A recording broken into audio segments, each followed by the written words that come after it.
Hi there folks, welcome to round 5 of the Australian Online Supercar Championships. We're coming to you live from Imola, and tonight we've got the Imola 650. So if you like your V8 supercars on a Friday night, folks, strap yourself in for the next 4 hours because these guys are guaranteed to put on a show. But before we get into it, we have quite a full combox up here tonight.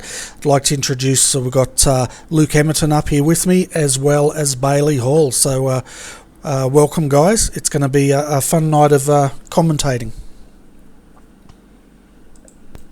Yeah, hey, I'm Bernie. Good to be here again. First time in the box for the year, and good chance to have a look at these teams and how they can perform over a decent distance in the V8. Yeah, it's going to be very interesting, and a lot of them are carrying brand new war paint, which we'll go through very shortly for you guys out there watching.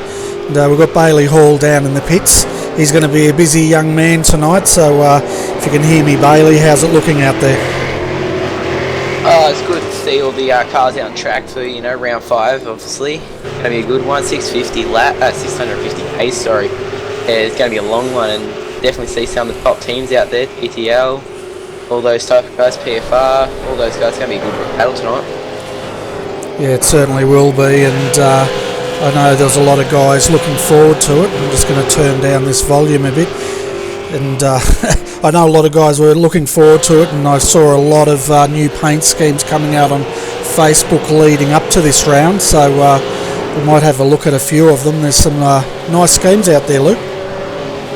Yeah, just having a look myself, Bernie. Just loaded up trading paints again, and definitely seeing some nice, bright, shiny new cars, but I'm guessing at the end of this thing they may not be as shiny as when they first roll out. Yeah, I think some of these might look a bit second-hand by the end of the 4 hours, because we've got a huge field out there tonight, folks. We've got 34 teams trying to qualify with 10 minutes to go. At the moment, let's have a look at where they sit. Can be one of those nights, isn't it? So we've got at the moment SimSpec Engineering TTL, the number 03, is sitting in second at the moment, but let's bring that up, that's easier. So Josh Rogers' team TTL has provisional pole, followed by SimSpec Engineering in second. Third at the moment is Evolution Racing Australia, the number 67, followed by the Evolution Racing Australia number 1 car. So ERA, as always, is looking very strong here with their qualifying so far. And then Laser Racing 2, they round out your top 5 as they stand. Yeah, it looks like a very strong field tonight, Bernie, and also like to throw out a congratulations. I'm sure a few people saw on separate Facebook posts today of all the drivers, Australian drivers mainly, that achieved their world-class licence ranking as well, as iRacing rolled it out today. Fantastic. I didn't actually see that post, but I think there's quite a few Aussies there that do have the pro licence as of today, and I'm looking forward to seeing how they all go when the World Series starts for the GT3s. Yeah, definitely. It should be quite a good quality field, and always brings on some good racing, the pro drivers, that's for sure. Oh, it certainly does, and I know a lot of the Aussie guys, they worked pretty hard to get the cars in. I think this year, they've got about 4 or 5 teams in there from what I remember, so that's up from about 3 last year. Yeah, that's always a good showing the abilities of some of the Australian New Zealand drivers compared to some of the rest of the world. And obviously, as a lot of the iRacing community knows, it's very hard for Australian New Zealand drivers to get into some of those splits, being that they're so early in the morning or late at night. So yeah, good to see the boys have put in a good effort.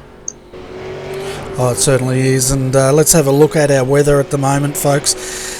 And as you can see, it's mostly cloudy today. Wind speed 11 kilometres an hour. The track temp, a fairly cool 33 degrees Celsius. I bet you the guys are happy to have that fairly cool, because we've seen that track temp running in the 40s previously. Air temp, a cool 27 degrees Celsius with humidity of about 50 degrees.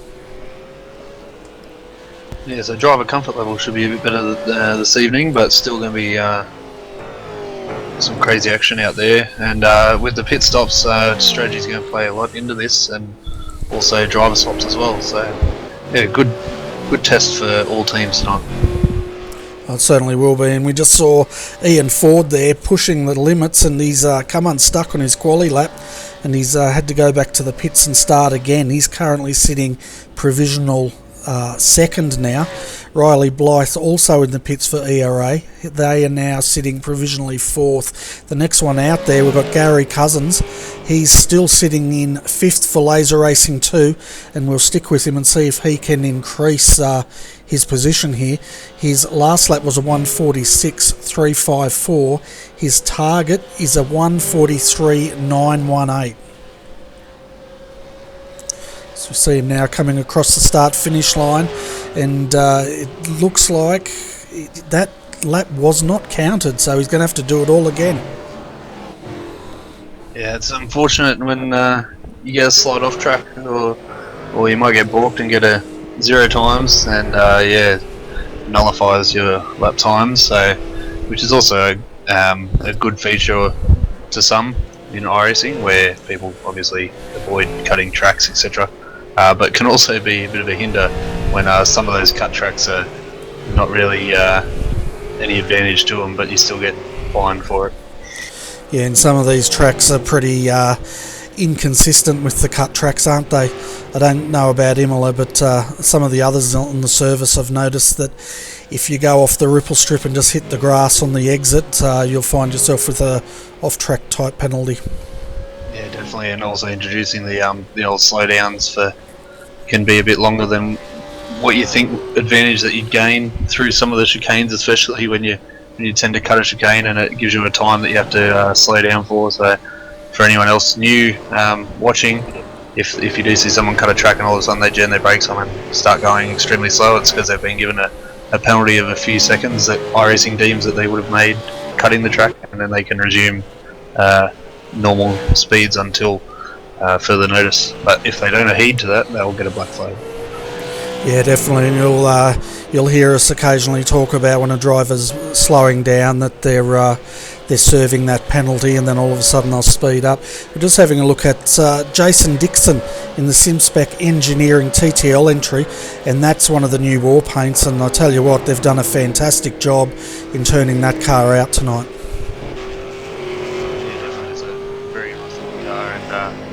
Yeah, these painters put in a lot of hours for a lot of the teams to turn out these new ones every season almost, it seems, and it's always good to see some new liveries coming out. Yeah, it certainly is. It keeps everything fresh, and it allows the new sponsors that come on board to get the colour scheme of their business generally, and that's what they've done there for the SimSpec Engineering entry, that's for sure. We're having a look. Ian Ford, he's just not having a good run out here. He's in second, but he just doesn't seem to be able to put it together as he's back in the pits again.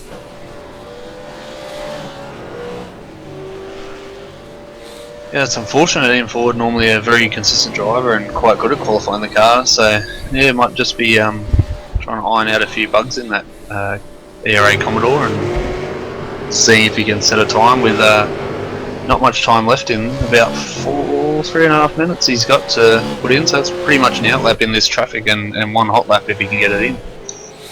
Yeah, they might have decided that they're happy with the position and they're trying to chase that set up a bit, but we'll soon find out in 5 minutes time when when the green flag drops. The checkered flag's about 4 and a bit hours away, but we'll soon know who's got a good setup around here and who doesn't. Yeah, definitely, and just in front of him we've got Nathan Tragarthen in the Stealth Sim Sport 2 entry, the 035, and that's quite a nice livery, since we were talking about those before. A new team to me, being his first time commentating, but they've probably been in the series for a few rounds now, and yeah, quite a nice looking shiny livery there. I'm pretty sure some of the painters have brought out some new metallic layers from these for these Falcon and Commodores, and they're looking quite good.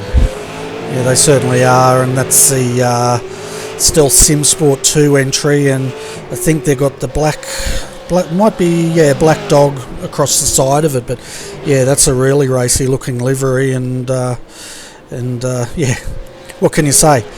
A lot of people have put a lot of hours into these cars. We can also see just ahead of him, that's one of the new Kyani painted cars, and I'm not sure which team that's from, but we'll definitely find out later. Yeah, that's Proforce Racing, Bernie, that one. Yeah, that's a nicely turned out car as well. So for the viewers joining us for the first time for the Australian Online Supercar Championship, tonight is the Imola 650, so 134 laps around here. It is a team race event, and you'll see driver swaps tonight.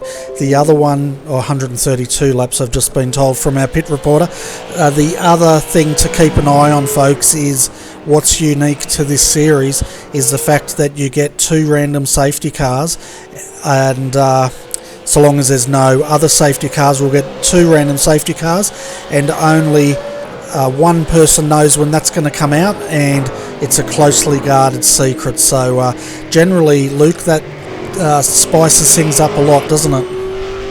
Yeah, definitely, and we've seen in other race series as well, Bernie, when that random safety car comes out, it plays into strategy a lot. You see a lot of teams, they get caught out by it. They might have just pitted or something under green, and then the safety car comes out and everyone else seems to be able to pit, and they lose the advantage that they had, or vice versa, they gain an advantage. So yes, it's quite interesting, especially for the teams. They can plan a strategy, but then those random safety cars really throw a spanner in the works. Yeah, they certainly do. And now the incident limit tonight, folks, is 100. But from what I understand, once they hit that limit, they're not disqualified, but they start losing points based on where they finish, like penalty points. I think they do actually get drive-through penalties, though, as they accrue the various incident points, but we might get our pit reporter to look into that and let us know about that. The other one, driver fair share tonight, the minimum laps the second driver can do is 46 laps. So we're looking at 86 laps and 46 laps minimum driver fair share tonight. Yeah, and again, for new viewers, that's a way of iRacing regulating.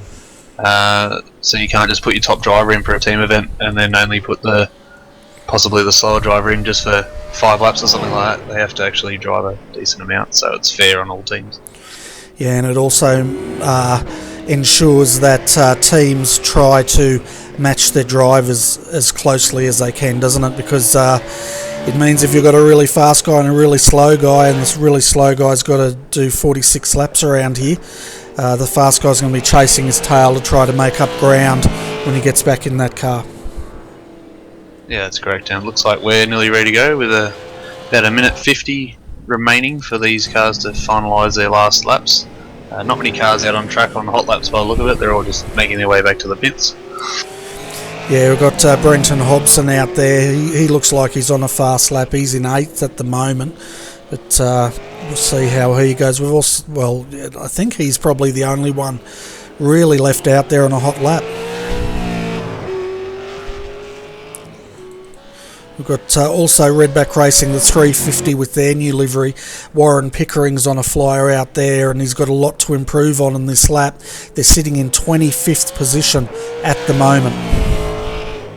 Yeah, and Brad Houlihan just crossed the line for a 1:48.09, but didn't improve on his last time. We got Brenton Jackson in the PFR team Kyani that we were watching before, the number 402. He's just about to cross the line, and we'll see if he registers a time here. Not sure if he had an off track or not. And that time is not valid, so he will not improve on his time. We can just see now Warren Pickering is coming up the back of the circuit. Just seeing, you think he's coming up to the Variante Alta, turn 11 and 12 here. Then he'll come down to the Ravassa.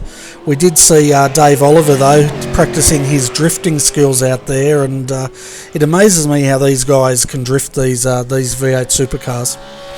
Yeah, I've given it a go myself, Bernie, and with a basic G27 setup and DSD shifter, it's not the easiest thing to drift around. I'd say that much. These guys have a fair amount of practice.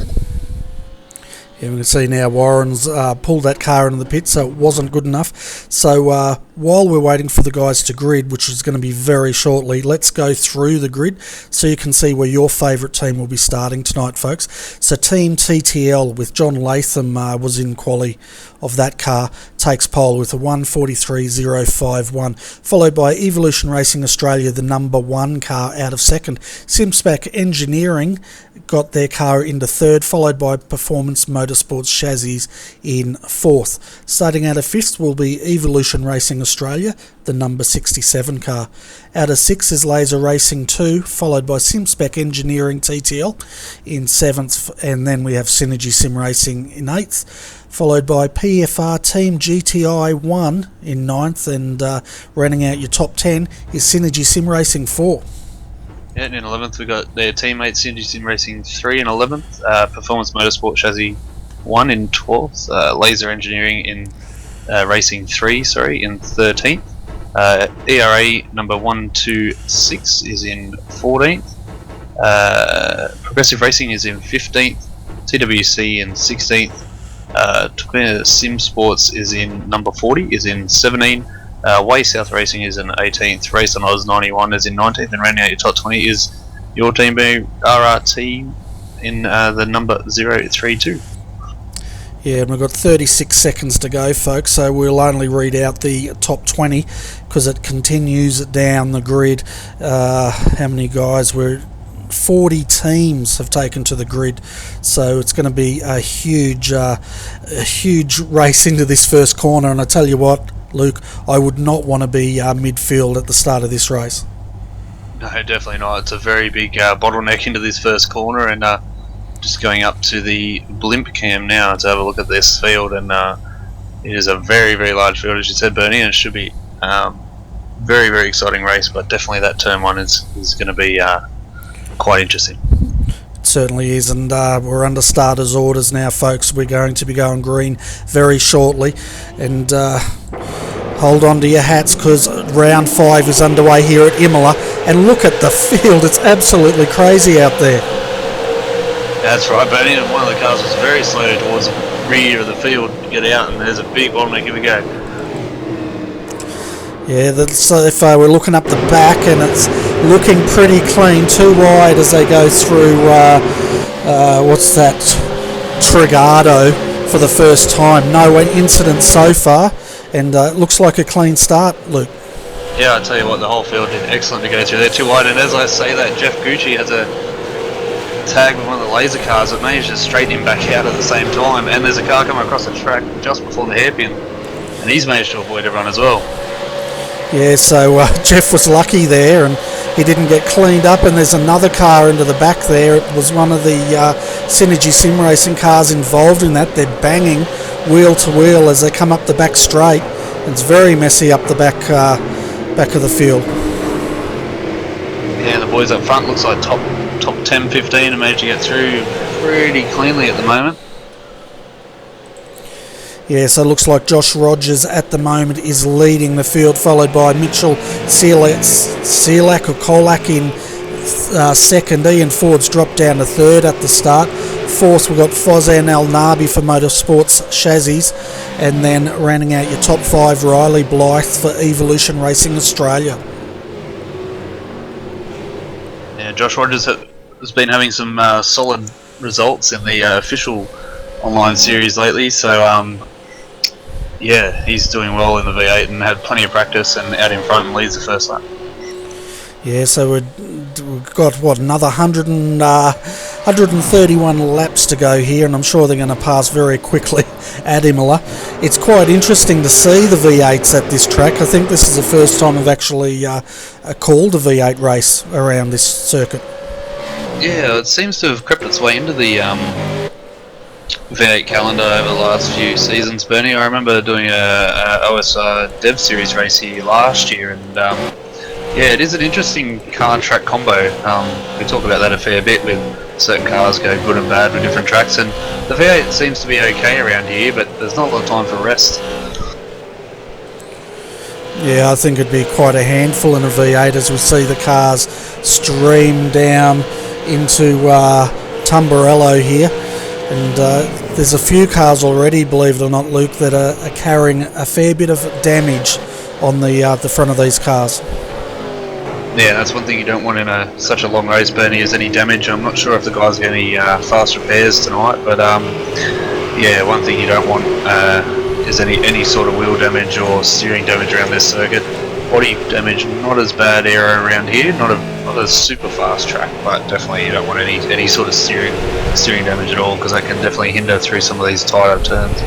Oh, for sure, and it'd be, you know, it's a long race, but any sort of damage where you've got to get that car into the pits or limp around, it's pretty much your race done and dusted at that point in time.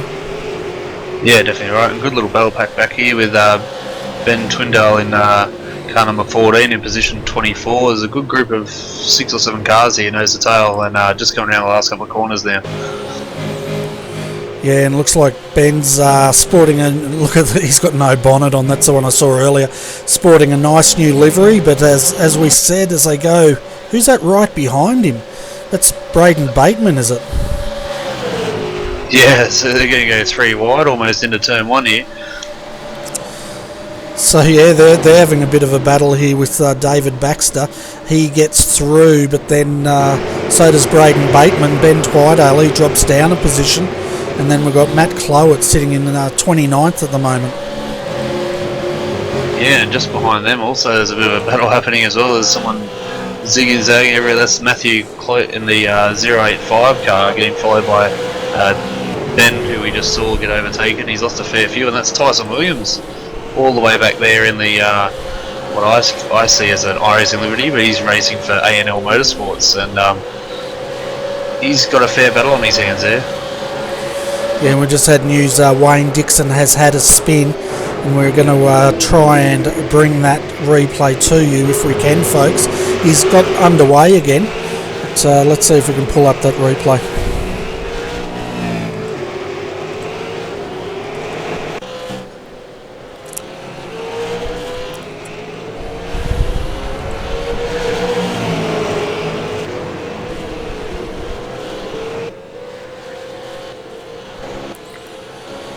Just having a look at this. Oh, I tell you what, he did spin, but I think he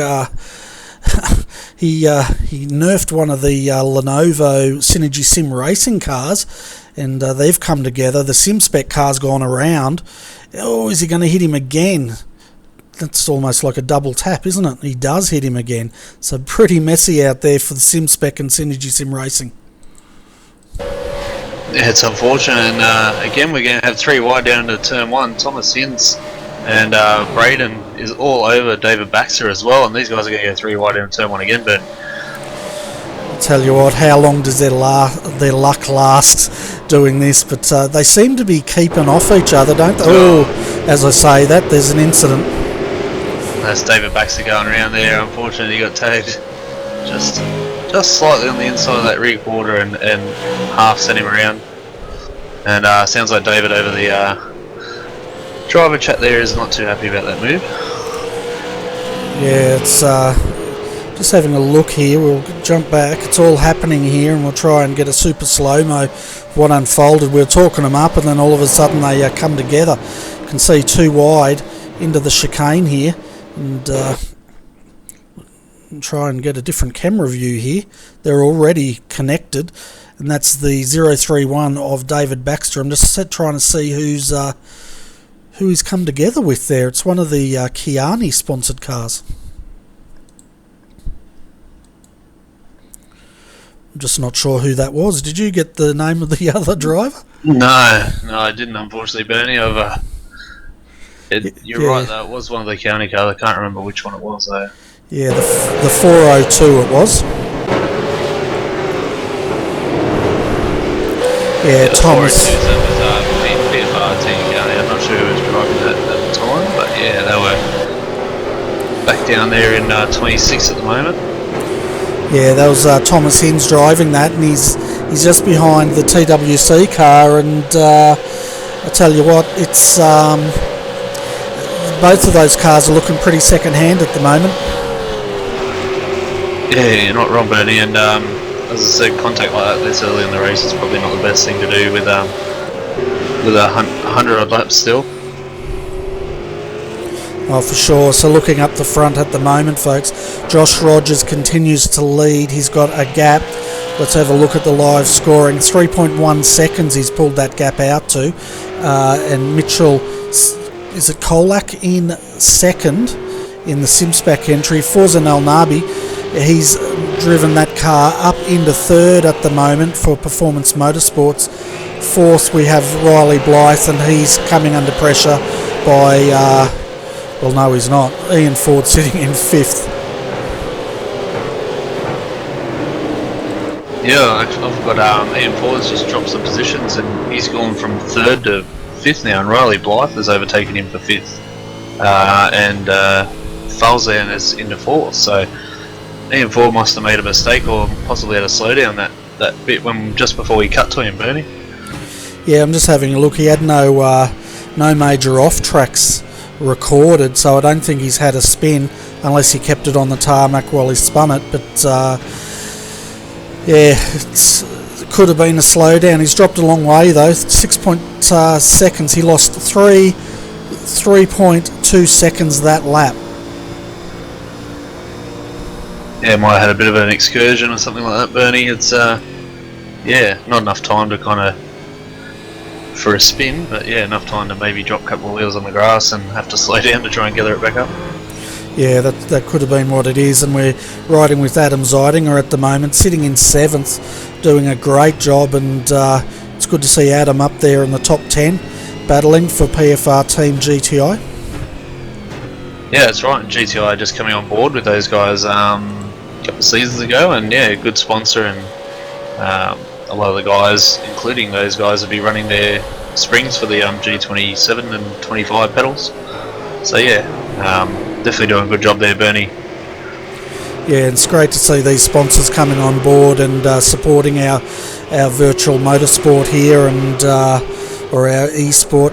Oh, I was just having a look. Adam threw it on the inside there. He's taken Jason Bent's great move, and now Brenton Hobson starting to put the pressure on. He wants to follow. Yeah, he took advantage of that. He ran a bit wide on that previous corner, and he kept his line and went straight underneath, which is good. Yeah, it was a really neat move, wasn't it? As now Brendan Hobson side by side here with Jason Bentz as they come down to Ravasa. Yeah, it's never good too wide through there. There's only one line through there, and you have to keep it narrow as he just pushes him off the track slightly. There's absolutely no room on that outside, but it is just so deadly out there with marbles and everything else in that runoff. You do not want to be anywhere but on that rubber on the inside of that corner, because otherwise you are in the fence on the outside. Yeah, and that was pretty much demonstrated, wasn't it, when Brenton, you know, he had the inside there, he used it to his advantage, and you could just see how he just had to give Jason a bit of a shove just to keep that line, and Jason did well not to spin that car. He knew when to back out of it. Yeah, and Adam back under pressure again here, just looking from the gearbox, and Brenton is all over him at the moment. Might have a look down here in the hairpin. Well, just not far enough up, but he's managed to run him wide, so he might get a good run on him out here, but passing opportunities are pretty rare around the back half of this circuit, Bernie. Oh, they certainly are. You've got to really set it up. As we see him, he's all over the back, isn't he, of that GTI entry. Gets a bit of a wobble, and GTI gets a couple of, well, half a car length. Yeah, and especially through this uphill section, there's just nothing, and then the next chicane up here is just, it's too hard. Like, you throw the car down the inside here, but then you completely stuff your exit out of this really tight right-left chicane. So you can see there, it's just easier just to tuck him behind and try and get a good run on him onto the main straight. And the main overtaking happens normally in between the first, series of corners between 1 and 4, pretty much. Yeah, so they're coming down now into turn 14, Ravasa 15, up onto the main straight. Well, you could sort of, they call it a main straight, don't they? But it's got I'd call it a very fast big S chicane thing. And you can see there, Adam got a decent run out of the last corner and managed to try and keep that car ahead. He's probably close enough there that he could have a bit of a look, but that braking zone into turn 1 there is so harsh as well. You're braking at about 200 metre if you've got the confidence, and very easy to overshoot that. So I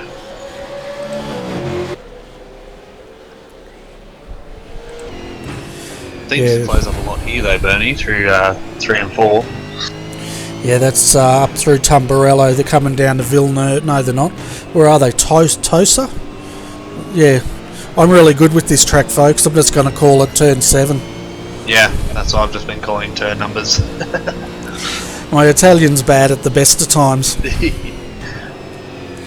Well, he's close here, but again, he's there's only one line through all of these corners. This is one of the narrower tracks that you'll find in a V8 Supercar, and seen in the past too. Even in a skip barber, something quite smaller is nearly impossible to get a pass around this section. But he might have a look here, and we might see an example of what I was talking about when you upset your line through here. But no, he's going to stand behind him, which is probably a better decision.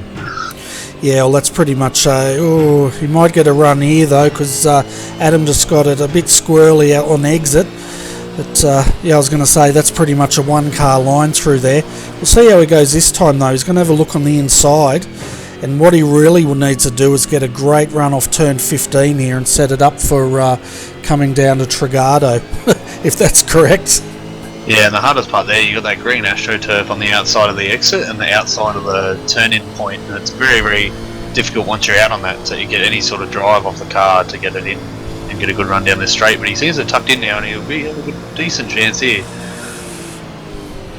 Yeah, he was just getting the draft, wasn't he, when they had to jump on the brakes, and it's quite a technical track, Imola, isn't it? You've got some good straights, but all these chicanes that they've got to negotiate and the sharp hairpins.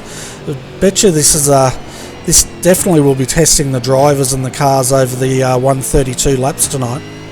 Yeah, for sure, Bernie, and it almost teases you with the length of its straights that, you know, you're like, yep, I'll outbrake the guy in the next corner, and then all of a sudden the corner's there before you know it, and you're like, I don't have enough room now to get the car up underneath.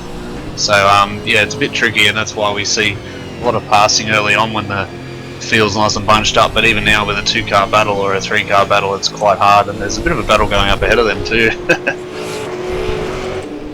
Yeah, that's with Ian Ford, Riley Blythe. They're battling out for 4th and 5th. Ian's still trying to get that car back up to where it was before he had that slow lap, we'll say. But 5th position, we have seen them come from further back than that, that's for sure. Yeah, and Tui are teammates. I'm sure there won't be any team orders, but they might be a bit more careful when deciding to trade or not trade some paint around this track. Yeah, and that's a good example of one team with a couple of good sponsors, the MPMS Racing Simulators livery. That's Riley Blythe in 4th. Then Logitech backed Ford. Well, it's a Holden. Logitech backed with Ian Ford driving that. I figured with the surname of Ford, I thought he would have been in Ford. Yeah, it looks like Ford's made a move there out of his teammate at the inside. Nice clean. That's how you can do it in turn 1. Good example of knowing your braking limits of the car, and yeah, Riley might have a look here down to 3, but no, he's going to forget that idea and just tuck back in behind Ford. It's probably a good idea in this length, just to follow a teammate around, save a bit of fuel. Yeah, exactly right, and if they work together though, they might be able to close up, because just up the track from them, about 3 seconds, is Farzan Al-Nabi for Performance Motorsport Chassis, and he's a long way down from the leader though. Josh Rogers has really checked out now, folks. The gap is 5.1 seconds last time across the line between Team TTL and SimSpec Engineering in second. He's pulled out a 10.6 second gap over Performance Motorsports Chassis in 3rd position. Yeah, it just shows the consistency of Josh Rogers there up in 1st, just pumping out the laps, and with such good times. He's almost setting qualifying times every lap, and it's just so difficult for the rest of the field, even though they're driving such clean races, to even gain any sort of time on him at the moment. Yeah, and that's what Josh Rogers is well known for, isn't it? If he gets out the lead and he just pumps these laps out time after time, and he just absolutely decimates the field. And I guess this is a way of leading a race and putting pressure on the other 40 cars trying to keep up with you. And he'll also have in the back of his mind, Bernie, that there is going to be a couple of random safety car periods. So if he can try and get that lead as far away as he can, and maybe even try and get a pit stop out of the way before that safety car, and it might not disadvantage him as much. But yeah, a big lead even like that is hard to keep once these safety cars decide to come out. Yeah, and if we look at the last lap times, folks, Josh Rogers did a 1:45.626. Mitchell Cialak, that's what I'm going to call him.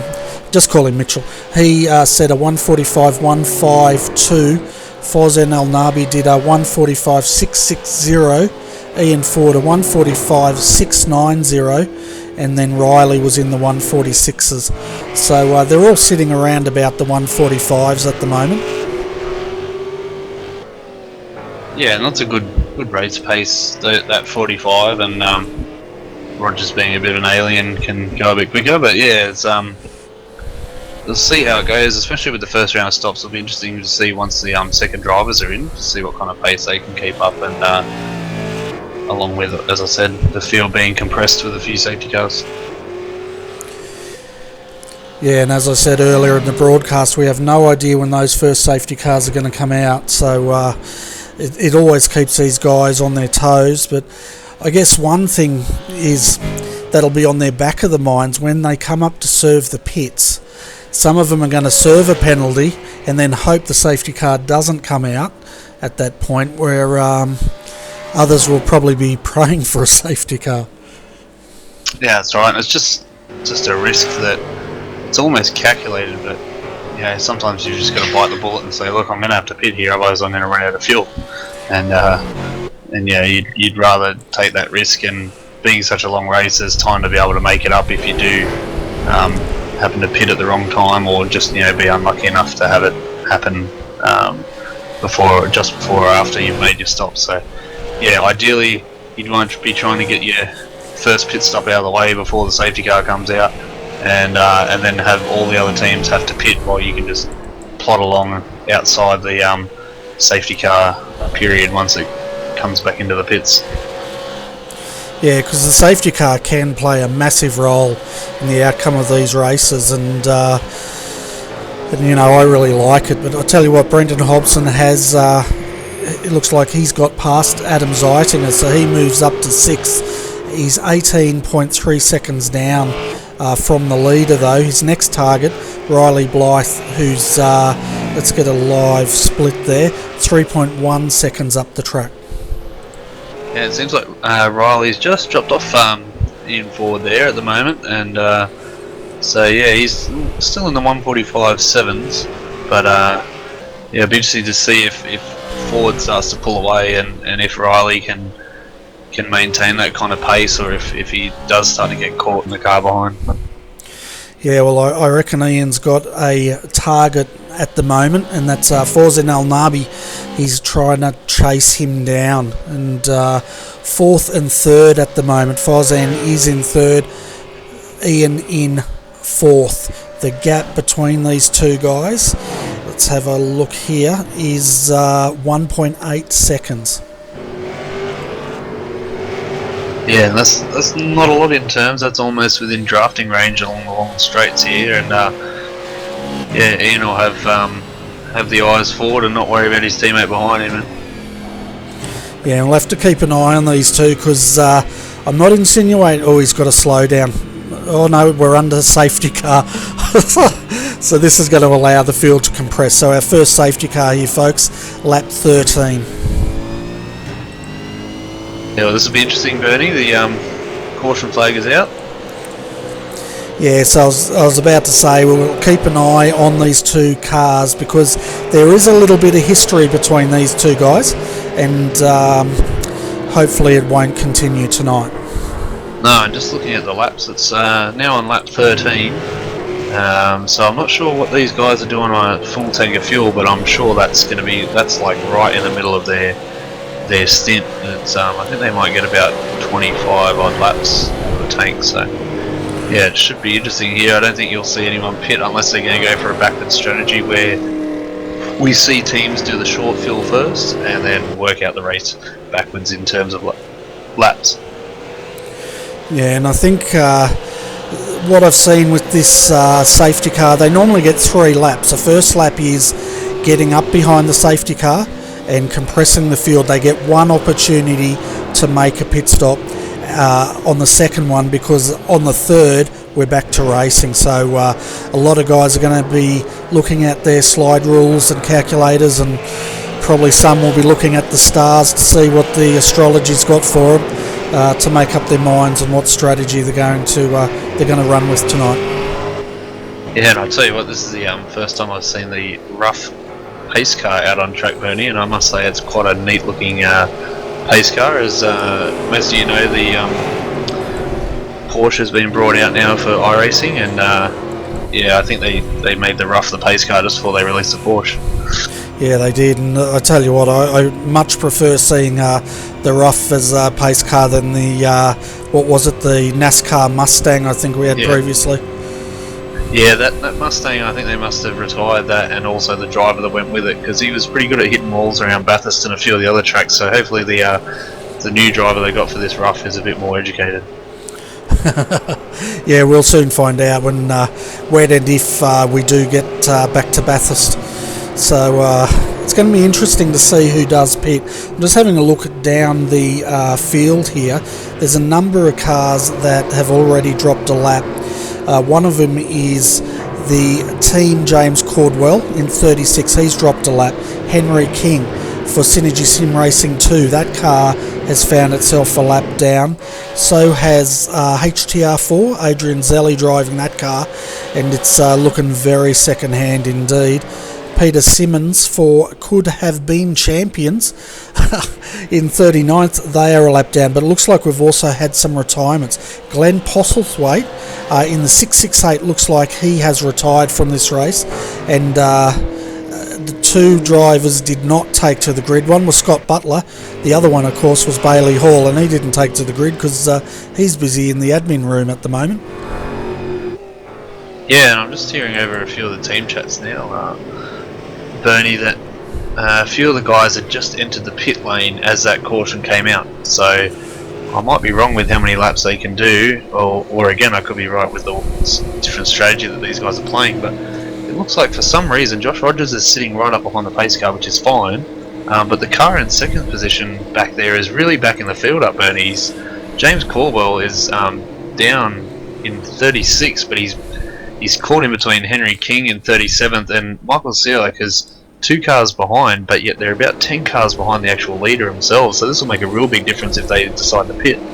Yeah, well, Josh is coming in. The 03 is also coming in. That's Mitchell. You can see Ian Ford's coming in. Forza Alnabi stayed out, and he's playing a different strategy, but look at the field now. Just about every single car is coming into pit lane. It's going to be busy. Yeah, not wrong, and I'm just watching Michael Cielek now heading out of second position, so this will be interesting, but as I said, he got held up a lot there from those 2 lap cars that for some reason were holding up the entire field, at least 10 cars back, so race control might just have to have a look at that, because they should really be maintaining no more than a couple of car lengths behind the car in front on the pace car conditions. Yeah, that's exactly right. They need to keep up with the pace car and keep pace. So no doubt race control will look at that. We're just trying to get a decent camera shot here of all the cars in the pits. And I tell you what, probably, what do you reckon, 90% of the field has come into pit lane. Yeah, you're not wrong. And Josh Rogers just exiting now. And Mitchell Cielek is only just now exiting the pits along with Ian Ford. So yeah, those guys, like, that's pretty much almost the gap that they had between them and the lap car then. But also, Bernie, if this was green flag conditions, that would have made a lot more of a difference. Obviously, they're going to bunch up now back behind the pace car. So. Yeah, and then we'll be pretty much go back to green straight after that. One of the spectators asked, is this an incident or a random safety car? As far as we are concerned, this is a random safety car. We have not heard anything else over the radio or from race control. So that's what we are calling it as, and that's what I think it is. Ian Ford, though, did a really great job in that pit stop. He did a 23.6 and he managed to jump Mitchell, who did a 24.2 second stop. Yeah, that's a good job by that team, and the ERA guys are very efficient with their pit stops and working out strategies. So this will be very interesting once it goes back green, as the lights on the pace car are out. So definitely going green next time by. And Falzan is going to lead us away, but he did not pit that time. And behind him, you've got Jason Dixon, who also didn't pit. So yes, this will be very interesting, with a few lap cars also mixed in the bunch there within the first top 10. Yeah, so the top 3 drivers did not pit. That's Fawzan Al Nabi, Performance Motorsports. As you said, also Luke, SimSpec Engineering stayed out, and so did Redback Racing, the 149 car, also stayed out. Every other car pitted. So it's going to be interesting to see how the tyres of these cars hold up. But before we go back to green, let's cross over to our pit reporter, Bailey. Bailey, any news on why that safety car came out? Was that an incident or a random safety car? From what I've heard down at the pit lane, Bernie, I've heard that one's a random safety car thrown out by the administration team here at AOSC. But other than that, yeah, the team's had a pretty good pit stop for all of them. Didn't see too much carnage down there. Yeah, it seemed to go pretty smoothly, didn't it? And the safety car's in now, so let's get back to racing. Fawzan Al Nabi is going to lead the way. Jason Dixon second, David Miller third. First of the pit stoppers, Matt Stratford. And we can see there, Josh Rogers, he's trying to get through. He got held up a bit by the 70, and it's allowed the front 3 to make a huge gap here. Yeah, now this will be interesting, Bernie, once these front couple of cars pit. I think they're going to probably be at a fair loss now, being that Rogers was so fast, and he's obviously pitted and stayed in the car. And if he can keep his nose clean through a bit of that traffic until these guys pit, he's going to find himself with probably a bigger lead than what he did before the safety car came out. And I tell you what, it was getting a bit messy out there. It looked like the 03 SimSpec car went around, and one of the Redback cars also almost went around as they got contact. Yeah, it's looking very messy here, but it's basically the aftermath of the field compressing into that first couple of corners. Yeah, and you've got big battles now. Mid-pack, Michael Seelick who was in position 7 in the SimSpec Engineering, he's way back now, and yeah, that's a risk that you take, I guess, if you don't get your pit strategy right, even on the safety car. And he's going to find it hard in that 03, coming from 7th where he was, and now having to battle through all the mid-pack who have and haven't pitted. There's a fair mixture as he gets really loose coming out there, and there's going to be plenty of action down in this last chicane. Yeah, Mitchell actually came unstuck in the first chicane. That's a car I mentioned going sideways through the chicane. We're having a look at this replay because Mitchell was one of the big losers here. You can see he's right up behind Josh Rogers there, Ian Ford, as they come in now. Let's see if we can get a better angle of this. We can. And he's just got it a little bit loose under brakes. And, well, no one's touched him. He's just outbraked himself and around he goes. Yeah, so Falzan leads the first lap after the safety car, and still out in front, still at the pit. I mean, just see Josh Rogers, I think they're in the background. Jason Dixon in second. Yeah, and Rogers now managed to keep his nose clean, and he is going to be hunting these guys down. Be interesting to see if he can actually overtake them before they pit, but yeah, interesting to see. I don't know how much fuel these guys will have left, but only lap 17, I believe it may be about 20 to 25 laps maximum that they'll be able to get. Yeah, and even if he doesn't catch them before they pit, these guys, they're coming out, well, they're pitting under green, and that's absolutely going to murder them in a field this size. They're going to drop right back through the field, and I have a feeling some of them might rue the day they didn't take advantage of that pit stop.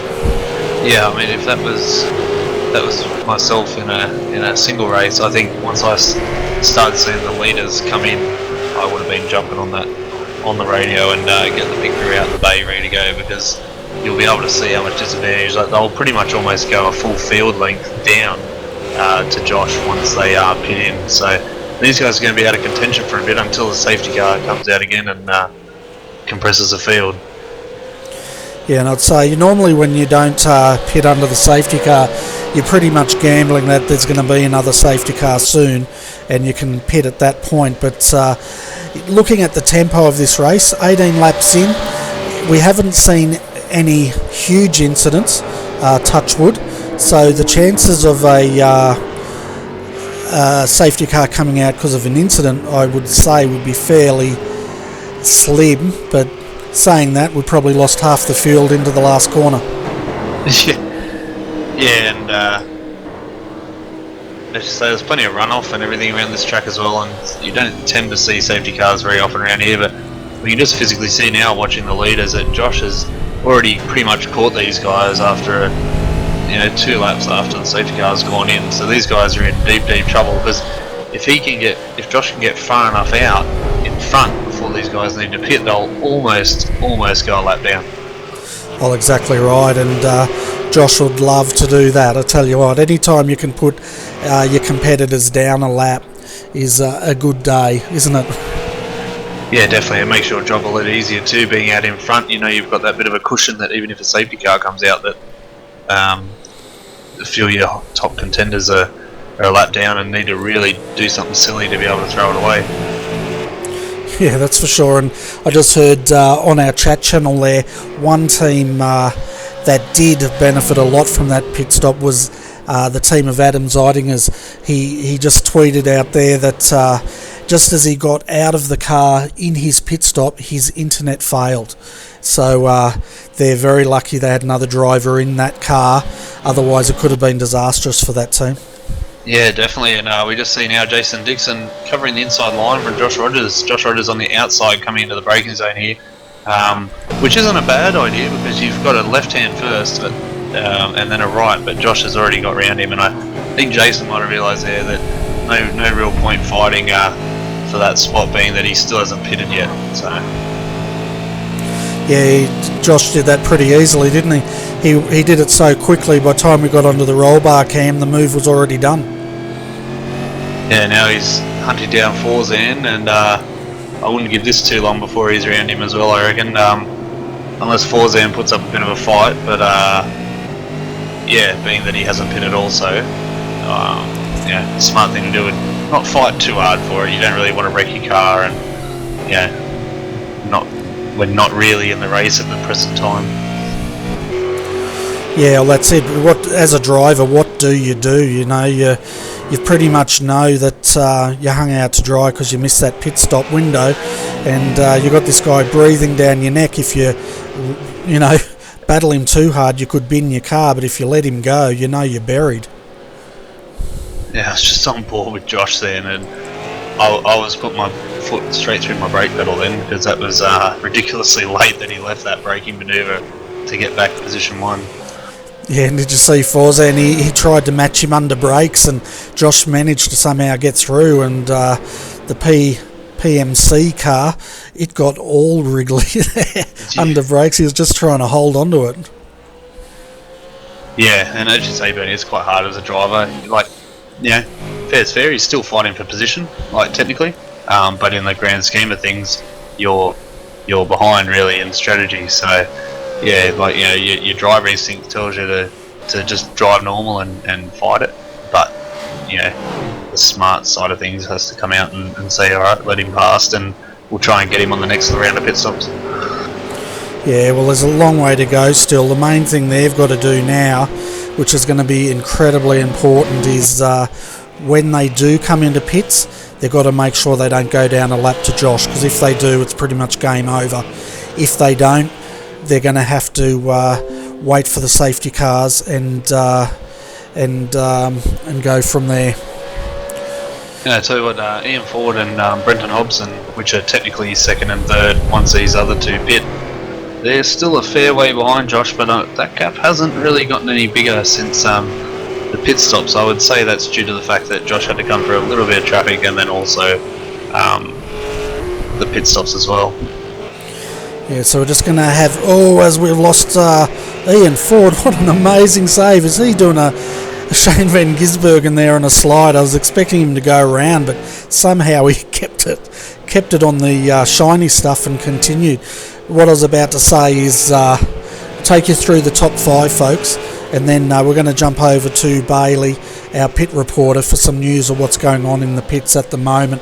But Josh Rogers, the first of the pit stoppers, he's leading again. This guy, he's led pretty much 15 out of the 20 laps tonight, and he's putting the foot down and making hay again. Second, Fozen Al Nabi, and Jason Dixon in third. Now, there's a question mark over these two cars. They have not pitted. The question is, when they do pit, how much is it going to hurt them? Fourth is Brenton Hobson in Synergy Sim Racing. Fifth is Ian Ford, Evolution Racing Australia. So the only big loser out of that restart was Mitchell, as he outbraked himself and had a spin. But anyway, Bailey, you were saying there's a bit of tension down there in the pits tonight. Yeah, a lot of teams are a bit angry about that restart. A few cars mucking up their restarts, and obviously that spin down into turn 1 in the hairpin chicane. I don't know exactly what I'd call that one, but there's a lot of tension in the teams, along with a lot of teams coming close up to their first drive-through penalty. So that's basically, I think, for when they hit, 30 incident points, isn't it? For tonight's event, it looks like it'll be 35 incident reports, and they'll be copping a big 30-second penalty. Wow, that's huge. But we have seen a lot of contact, haven't we? And during the restart in the first couple of laps, but to hit 35 already on lap 21, that's pretty big. Yeah, I wouldn't be surprised if halfway through this race, about a quarter of the teams would have copped a 30-second penalty, which will definitely make a different play into everyone's way they're going to race and how they're going to approach this win. Yeah, well, 30 seconds sitting in the pits plus entering an exit. If you get that too early, that could really wreck your hopes of a good finish here tonight. Yeah, definitely troubling for everyone. Yeah, it's definitely not troubling though for Josh Rogers. He's got a 4.3 second gap already over Farzan Al Nabi, and I'd say Josh is he did a 24.7 stop. Now, I don't drive a V8 Supercar, but I know Luke does. Luke, can you throw tyres on it in that time, or have they just topped her up and sent her out again? 24 seconds. It's been a while since I've had to do a pit stop actually, but in my V8 I've been out of the car for a bit, but from memory 24 seconds you could throw rears on, I think, or like fronts, like you get 2, but I think at any shorter than 24 you wouldn't be able to, and if it was to throw 4 tyres on, you'd be looking at almost 30 seconds, I think. Okay, so possibly 2. Sean Thompson, he did a 31, so he probably got 4 on there. But I tell you what, poor David Miller, he was one of the 3 that did not stop. He's dropping like, I don't know what you'd be dropping when you're going down. I'll keep it clean, but he's already dropped 3 positions this lap, and he's now under pressure from Tyson Williams and Stephen Lattimore. Yeah, I've just been watching this pedal burning while we've been having our pit report, and that race on Oscar as well is looking very, very pacey, and also it's quite a nice livery. As the iRacing Tyson Williams goes around for A&L. Yeah, well, he won't be happy with that, but he was looking strong, but it doesn't take much, does it, I was expecting him to get a bit of a heave-ho there, but as he was coming up to speed. Yeah, I'll tell you what, Bernie, you'll find a lot more drivers, as Tyson goes again, a lot more drivers will be getting used to these V8s. I've been hearing from my team, especially that the new Porsche that they released, the 991 GT3, drives very similar. It's just a bit more low-powered and higher downforce car, and they reckon it's quite a good step up. To practice in, you can switch between the 2 cars and helps with the driving. Being that the Porsche also has no ABS or traction control, so I had a drive it the other day, and I can say myself that it's definitely very similar, and you might see a lot more GT drivers moving over to the V8. Well, that'd be good, wouldn't it? And it's good news to know that it's the Cup car's a good step up for the V8, because that's what I'll be campaigning when the Porsche Carrera Cup starts I think that's next weekend. So if you want to watch me race, folks, I'll be about 10 laps down before qualifying's finished. But tell you what, Tyson's having a bit of a struggle out here. That car's looking pretty ragged in the last lap, and he's had a few close calls. Yeah, it's not sure. He's just got to try and get his rhythm back, Bernie, after that spin. Obviously overheating the tyres during that spin, and then coming into the final section there, still being really hot and almost looped it again. So he's just got to settle back down now. He's got a bit of a gap to the car in front and also to the car behind, so he's just got to settle in and get a rhythm going again. Yeah, and we've got one of the Oz cars off. Yeah, it's looking like a London taxi, that one. It's got no front or back on it. I'm just trying to get a name who would be in that car. I think it might be... no, where are we? Here we go. Stephen Lattimore, mate, in the 51. Okay, I'm just looking at it going through. It doesn't look like a London taxi. It looks okay. So, he's got the rear wing off. I guess it sort of looks probably a Melbourne taxi. Yeah, or I know a few of the boys refer to him as a Holden Cruise once they lose that rear wing. Holden Cruise. Which is a very big downgrade from a Commodore, as most Australians would know if they see a Holden Cruise. It's more the European kind of Opal's version of a Toyota Corolla kind of size, and yeah, they're a pretty hopeless car. Yeah, well, we're just having a look at this. I tell you what, there was banging of panels here as they came into the chicane. I think there's a bit more to this. Oh, there's big contact coming in, that's for sure. They're rubbing panels, all three of them, and he's given a huge clout to, don't know the number of that car, the 375. Yep. And that's Jordan Ross up there for Synergy Sim Racing 3. Yeah, and there's another car that is all black now because he's lost all his paint. But I tell you what, that guy in the laser racing car did well to pull it up because he had three cars off in front of him. Yeah, he kind of just watched all that unfold in front of him and was good enough to get on the brakes there nice and early. But yeah, it's unfortunate for that Racing Oz car. The boys in their pits got quite a bit of work to do with that, really try and get that kind of aerodynamically stable again. Looks like what he did was just pinch the rears a bit there, Bernie, and just went straight into the car in front. Yeah, and that was one of the nice new liveries, and you called it, didn't you? You said that some of these cars will look a bit second-hand, and that's definitely looking second-hand at the moment. Yeah, definitely could put my house on that one, Bernie.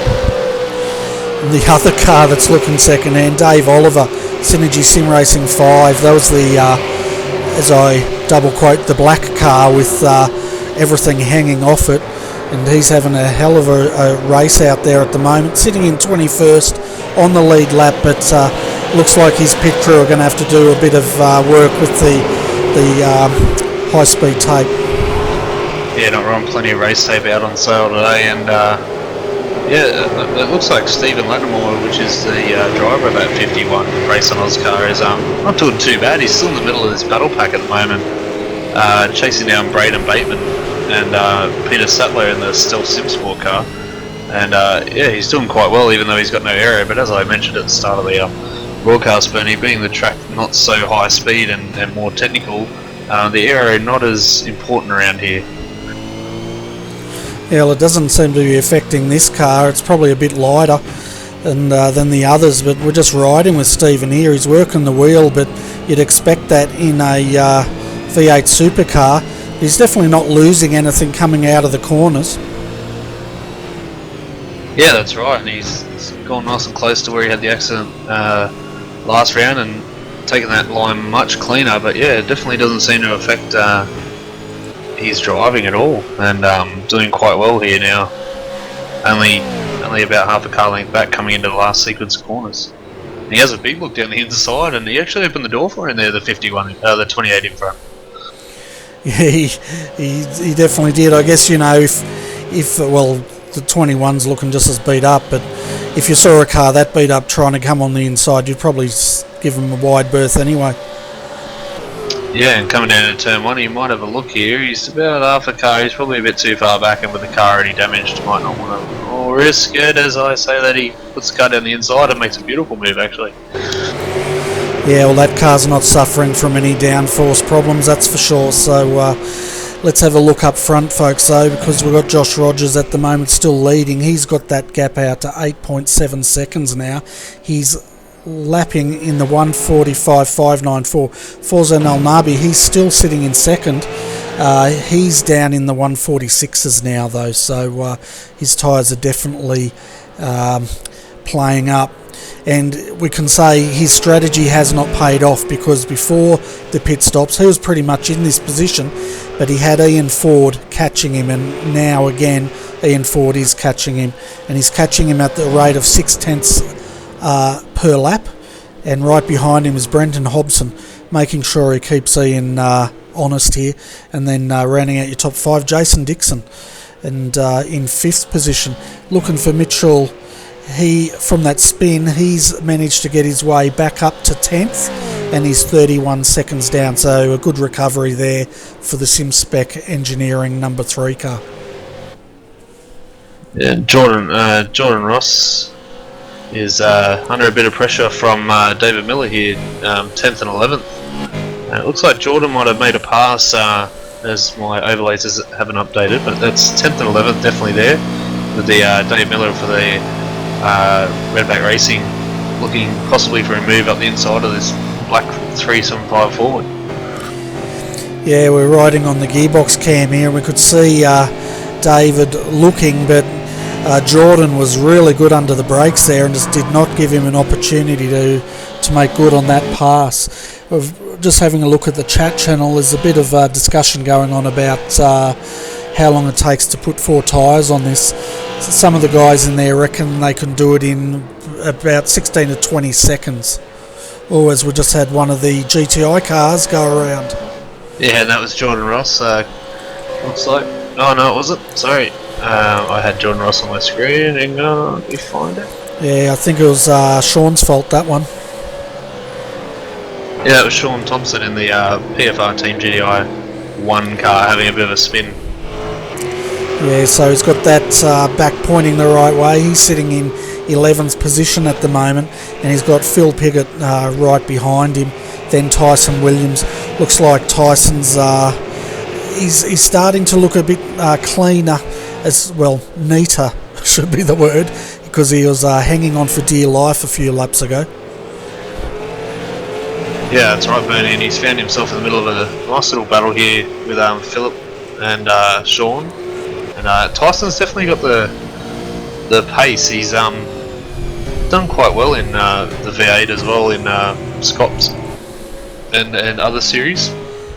So it'll be interesting to see if he can find that again and get round a few of these cars and move that car up a bit further. Yeah, well, he just made a great move there on Phil Piggott. He just didn't have the confidence to finish it. He had a good inside run there, and then he backed out of it and let Philip off the leash, so to speak. But saying that, these cars are pretty hard to drive, in my opinion. Yeah, very easy to pinch through brakes as well when you brake them late trying to do a move, and as we saw before, can end up in tears. So. Yeah, so 28 laps of the 132 laps down, folks, and just having a look further down, it looks like we've still only had the one retirement, and that was a 668 of Glenn Postlethwaite. Oh, God, that's a handful. And everyone else is still circulating. Yeah, so there's a lot of the cars now, Bernie, just starting to spread out a little bit besides these couple of little battles we're watching. Only seems to be 2 or 3 cars max. And other than that, they're just starting to find their feet and just start circulating some laps to get ready to get their teammates into the car.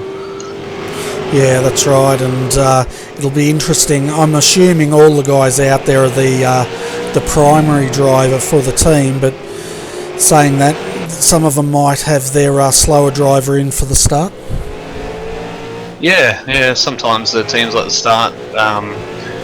They might start with a little bit of their number 2 driver. We won't say slowest, we're not discriminating, but the number 2 driver sometimes likes to start in the car just to get their laps out of the way, and that way the number 1 driver can use the pace to their advantage later on in the race. Yeah, that's why I said the primary driver, not the faster driver. A good little battle here, Bernie. Looking back in the field, Bateman, that's the name and a half.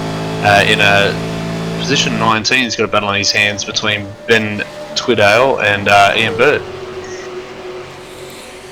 And just jumping on that now, I saw Ian drop a few positions there as they came across the line, but yeah, Braden 20th, Ben Twiddale in 21st in that beautifully coloured camouflage car, and then right behind them, of course, is Ian Bird for Redback Racing, and sitting in 23rd position.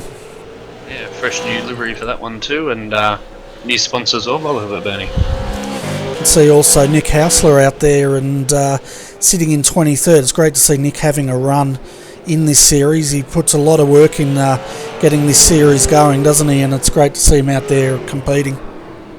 Yeah, that's right. And like yourself, Bernie, a lot of the guys in iRacing that do other things like run hosted series and commentate, etc. Sometimes they don't have the time to get out and have a go. And yeah, it is good to see when they can actually have a go in the series that they commentate or run. So as we see, Gary Cousins here is all over the back of Thomas Hinds, and that's really backed these guys up. Yeah, it's starting to get pretty congested up here, isn't it? And yeah, definitely looks like a Melbourne in peak hour. Now, I've got nothing against Melbourne, folks. If any Melbourneites are listening, I actually think it's quite a nice city, but some of the drivers down there are pretty crazy. Oh, I've just dug a bigger hole, haven't I? Yeah, I don't know. You're from Canberra, so you're halfway between where I am and where you're talking about. So, yeah, I feel bad for you right about now. You're a bit closer to them than I am. That's all right. I can hide. Not being in Melbourne myself, I wouldn't be able to comment on that. So I'll just of course sit you. on the fence on that one. Of course you would. You're going to play the good cop, aren't you? Yeah, you're going to suck up to everyone. Well, I did live in Adelaide, so the viewers probably don't like Adelaide too much if they're from Melbourne. So. Okay, and why is that? Is that because you were there, or? No, probably. I know there just seems to be some sort of rivalry. It's like New South Wales and Queensland. Everyone from New South Wales hates Queensland. Everyone from Victoria hates Adelaide, and vice versa. I think it's to do with the VFL or AFL or whatever the heck they play down there. Yeah, I'd say so. Yeah, the kickball. Kickball. Yeah, I'll tell you what, Gary and Braden and Ben now are really getting into the thick of things here with Ian bringing up the rear. He's probably wondering where he's going to be able to capitalise on this and what he's going to do if all these cars come together ahead of him. Yeah, he might do a Stephen Bradbury and just drive straight through the middle of all of them once they all spear off the track. So while that battle's happening, Thomas Hinds in 17th is managing to check out a little bit out here in the PFR Team Kiani car 2, and he's managed to get a bit of a gap because as we see often in racing when there's a bit of a battle, it seems to slow both cars down, and the individual cars seem to be able to either catch or get away from the battle packs. Yeah, and we're just gonna cross over here to Bailey. Welcome back, Bailey, and you got some more news for us, or how's it going out there? Yeah, been a good race so far, good to watch, but just giving an update, the number 31, the Pro Force Racing 31 entry, just drove straight down pit lane. Not sure what was going on there, but they drove straight by me. Yeah, not quite sure what happened there. Yeah, there was Nathan Mankey. He's down in 35th at the moment in the number 31, one lap down. So, yeah, so no drive-through, just interesting. Yeah, it definitely was. No report from race control though, but a few penalties have been handed out, which probably will be announced later on by race control, but we've only been told they have been handed out. Okay. And the racing, it's getting very interesting, isn't it, with Josh Rogers out there, well, decimating the field at the moment. We're just seeing Ian Ford, Brenton Hobson, second, third. I think Forzen has also pitted, and you might be able to confirm that for us. Yeah, I'll get back to you soon with that confirmation there for sure. We just saw Ian Ford's also in the pits, so you might want to chase that up for us as well. Yeah, no worries. I'll leave it back up to you guys. Now, Luke, that's why we have fit young blokes in the pits. They can run back and up and down in the field and get all that information while we just sit here sipping the champagne. Yeah, that's it, mate. You know, they want to be part of the RRTV commentary team. That's their initiation, is to do all the pit reporting, running up and down. And I hope he got his running shoes on today, because he's going to be doing a lot of work over the next 3 hours, roughly. Yeah, well, he's a young bloke. I'm sure he'll find it fine. He doesn't even sound like he's worked up a sweat yet. So. No. I'm working up a sweat just watching him run up and down the flipping pit lane all night. Yeah, he's going to make me dizzy by the end of it, I think. Yeah, I reckon you're right. I'm just having a look at any further battles. Interesting, though, that Ian Ford came back in. I'm assuming that was a scheduled stop, but he's come in a lot earlier than all the other guys that pulled up earlier tonight.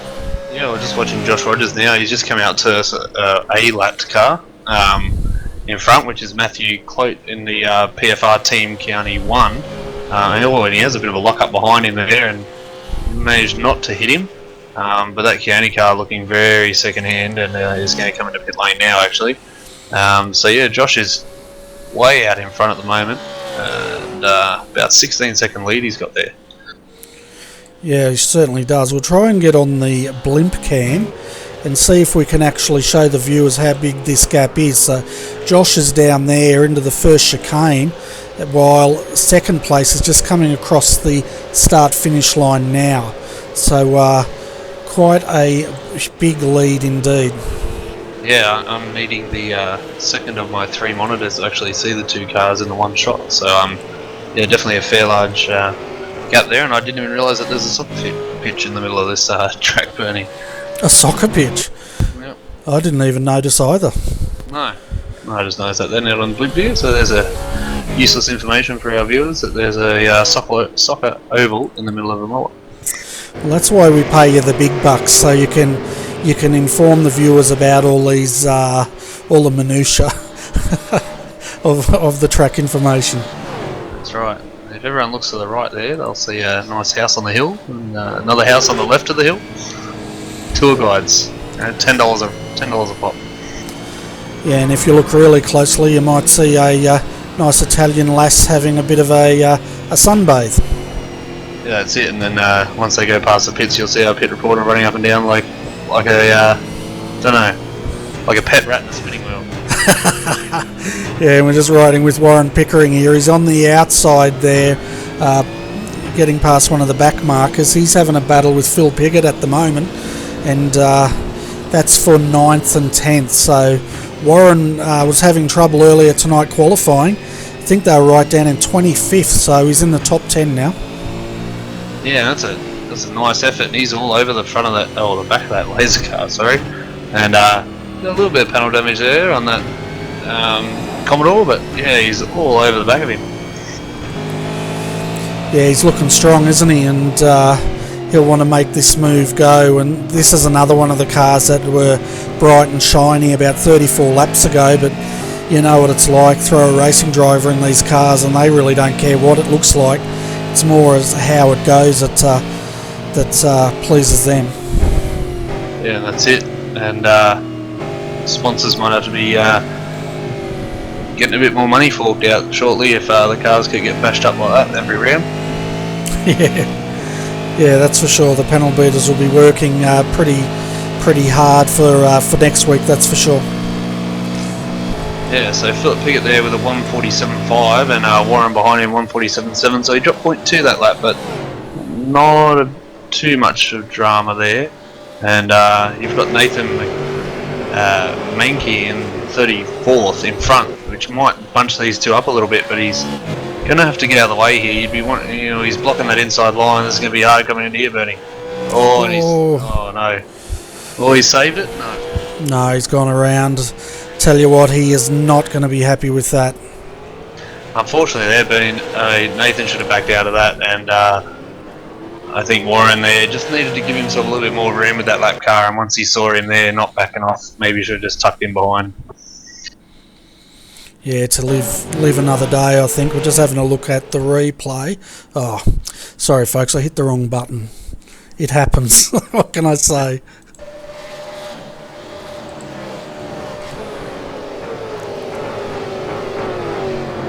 That's right. It looks like it hasn't cost him many spots there, Bernie, which is a good thing. With Peter Sattler behind him in 14th, I think he's dropped 3 spots maybe, but that's not too bad considering.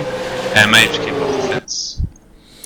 And just having a look at the, 3 wide in there, and to be fair to the Kiani car, there wasn't actually any contact. It was more netcode, I think, that got Warren sideways there. There was a good probably half a foot to a couple of feet separating those 2 cars. Yeah, one thing for those newer viewers that netcode is when iRacing predicts that a car's in a spot where it may not be. And on your screen it looks like you have a gap to the car next to you, and iRacing says, "No, I think you're going to hit him." So yeah, you get a bit of ghost contact, and can end up like it is there, as the 2 Race on Oz cars, one Holden Cruise and the other one a complete Commodore, battling it out here for 10th or 11th. Okay, and just have a quick chat with Bailey. You've got a bit more news there on ERA, do you? Well, straight after that incident, they were straight up into the box of race control, and they've let them know what they think. Interesting. And what was that incident? Was that the one we just saw there with the redback car? Yeah, it was. Okay, so it was the redback guys that were straight up to race control, or ERA? ERA was straight up to race control, not happy about that one. But we'll see the outcome of that one very shortly. Okay, we'll keep our eyes peeled. I'm just not sure why ERA were involved in it, but anyway, we'll see what unfolds. It's getting very exciting. Also, while you're running up and down the pits, Bailey, we used our own connections here, and to find out that ERA's pit stop was actually a standard pit stop for the Ian Ford car. Yep, fair enough. Well, I'll let you guys know if anything else happens, but yeah, for now I've got to grab back up and I've got to get my running boots back on. Okay, we'll keep an eye on it and see what happens, and hopefully, folks, you're enjoying tonight's coverage of the Australian Online Supercar Championship. This is the guys, after tonight, they go back to Australia. Next weekend we have them back at Oran Park, and the following weekend after that they'll be up at Bathurst. So it'll be great to see the V8 supercars back at those 2 tracks. Yeah, Oran Park obviously no longer with us, as I think most people mention every time they get to race a car around there, and it's quite a good track, and unfortunate that it is no longer around, but was also fortunate that iRacing were quick smart to get out there, and one of the first Australian tracks I believe that they scanned on the iRacing service, and it's so good for guys like myself that are old enough to remember some of the racing around there, and been lucky enough to race it around there ourselves and be able to do it whenever we want on the sim server. Yeah, I remember going up there and watching all the racing. It was great fun, and I'm pretty sure a lot of the streets that are on where Oran Park are named after racing drivers and the V8 guys. Yeah, for anyone not familiar or not around the area in Sydney here, it's now a massive housing estate, and right out near where they're going to build a new airport eventually and stuff like that. So unfortunately that gave way many years ago for that housing development. But yeah, I believe, Bernie, you're right, there are a lot of streets around there named after the race drivers, as well as I did look up on Google Maps one time, and you can drive very close to the main straight, and a few of the streets are actually almost part of where the old track used to go. I'll have to go up and have a look around and see what it's like. But then again, it might be a bit heartbreaking. But I tell you what, one thing that is heartbreaking here, folks, for people like Brenton Hobson, Riley Blythe, Sean Thompson, is that Josh Rogers is now out. 21.3 seconds is the gap, and he's absolutely taking no prisoners tonight. He's wringing the neck of this Ford, and he's just letting everyone know that he's out here to win tonight. And I'd have to agree with him unless something goes wrong, which is highly possible. He's going to dominate this race. Yeah, no, he would have been rubbing his hands together when he saw those second and third place cars not pit under that safety car. And I mean, at 21 seconds, if he was to pit now, even if those guys were, on the same lap almost, that he'd pretty much be able to come out and still be on the same lap. Sorry, not the same lap, but in the same position. He's only a full pit stop lead. Yeah, I'm having a look at the telemetry here. We have 40 starters tonight, 1 retirement.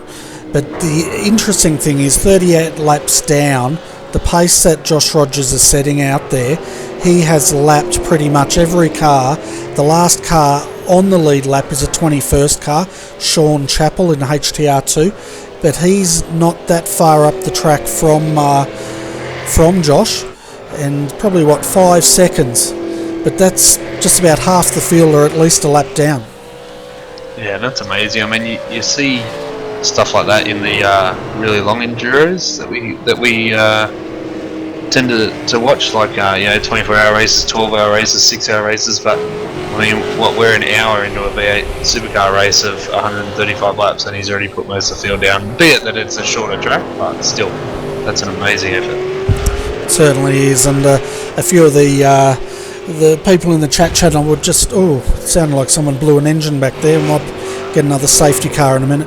We're questioning about the liveries on Josh's car. Yes, he is still with Team TTL. It's just Trading Paints doing what it does best, and I did my darndest to get it working. I think I reloaded the skins about 3 or 4 times, but it just didn't want to play, which is very unfortunate. Yeah, mine's not showing his current livery either, Bernie, but for anyone watching out there that can get in contact with their painters, Bernie will be creating a folder and that you can upload all your paints in for next week and for future broadcasts. And also on Trading Paints, if you can compress your files under 5 meg, it helps with Trading Paints, and Trading Paints can then load them up a lot easier and tends not to have a heart attack like ours are at the moment. Yeah, well, Nick was saying he's out there in this beautiful presented car here, the Black Dog Institute car. That's actually, they've been uploading him as JPEG images, and as you can see, it's working fine. So that's another potential trick. I think you're right there, Luke. I think it is the size of these files that Trading Paints is having trouble delivering, and so it'd be interesting to see if people did compress them and got them down to whatever size you said. If it starts under 5 meg, I think it is. Under 5 meg, it'd be interesting to see if that then starts working better for those guys. But yeah, I will be putting together a form for people to upload their paints directly to me, and hopefully that'll allow these teams and their sponsors to get the airtime that they all deserve to get. Yeah, and also just seeing coming through now, Bernie, in the chat, James Caldwell has been black flagged, and also Tyson Williams has been black flagged. So I believe that'll be more for a incident limit, and as we heard earlier, but we'll have to check down with our pit reporter for confirmation on that. Yeah, I'll definitely get our pit reporter to have a look at that, but I'd say you're right. It's the hitting the 35 incident limit. They get a 30 second stop and hold, I think Bailey told us. Yeah, 30 seconds for their 35 incidents, I think it was. You can see now Brenton Hobson, he's coming in for his second pit stop, and I'll tell you what, Josh Rogers is still out there, and he's still 36 seconds is the gap. All the other guys are starting to pit now, and he's still out there clocking up laps. He's just a freak, this guy.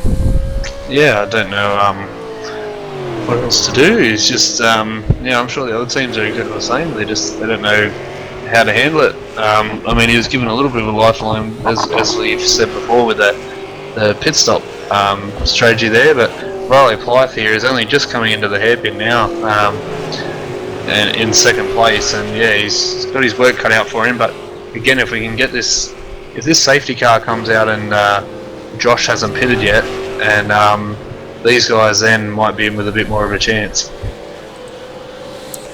Yeah, well, it'll be interesting, won't it? We can see Josh now. He's just going through the final corner. We'll see if he comes in this time, and he does. So he's going to make a liar out of us. Yeah, so Riley Blythe now just coming up on the back little straight before the last chicane. So he's come into there now, and now coming down into the final complex of corners. So this will be interesting to see, with about a 24-second pit stop plus the lane. Josh should still come out in front, but also they might have a driver change in there, Bernie, now, so that might add a little bit of extra time for him. As Riley now around the last two corners, coming back onto the straight. You can see him now as the 70 darts out of the way and Riley's into the pits, so he can't go any further. John Latham has jumped into Team TTL, so we know John, he's no slow driver either. These guys have got an awesome pairing here between John Latham and Josh Rogers, and I tell you what, I think they're going to continue inflicting the hurt here tonight. Yeah, and I think Riley's done the right thing there.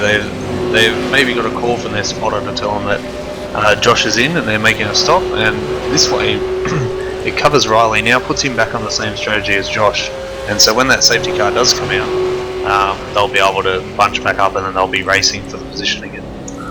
Yeah, and Anthony Mansorella, he's jumping into that car, so Riley out, Anthony in, and I'm trying to get our cameras. They're going all strange on me, folks, but at the moment our leader is Mitchell, and we know he's got a little bit of work to do after that spin. Yeah, and Anthony Mansorella in that Evolution ERA car, still sitting in the pit stationary at the moment, so very long stop for these guys, but now just heading out now of the lane.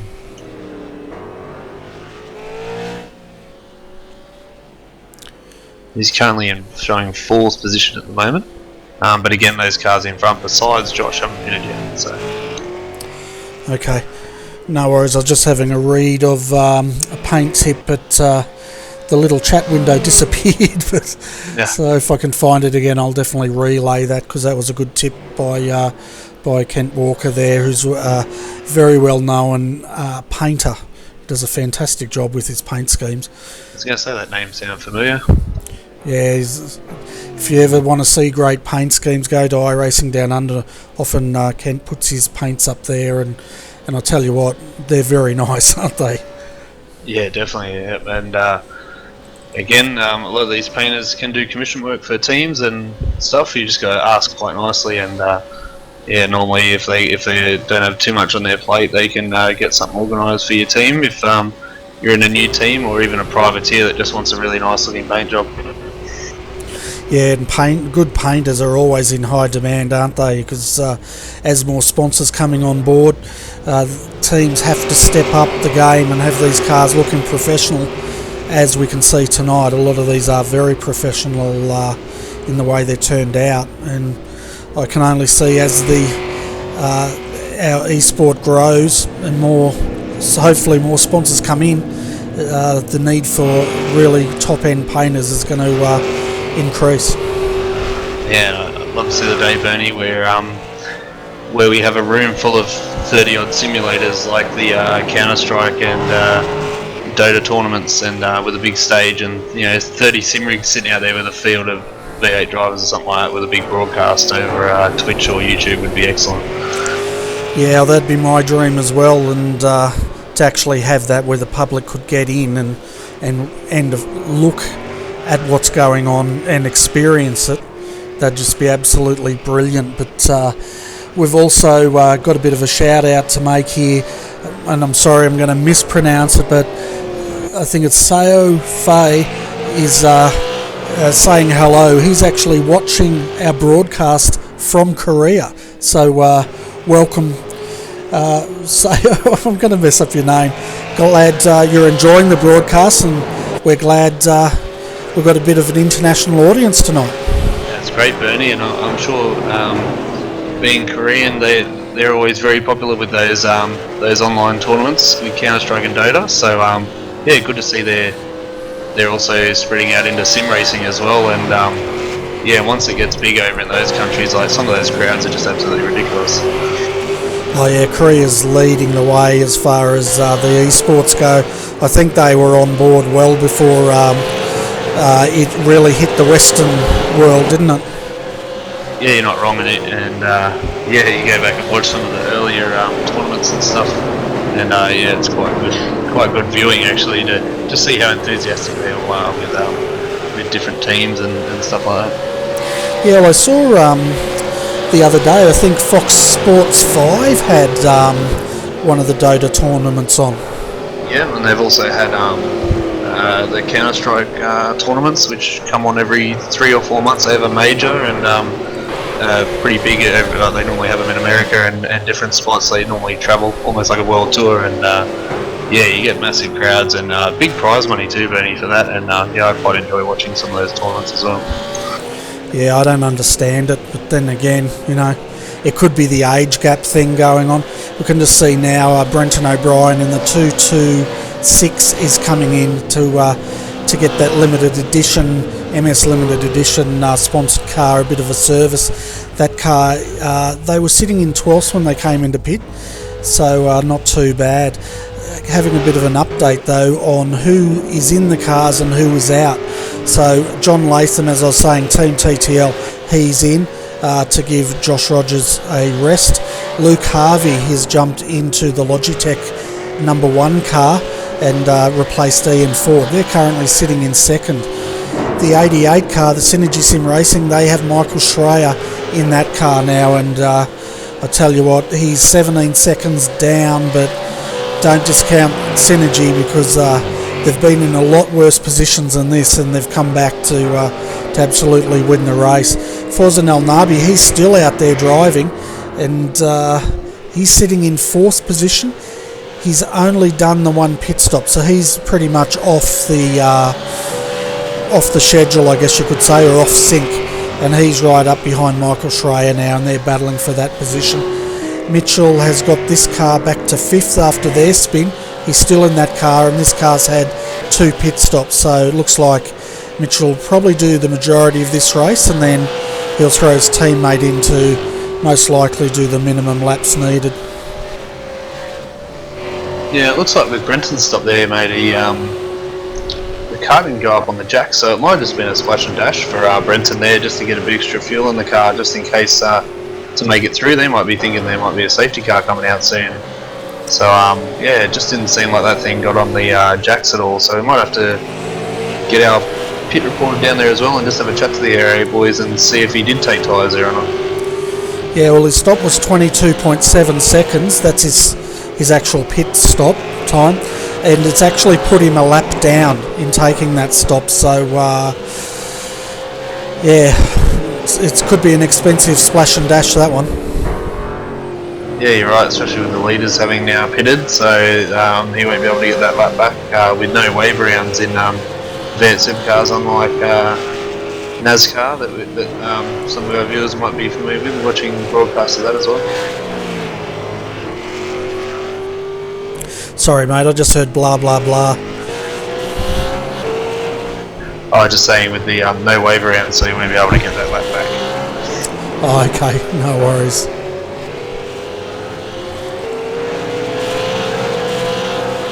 So 201 on his outlap there for Brenton. Back down in 23rd position now. Yeah, and a bit of news, folks, on the Progression Racing Australia #1 team. They're currently sitting in 7th, and Gene Fiddes is driving that number 89 car. And this car started 15th, and they're slowly but surely making their way up. With no fanfare, just making their way up through the field, up to 7th. The highest they got, 5th position. So that's another car to keep an eye on as this race progresses.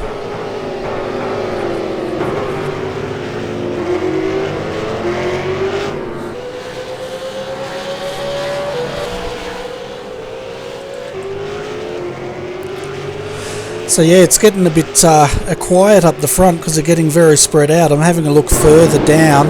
Well, it's not quiet down in 18th. I tell you what, it's all on down here with the moment Todd Parks. He's battling Michael Kirkham, and just ahead of him, Jamie Owens is in a big battle here with Darryl Hockey, and it's on, I think.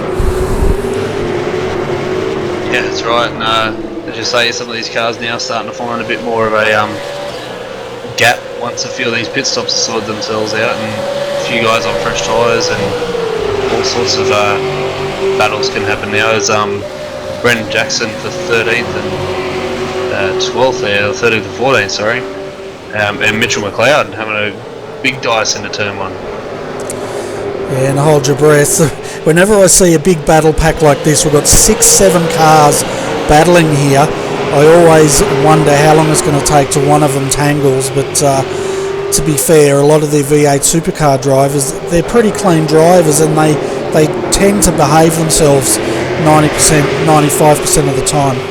Yeah, Ben's got the hardest job here. He's right at the back of the that pack, and he's going to have a bit of trouble passing Mark Samuel as he tries to battle Connor in front. And yeah, as you say, they are pretty clean drivers, and yeah, we've got a race on Oscar leading this little pack, and then one bringing up the rear, so it's a bit of a race on Oz sandwich at the moment. Yeah, it certainly is, and I tell you what, I guess it keeps them entertained. We're up to lap 46 here of 132, and I guess, you know, if you're going to be racing, you just love to be in an angry battle pack like this, wouldn't you? Yeah, I know I wouldn't be, but I know you would, because you're a lunatic. Yeah, love it. I'd want to be that either Todd Parks here or Connor, I reckon, the two middle cars in this pack, and just be trying to get around the guy in front, and then also trying to block the guy behind me, and rubbing a few panels while we're at it. It'd be good fun. Yeah. You've confirmed what I think I need to do, and that is a famous quote: I need to let the mongrel out more, I think. Yeah, that's it. Once you get bitten, it's yeah, it's hard to get rid of. As it makes a move down there into turn 1, almost Todd Parks was in trouble for a second there, but the redback car of Jamie Allen decided to tuck back in behind. So you got two redback cars in here as well, Bernie. There's a couple of teammates here that might want to try and gang up and get this move done. Yeah, well, you got Jamie Owens in the 042, and then Connor McCluskey, and then Mark Samuel for redback just behind them in the 032. He's coming under a lot of pressure though by the Race on Oz entry of Jeff Gauci there. No, it's not. Sorry. I jumped to Jeff Gauci and it was the wrong car. Who's in that Race on Oz car? It's Benjamin Smith in the Race on Oz behind the redback car there, mate. Okay, there you go. I'm just trying to work out where Benjamin is. I can't even see him on our telemetry. Yeah, just using the iRacing overlays at the moment to help you out. It's yeah, he's doing a good job. I think that was the 91. As the Connor there makes a huge mistake and loses 2 positions, and that's also given Benjamin a chance to have another go at the redback car there, the 032, sorry, but couldn't get the move done in the last chicane. But Connor with a huge slide out of one of the corners down there. Yeah, it's an interesting dynamic here now. Like you can see this battle pack, it's spreading out a little bit. Benjamin Smith, he's a lap down, but we know the talent this guy has, and he's putting the pressure on these guys because he's trying to get his lap back, and as he fights his way through this pack and moves forward. Yeah, and Jamie Owen now trying to tuck into the slipstream of the car in front coming into turn 1. I don't think he's going to be close enough here into turn 1 to have a go, but he'll just get in his mirrors a little bit there and try and make Todd there outbrake himself. But it's Todd keeping his eyes forward and has that Race on Oz car with that nice livery in his sights. And we can see Jeff Gauci, he's in the pits now for his second stop by the looks of it. And Sean Evans is jumping into that car. They were in the, where were they? Probably around about 14th when they came into pit.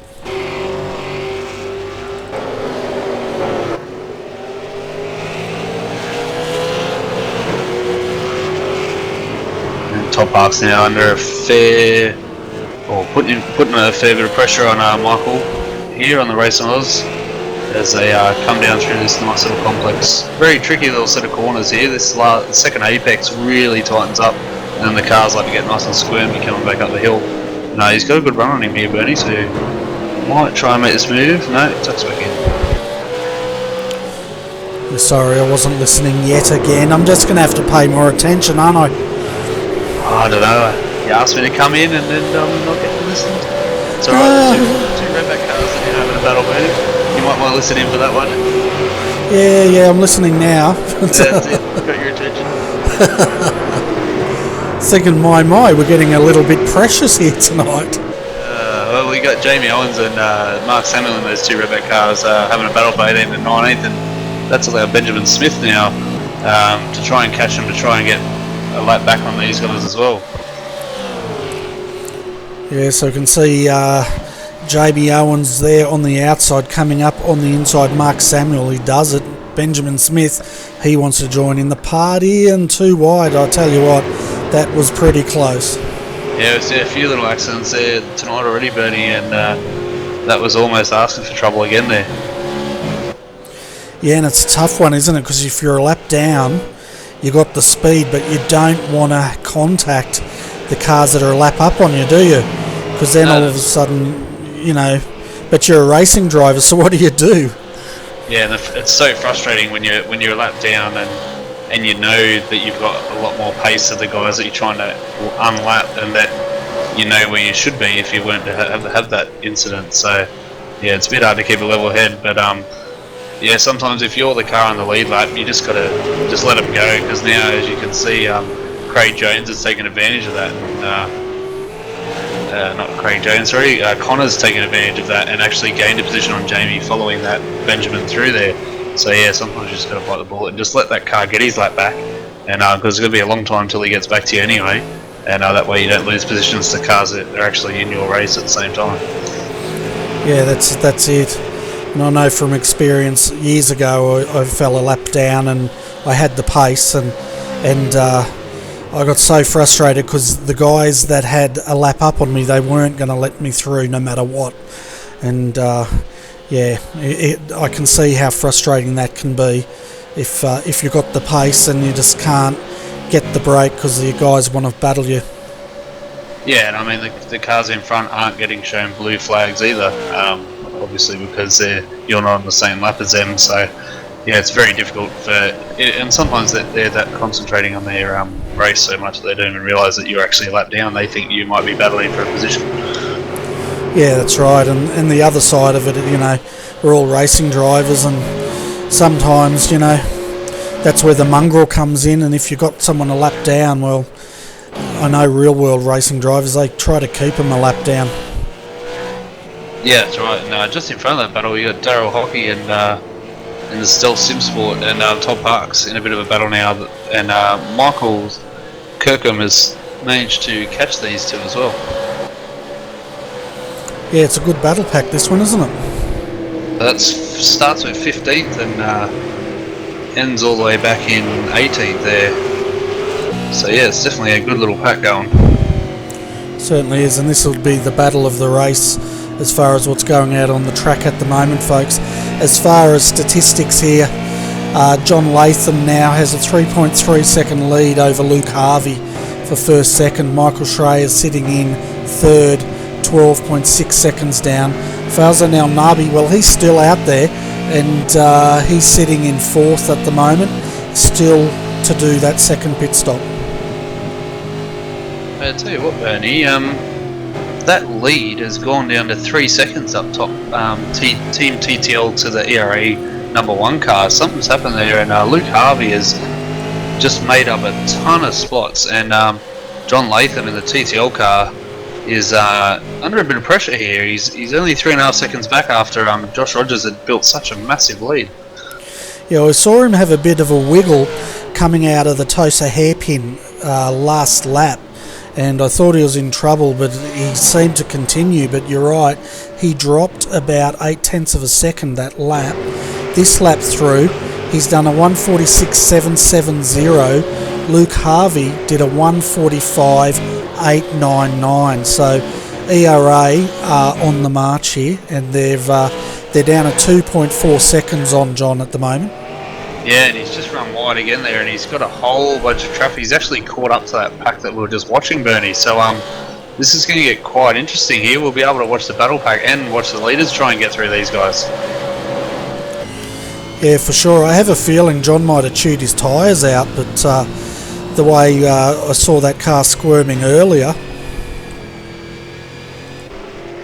Yeah, he's just got to be so careful through here. As we said before, there's not a lot of passing opportunities, and the quicker he can get around these cars is going to be better for him, because that way he puts a few lap cars between him and the chasing car behind.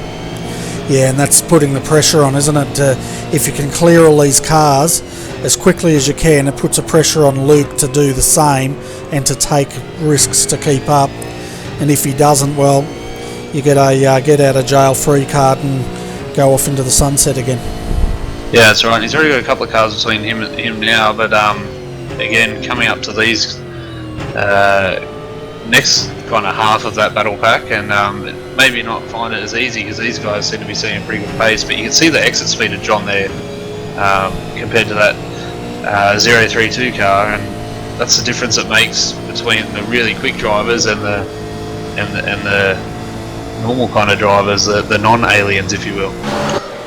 Yeah, and you could also see the trust, because he was up on the ripple strip. You could hear him put the foot down, and he trusted that the 032 was going to jump out of the way there, and he wasn't going to second guess it. He was on a mission and he was going. Yeah, and as you said before, a lot of the V8 drivers are pretty aware of what's around them, and get out of the way when they can. These leaders, they don't tend to muck them up too much. I'll tell you what, last time through, Luke's actually done better in the traffic. He was 1.8 seconds down on John Latham. The actual time now, 9/10 of a second. So he's on a march here. Before the action really heats up, which is going to happen any moment, we'll jump back down to Bailey. Bailey, you got some news for us, mate? I have. Well, firstly, that Brent O'Brien incident in the pit lane, he only took fuel, so no tyres, so we'll have to watch his tyre wear throughout the race. Okay, and what about, have you heard anything about Forza Malnabi's entry? Because as far as I can tell, he hasn't done his second stop yet, and he was the one that was off sequence.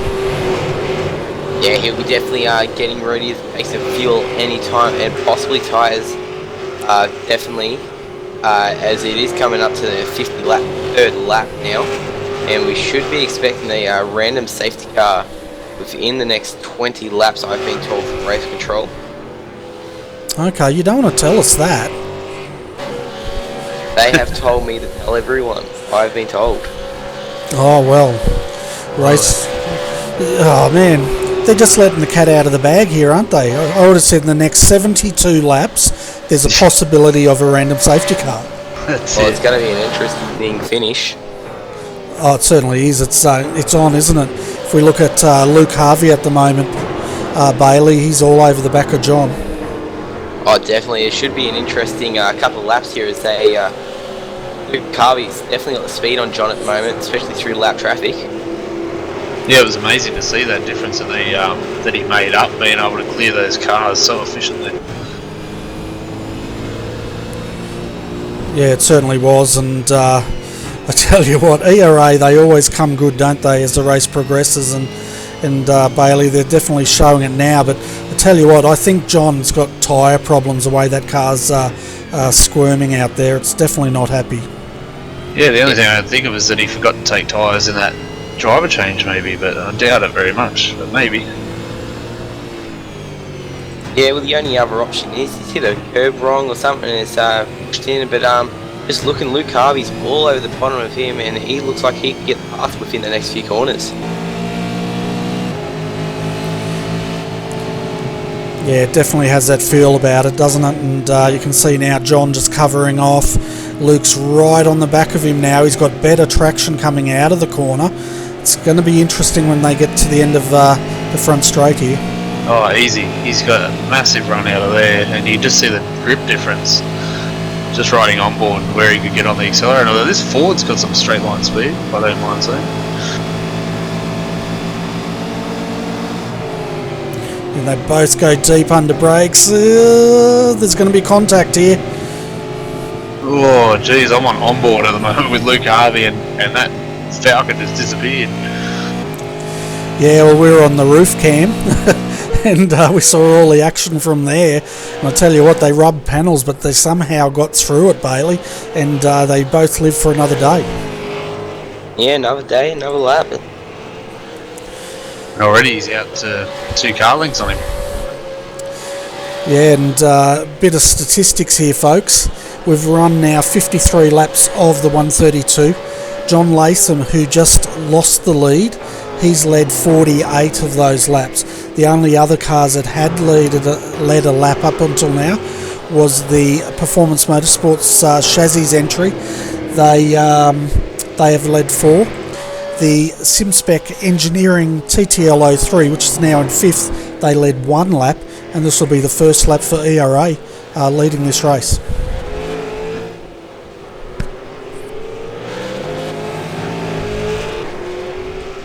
Yeah, it's interesting to see, Bernie. Just how much those tyres have just dropped off the cliff on John's car there. I certainly burnt them up, hasn't he? He's struggling now. Yeah. He's just he's just either going to have to bring the car in, throw tyres on, or he's praying for within the next 20 laps of someone let the cat out of the bag for that safety car to come out. Yeah, so they'll throw a spanner in the works now. The team's now knowing roughly when it's going to come out. If they're going to now maybe try just a little bit earlier pit stop, or actually just wait and just hold it out. But if you've got the fuel for another 20 laps, then you might as well just wait. Yeah, well, as long as you don't lose too much space, because he's got the number 88, Michael Schreier. He's 7 seconds down from John, and the way John's car looks like with tyres, they're going to have Michael all over him soon. But we've also got Michael's co-driver, or teammate, we should say, not co-driver, teammate here, Brenton Hobson. Welcome to the Combox, Brenton. Thanks for waiting down there, mate, and being so patient. But it's looking good for you guys at the moment, sitting in 3rd and only 8.6 seconds from the lead. Hey Bernie, how's it going, mate? The race is sort of progressing along okay at the minute. We definitely aren't that fast here tonight, but as is usually the case, Michael's jumped in the car and doing some nice consistent laps, and all those guys up the front had a bit of a battle there. We gained a few seconds, so we'll see what we can do. Maybe catch John here before the fuel runs over, but not sure about the ERA car at the front. Yeah, well, looking at the times, I definitely think the TTL car's in a bit of trouble as far as tyres go.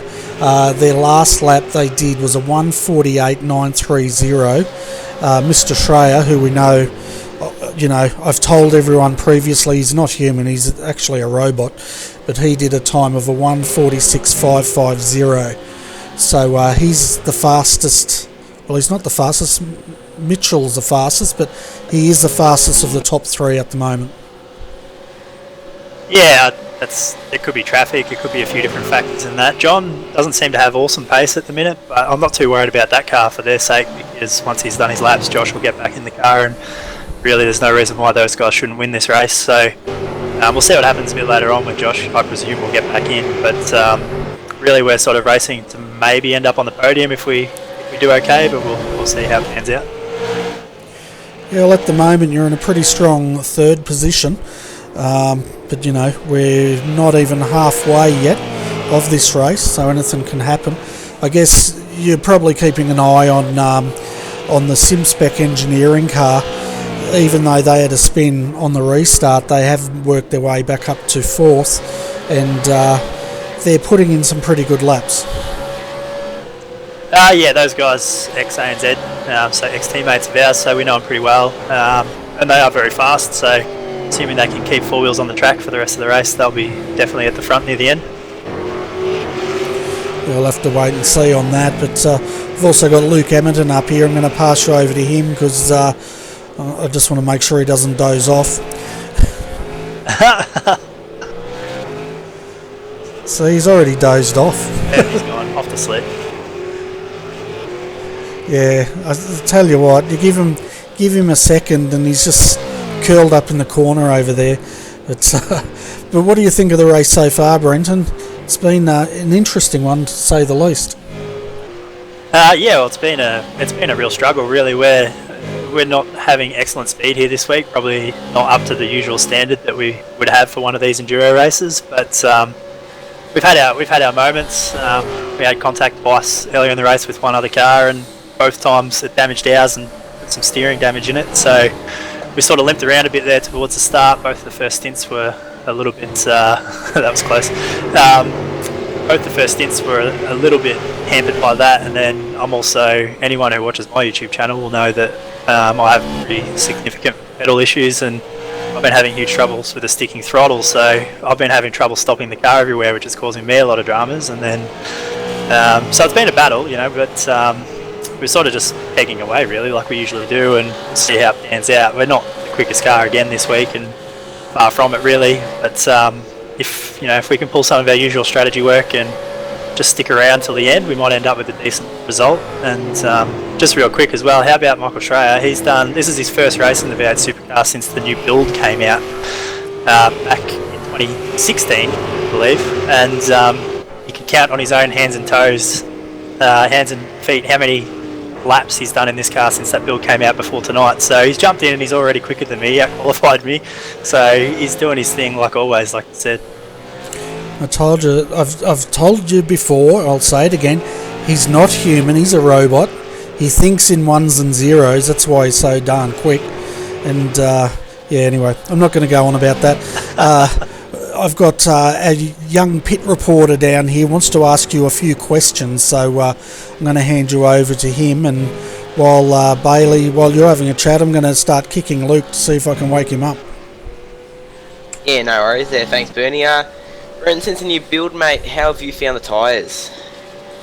Well, they're certainly different. I personally have struggled a lot to find good consistent speed from the car. I know my pace relative to those around me has probably dropped a little bit, but the car's a lot more drivable than it used to be, but I just haven't seemed to have unlocked the magic trick in how to extract really good speed from it yet. Yeah, I found that myself, jumping in the car, having a bit of spin around all the tracks, but I haven't had a spin around this track. Only just bought this one last night, almost bought the wrong track. Yeah, this track as well, like I found this one to be very low grip, and I'm not sure how everyone else has sort of found it, but my personal sort of experience here is that the track surface has got really low grip, so combine that with the tyres that don't sort of hang on like they used to, and obviously as the runs go on, towards the end of a run you're really struggling for traction, and this track in particular has been one that I've struggled with for that. Yeah, fair enough. I'll hand you back over to Bernie and Luke and see how we go. No worries. Well, you guys might be able to answer this question. One of our Korean viewers has asked what is big in Australia as far as iRacing goes at the moment. Off the top of my head, the Monday night skippies have a very good following. We've got good following, I guess, in the GT3s, the V8 Supercars, and the Porsche Cup car seems to have taken off big time here as well. And probably dirt. Is there anything else I've missed, or is that pretty much covering most of what the Aussie guys out there are racing these days? I think that you've pretty much covered it there. I know like oval stuff isn't massive here, although that will probably change when dirt comes out. But what you said there was pretty accurate. GT3 combined perhaps with sort of the Corvette C7 and a couple of other enduro cars perhaps, but definitely V8 Supercar, Porsche, a bit of GT3, especially with the teams that are going up into the pro license just this week for BES, upcoming BES season, so I know the GT3 is quite popular as well. Yeah, and we've got of course, the sports cars are on this Sunday. Might as well give RRTV another plug. From 8:45am Australian Eastern Daylight Savings Time, we'll be covering the first round of the Selby Endurance Sports Car Championship. Now that's going to be interesting. We've got the HPDs in the prototype class, the GT3s in their class, and then the Porsche Cup has a class of their own as well. So it's going to be interesting, I think, getting those three cars on the track together and just seeing how it plays out over the 10 hours. Yeah, that series will be interesting to see how it goes, both for participation and then the cars themselves, how they go on track together. We haven't 100% made up our mind yet at SSR if we're going to have a run in that series, but it looks like we might be going to field a Porsche for this weekend. But we'll see. We haven't committed to that yet. We haven't even got guys lined up. So, as usual, it'll be a last-minute effort for us if we do it. But we may end up seeing you on Sunday for that. Oh, I hope so. And I guess the other big ones that are taking off, you've got the Australian Carrera Cup, I think it is starting next weekend, but also the IRFF Porsche Australian Cup, I think they call it. Tuesday night's got a massive following. And I also know the IRFF guys, they're going to be with the Australian Speedway League. They're doing some great things. I saw a post on what they're proposing, and it looks like they're going to have some really good Saturday night speedway dirt action coming up, and I reckon that's going to be absolutely awesome. Yeah, well, as Bailey would know, if anyone out there doesn't already, I'll get to myself, if anyone doesn't follow my YouTube channel, which is Hobbo88 on YouTube, I do dirt videos almost every other day for YouTube in R Factor. So once dirt comes to iRacing, I'm going to be all over it and pretty involved in that part of the iRacing platform once it comes out. Fantastic. So if someone goes to YouTube, they just type in Hobbo88 and they'll be able to find it? Yeah, HOBBO, numbers 88. That's my channel, and yeah, go check it out. I do post stuff sort of 4 or 5 times a week, so if anyone is interested in the dirt stuff, that'll be definitely having a lot of content once it comes to iRacing. Fantastic. I'm going to go and subscribe to your channel now that I know it. Do you do any live like broadcasting of while you're actually in a race live? Do you do any of that stuff? Not live streaming. I just don't have the internet provisions for it, but I do record live pretty much every V8 Supercar race I do, with the exception of this one tonight. I don't live record the AOSC, but I do everything else, including V8 Scops. But I also live record a fair bit of online racing for the Speedway already, and bits and pieces. And it is all live recorded and commentated live, but not uploaded live stream. It's just uploaded after the race is finished. Awesome. Well, I guess that gives you an opportunity, if you totally balls up the race, you don't have to put it up, or do you put it up no matter what? No, I upload pretty much every single race, good, bad, or otherwise. I don't cherry pick my best stuff and upload that. I just upload basically everything. As I say that though, I didn't upload the race from Wednesday night this week, the OSR, because my recording failed. But with the exception of that, I do upload everything. So yeah, I don't just pick the good stuff and put that up. If I've done a terrible job, you'll see it. Don't worry. Fantastic. Well, Hobbo88, I'm going to go and subscribe to your channel as soon as I get off air here. I might even try it while I'm on air. We're halfway point, folks. I think we're the halfway point. 61, 132. Are we at the halfway point? Anyone? Can you tell me? We're not far from it. Like, looking at time, we've got 2 hours and 8 minutes to go, so it's a 4-hour session. So regardless of laps, we're getting close on time to halfway, so we'll be pretty close. Okay, folks, we're at the halfway point, sort of, maybe. We don't really know, but it's close enough. Some statistics here. We've got John Latham is leading the race again because Luke Harvey has brought that car into the pit. He's come out in 6th position. He had a 43.7 second stop, so a bit of work to make up there, but it seems like a pretty big stop. Full, probably I'd say tyres, full fuel, and he's out. Michael Schreier's 4.6 seconds down from the lead at the moment, yet to make their 3rd stop. Mitchell is sitting in 3rd for SimSpec Engineering, and he's closing in probably about 0.4 of a second on the back of the Synergy Sim Racing in 2nd place. As far as cars on the lead lap, the last car on the lead lap now, as we come under yellow now, this will be the 2nd safety car. Brendan Jackson in PFR Team Kiani 2 car in 12th position is the last car on the lead lap. Yeah, only having 12 cars on the lead lap, halfway in the race will make it very tricky for those cars to lap down, but this random safety car should hopefully let them catch up if they want to stay on field. You've got to think some cars have hit it for their third stop now, and some on their second somehow. And do they, well, we've got you up here, Bailey, do they do wave arounds in this series? If you're a lap down, do they wave you through, or do you pretty much start where you queue up behind the safety car? Don't quote me on this one, but I'm pretty sure there is wave rounds on it, and as the drivers have been instructed by your administration team here at AOSC, at the start of the race they've been told that if you go to pit once you've waved around, will be black flagged, and they have been clearly spoken that race control doesn't clear those ones, so that's a harsh penalty there. Yeah, and I think when they come under this safety car, they've actually got to wait for the pit to open, don't they? And then they can dive in the pits. Normally the second lap under safety car, if I'm correct. Yeah, from what I've been watching, it seems to be first laps catching up, as you said earlier, and then second catch they dive in. Yes, it'll be on very shortly. But before we get to that, Brenton, we should let you give all your sponsors a shout out, because no doubt it's going to get really busy for you guys in the next lap. It won't be busy for me. I'm going to let Michael stay in the car. I'm ready to get back in so you can have another crack. But yeah, well, quick shout out to the sponsors. So thanks to Eaton, CSR Fabrications, DJD Customs, and Newlon.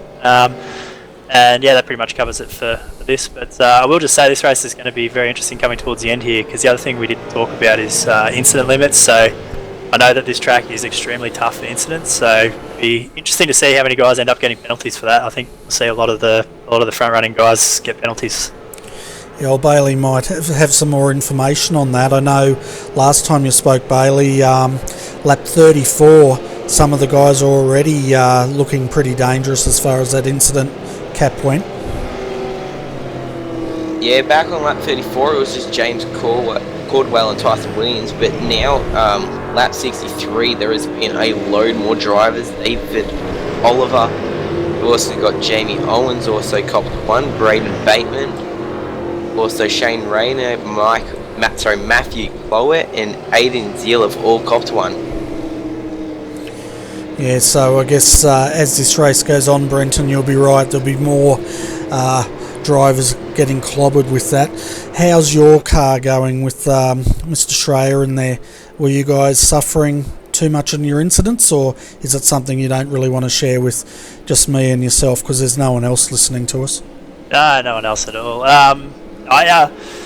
I know that we're struggling a little bit, more than we would certainly like. We're halfway through here, and I think we've gone just past halfway on the incidents, so we're close. We'll have to take it easy. We certainly won't be able to thrash it at the end and use them up, because we won't have any there. But in saying that, I think that we're probably quite comparable to those around us, if anything, perhaps a little better. So we'll see how it all pans out. It might just be a case of that one car that doesn't get a penalty at the end is the one that runs away to get the win. So we'll see what happens, and we'll do our best. You can't do anything about it, and sometimes you get the unforeseen 4 and 2Xs. I know we've had a couple of them already, which haven't helped, but it'll be interesting to see. It's certainly something we don't normally worry about, but this track, which throws a lot of off tracks, it might be a bit different this time around. Yeah, it could be, that's for sure. We can see now. It's interesting, the top 4 dove straight into the pits. One of the redback cars stayed out. I think it was a 032 stayed out. That was Mark Samuel, a lap down, so no doubt he's trying to get that lap back by not pitting. But it's starting to look a bit busy down there again, Bailey. Oh, definitely busy down here. All cars whizzing past. Pit crews are out changing tyres. I can't barely hear you guys down here. Yeah, well, you're probably enjoying yourself if you're that close to all the action. Oh, it's an amazing scene from down here, especially. Brent will be able to tell you down in the garage. Yeah, definitely. Well, anyway, Brendan, we should let you go because if you stay here too longer, you're going to hear Bailey get run over as he goes and asks for an autograph from your driver, Mr. Schreier here. Yeah, stick the pen in the window as he stops for some fuel. You'll be right. I don't know if he understands signatures. As you said, he's a robot, so we don't know about that. He'd just drive off, take your arm with him, I think. Probably. He's got no time for fans. That's it. I have to say, I'm very impressed with him again this week. Well, I can't believe how fast and good he's consistent he's been again, considering how underprepared we were for this one. So, very impressed. You'll notice the white helmet. He's definitely gone for the Stig look for you as well, Bernie. Yeah, I did notice that. It's sort of, he's got the full look, hasn't he? He's of the Stig. Does he have a white suit? No, I don't think he does, but that'll be the next step when he fully goes all the way Stig. Yeah, awesome. And he should come up for an interview and say nothing. We'll just we'll just ask him questions and he can just say nothing. He can just stand there and look like the Stig. That's it. That's exactly right. All right. Well, I'm going to get going because I need to go do some crew chiefing. But yeah, I'll potentially be back later, and hopefully at the end of the race we'll be up here with a good result. Yeah, no worries. Great talking to you. And folks out there, one more plug for Brenton Hobbo88. Check out his YouTube channel and see some dirt track action there. Cheers. Thanks, mate.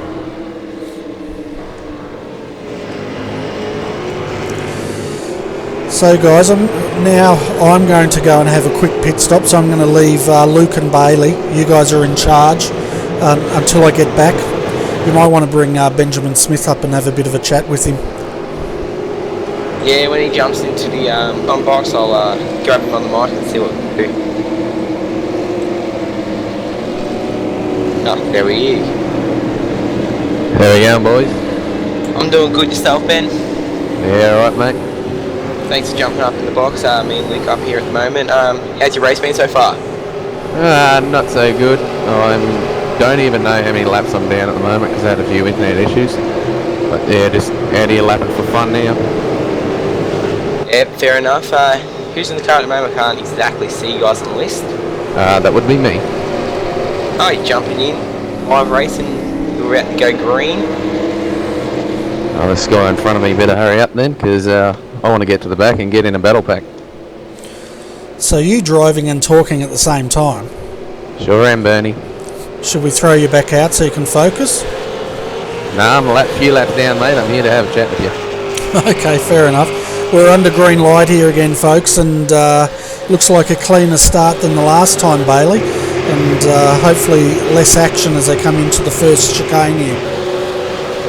It has been a lot cleaner start, but just over the comms now, we can hear Matt Strafford having a little bit of a disagreement with a couple of drivers. We'll have to have a little bit of a look back and see what happened there. Looks like it's staying yellow on my screen. Yeah, it is. It's definitely gone yellow. Yeah, we're back yellow again. Not sure what happened. I've been told by Racing Trot it was a late wave around from iRacing officials has extended the yellow. Pit lane's closed and a heap of people just went into the pits. So there'll be a lot of conflict in the drivers out there, I'm guessing, Ben. Oh, and now it's going green for some reason. Caution. I'm so confused right now.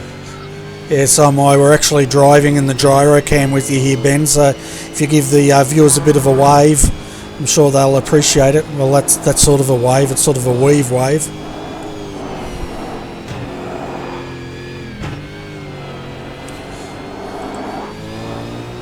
Yeah, no, that's a bit of excitement halfway through the race anyway.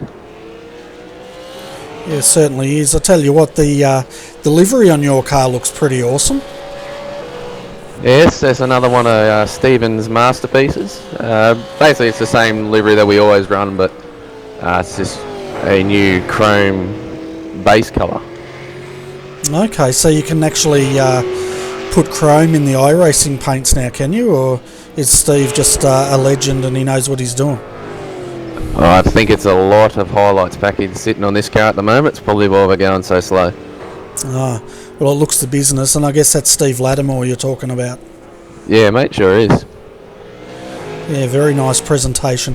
One of your cars out there, though, I'm not sure if it was this one, but one of them was in the wars earlier, but it wasn't losing any speed, even though it didn't have any back on it. Yeah, no, that would have been Stephen. I was following it and I saw that he had the low aero package on his car. Yeah, as Luke said earlier, that was the Holden Cruise look or something. In fact, I don't even know if Luke's still in here. Are you still with us, Luke, or are you still sleeping, mate? Nope, that's definitely asleep. He's definitely asleep, isn't he? Oh, well. What about you, Bailey? Are you with us, or are you gone to sleep as well? Well, we'll be back with you guys soon. There's been a lot of conflict down in the pit lane with race control and what has happened with black flags at the moment, so I will get back to you guys as soon as possible. Alright, thanks mate, and we'll let Bailey, our pit reporter, get into the thick of it down there and work out what the heck's going on. I guess, Ben, you're probably wondering, just as we are, what's happening out there at the moment.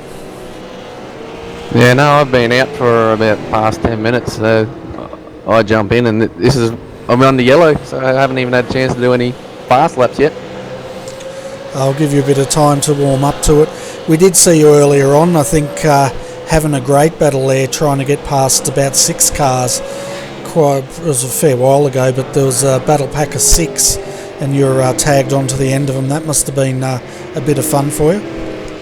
Oh mate, anytime you get in that battle pack's the best thing ever. Learning your racecraft, learning how to pass. Almost ran in the back of someone.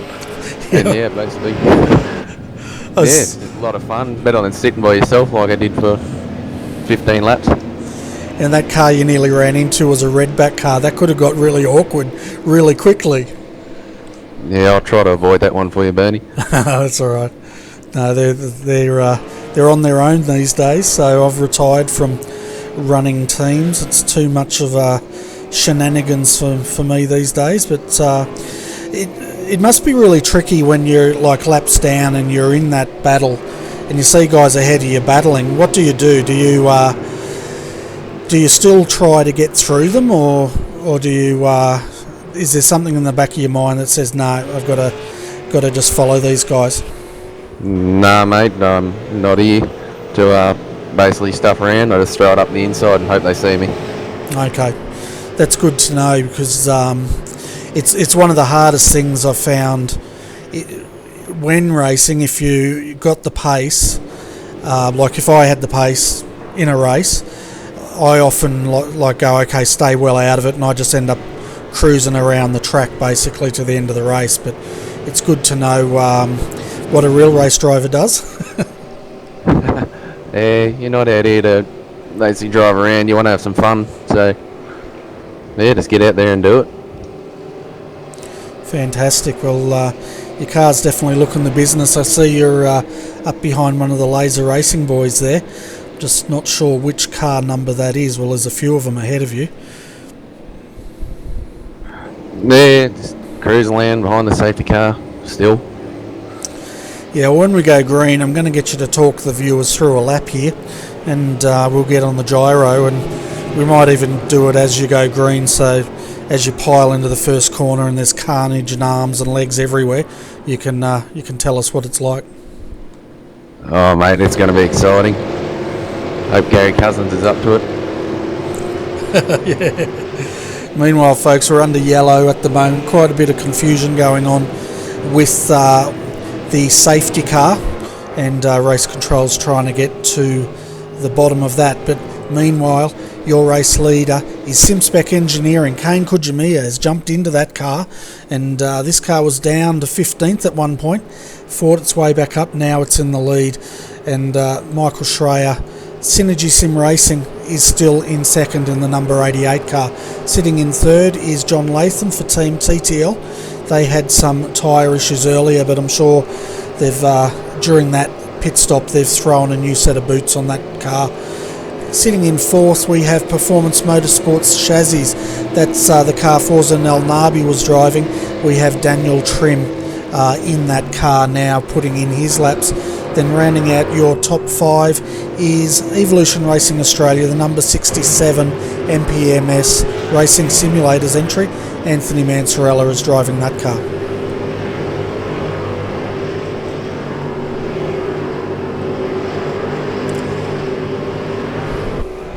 So as far as cars on the lead lap go, we're actually back to 21 now on the lead lap, so about half the field. The last car on the lead lap is Brenton O'Brien in the number 226 MS Limited Edition entry, and he's sitting down there in 21st position. And we can see now they're all going past the safety car, so definitely a lot of confusion here. The lights were off, I think, but all of a sudden all the cars that were a lap down are all going through again. I don't know, is that normal, Ben, or...? Not usually, but I think we got Bailey trying to chat to the drivers. I think there's been a bit of an issue with pit lane. Yeah, it definitely sounds like there's quite a bit of confusion out there, and it might take a few laps for them to unravel what's going on, but it adds to the excitement, doesn't it? Yeah, sure does. Yeah, and I know you like driving at shopping pace. Oh yeah, this is the least I'm not losing any ground on the leaders this time. Well, I reckon you should get out the elevator music and hang your arm out the side of the window and just tap away. Yeah, should have something going in the background at least. Yeah. Well, as you go past, you could probably hear a bit there. Yep.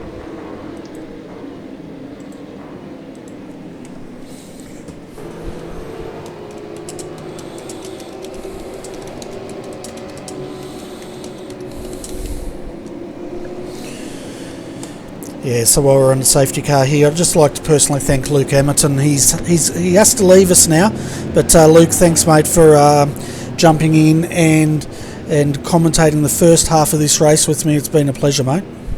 Yeah, no worries, Bernie, and sorry I have to tune off, mate. I've got an early start tomorrow. I'm actually down at Eastern Creek Raceway helping volunteer running a Motorcana day on the wet skid pan tomorrow, so yeah, I've got a nice early start. Better get some beauty sleep before I have to be up at about 6 o'clock tomorrow morning to go set up. So yeah, thanks for the opportunity to come in and say hi again. And yeah, you guys will probably see me around a bit more often, commentating a few other events throughout the year. Fantastic, and yeah, I really appreciate you jumping in, especially when you got such an early start in the morning. And no, it's been great having you. So hopefully we'll catch up again as the year progresses. And if you're out there racing and I'm broadcasting a race, I'll just trash talk you for a few laps. Yeah, no problem. Happy to do an onboard and try and get a commentator's curse. No worries. Yeah, no worries. We're about to do that with Ben as soon as the lights go green, so that'll be interesting. But anyway, I'll let you go and have a good sleep and enjoy your Motorcana tomorrow. Good day, mate, and have a good call for the rest of the night. And thanks a lot for Bailey as well for jumping in comms box as well and running around in the pit lane like an idiot. Yeah, it's been good to see you, Luke. Have a good one. No worries, have a good one, boys, and I'll let you call the green light. See you later. Alright, no worries. See you, mate. So we're basically looking now, the safety car lights are out, folks, and it looks like we will be going green this time by. Bailey, there seemed to be a little bit of confusion going on down there, but looks like our race control has it all sorted out now.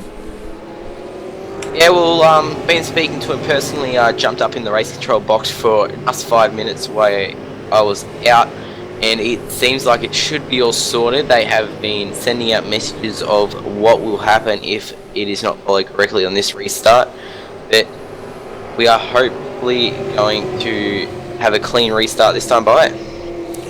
Fantastic, and I tell you what, the top three here, you've got Kane Kujimiya, Michael Schreier, John Latham in the top three positions. Then we've got Daniel Trim, Anthony Mansarella in 4th and 5th. So it's definitely going to be on here as they come into the first corner. You can see now the safety car should be peeling in, and it does.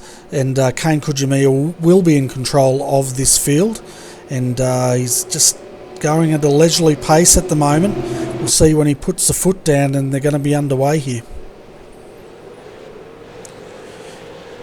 Alright, here we go. As you can see Camera there, off. And we're off. The jump. So jumping on board with Benjamin Bit of a car Smith park here. going on here. Not sure what's going on back there, Bernie, but a few cars been passing on the yellow. It looks like they'll be copping a black flag or two there. No worries, we're actually jumping on board with Ben Smith here.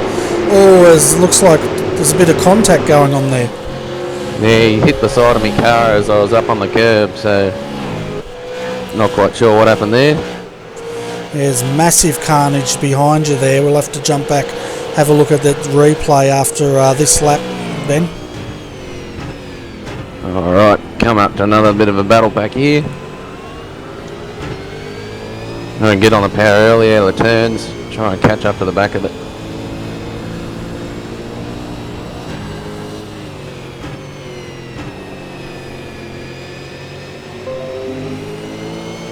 Alright, so we've got to pick our battles through here.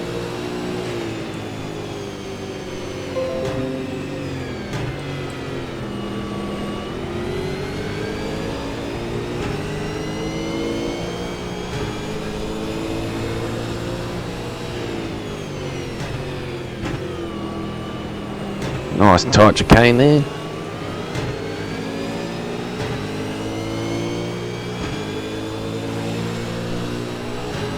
Alright, here we go, this is going to be interesting. Looked like there was a car going down a lap. Alright, back on the front straight, a bit sideways.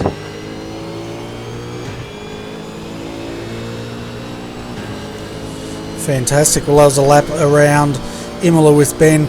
Bit crazy there at the restart, Ben, so thanks for letting us jump on board with you, mate. That's alright, mate. Glad to have you in here. Okay, hang on to it. I think we'll bail out about now and let you get back to your racing.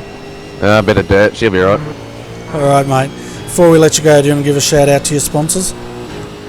Yeah, mate, I'd like to shout out to Pagnian, Shelby, High Tech Oils, Gamesman, basically all Race on Oz, the Sim Racing League, the guys backing on the website at raceonoz.com.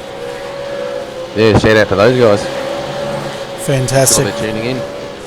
Awesome, fantastic, and thanks for being a good sport and letting us do that with you on such a busy time as a restart. And best of luck with the rest of the race. Yeah, thanks, mate.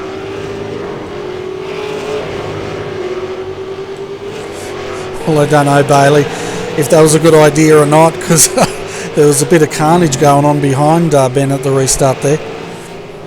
Oh, there's cars everywhere. It was the last 10-15 minutes of this race has been a bit of a mayhem, especially all around the track, all ground staff, you know, all races, teams. Had a bit of a struggle, but it looks like we're back green flag racing now, and Kane's out front from TTL. Yeah, just having a look at the replay, and we've got cars all over the place down there. There was actually one car going backwards down the track as fast as the cars were going forwards. Sure, Racing Control jumped straight onto that one after hearing that one from you guys. I don't know if they spotted that one. Yeah, well, I feel pretty bad being on live with him and when all that unfolds, but anyway, I'll just have to sneak out of the comm box a bit later on tonight and sort of disappear into the darkness. So at the moment, folks, we've got Kane Kujimiya leading this race for SimSpec Engineering. This car's led 6 laps of the 71 laps so far of this race. John Latham, this car with Joshua Rogers, they are the pace setters, and well, they were up until about the halfway point. They led 54 of the 70 laps so far, and with a new set of boots on this car, I'm sure John's going to be a lot happier with it. We've still got Michael sitting in there in third, just shadowing him. Daniel's dropped off a little bit in fourth, and Anthony Mansorella's also got a bit of a gap, sitting there in fifth position. Brenton O'Brien is the last car on the lead lap, and he is in 19th at this stage. Yeah, definitely an interesting top 19 on that lead lap, Bernie. Should be a just about the 2 hour and 20 minute mark, so the second half of the race now. It should be quite an awesome finish, seeing now 19 cars on the lead lap. It certainly will be an awesome finish. It's heating up, isn't it? And it's sort of got the makings of a great finish of this race. As far as the retirements go, well, we lost the 668 very early on in the race. Looks like we may have also lost the 74. Jason Dixon was driving that car at the time. Tyson Williams in the 48, looks like they may have also retired. And the last retirement could be the 45 with James Cordwell.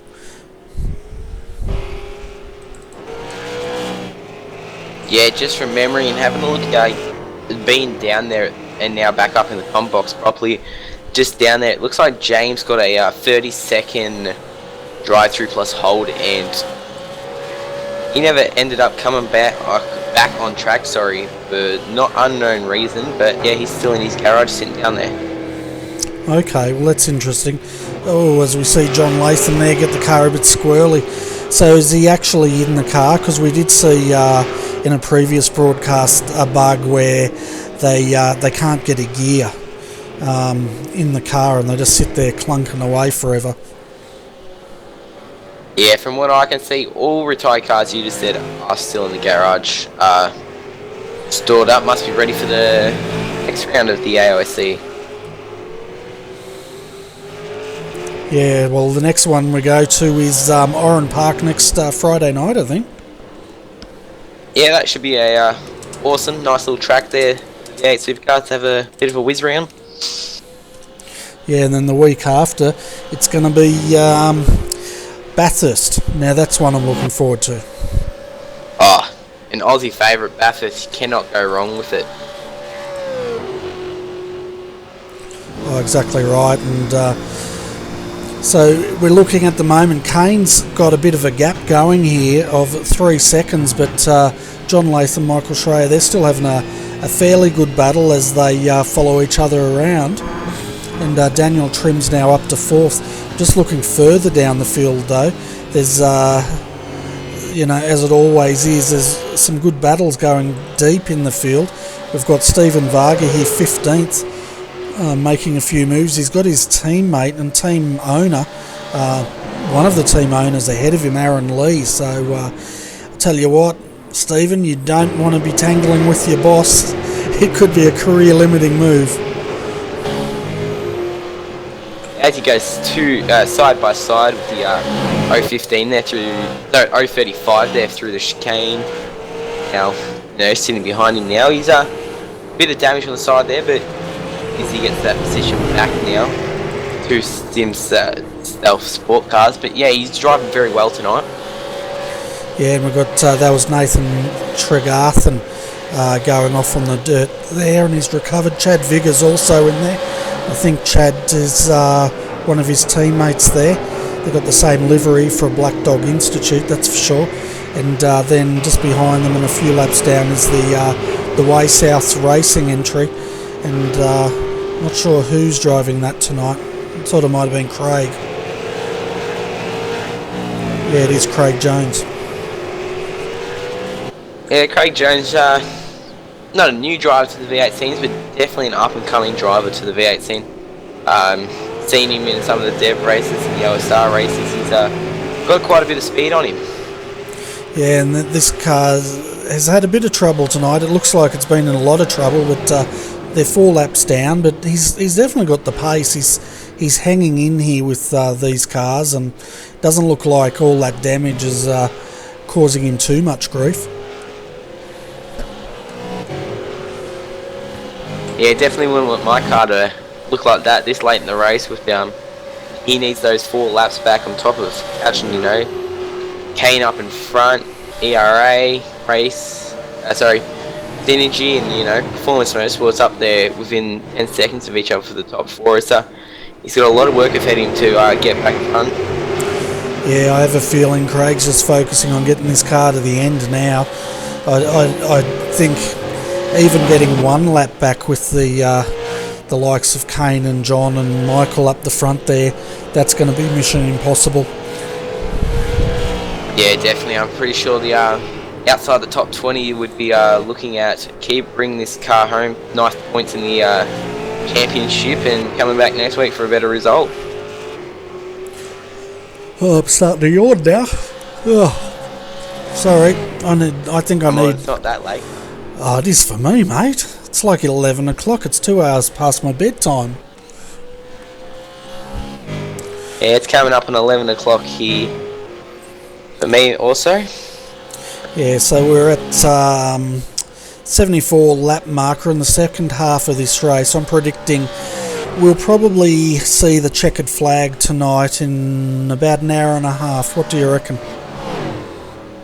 Yeah, about an hour and 20 to an hour and 40 minutes, somewhere in that time zone. I'd see us spinning that checkered flag, and we're going to be crowning our winner. Yeah, and it's going to be interesting at the moment. It could be anyone in the top three, possibly it could potentially be the top five. Hayden Dodman at the moment in 4 Motorsport. He's sitting in 5th. He's just got past Anthony Mansarella in the 67 car, so he's on his way up through the field. Then we've got Daniel Trim, and he's dropped off a bit. Deary me, yawn, I need my coffee.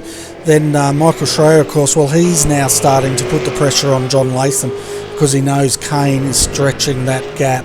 And I guess, we've had the 2 random safety cars, Bailey, and short of there being a big accident, I think this is going to be a bit of a run to the end from here. It all comes down to pit strategy by the looks of it, and who's going to take care of their tyres the most, especially with this new build. Tyres now coming into play for V8 Supercars. It's a great step up for iRacing with the builds and all the new releases that are happening, the Porsche and the upcoming dirt within the next couple of months. It should be good for all the drivers to get out to new cars and stuff and learn new things. Oh, for sure. It's a very exciting time. It always is, isn't it? And I don't think I've driven this car since the new build, so I'll have to take it for a spin. But what some people are saying is the Porsche Cup is very similar to the V8 Supercar now. Oh, excuse me. Apart from the lack of engine. Yeah, I've driven it a few times myself, and unfortunately not as successful as others in my team. But from what I've had to drive it, it's a fun car to drive, and it's definitely good if you want to get up into these V8 Supercars at the top dogs. This car you got to get practicing in because they just act so much like the same, just different horsepower. Yeah, so that's going to be awesome. It'll be great for people to get that step up, that's for sure. Just looking at my watch, I've got a phone message popped up on it and I had to look twice at it. Oh, that tired? Yeah, I'm drinking my coffee now, and I think everyone in the chat room's gone to sleep. Oh, bugger. It's always good to have a good chat to all the people watching at home, and everyone trackside. It's always to get a good catch up with after the race and see what's going on. Yeah, and I bet you're a bit more relieved now that you're not down there in the hot pit racing up and down, getting all the information for us. At least now you can put your feet up in the air conditioning here and relax a bit. That in the chair Luke had. Oh, definitely. Taking that fire suit off and coming into a t-shirt, shorts and thongs the Aussie way. It's very good. Yeah, it's definitely a lot better. I was saying while you're running around, the pit report is a young man's game as far as I'm concerned. And but you seem to just enjoy it so much. Oh, definitely. It'll be good to see Luke back in the events in the future. And the 3-man commentary team did actually. It was good to get on the ground info and having a couple primary people up here to have a good chat to everyone. Yeah, it's definitely been good, that's for sure. And tell you what, Stig Schreier, he's starting to put the pressure on John, and he knows he wants to make this move because he can see Kane getting away. The gap now 4.8 seconds up to our race leader, and I think Synergy Sim Racing's decided it's a time to try to close that gap. Yeah, I have a feel that John's just wearing those tyres out a little bit more than Rogers did, and it's putting a bit of impact on their car setup and the way he's driving the car. That's just given a bit of an advantage to the double eight of CNG Sim Racing, Michael Schreier. Yeah, John definitely seems to be hard on those rear tyres, doesn't he? And we saw it earlier. Once those tyres were chewed up, he was in all sorts of trouble out there until he could get to that pit window. Oh my God! I think I'm going to have a nap. I think Bailey, you're going to have to call the rest of this race. I'm going to go to bed. Alrighty. Oh, definitely a great one for your debut. Yeah, well, you know, throw you in the deep end. Gotta learn somehow. It's interesting, we're on board with Michael at the moment, and John got some great drive out of Ravassa there, and he pulled about 3 car lengths out. Yeah, that was quite an interesting thing. I'm not sure what happened there, but I think the laser car behind Michael Trey is definitely helping him get up to him throughout the chicanes and the hairspin with the hairpin throughout it, just giving that little bit of an extra boost to get up to John, but John just seems to be able to drag away. Yeah, he just puts a foot down and that thing just gets planted and it goes. I'm just looking at that laser car behind them. I think that's one of the cars a lap down. He's definitely not for position. Just trying to work out who that is in that car.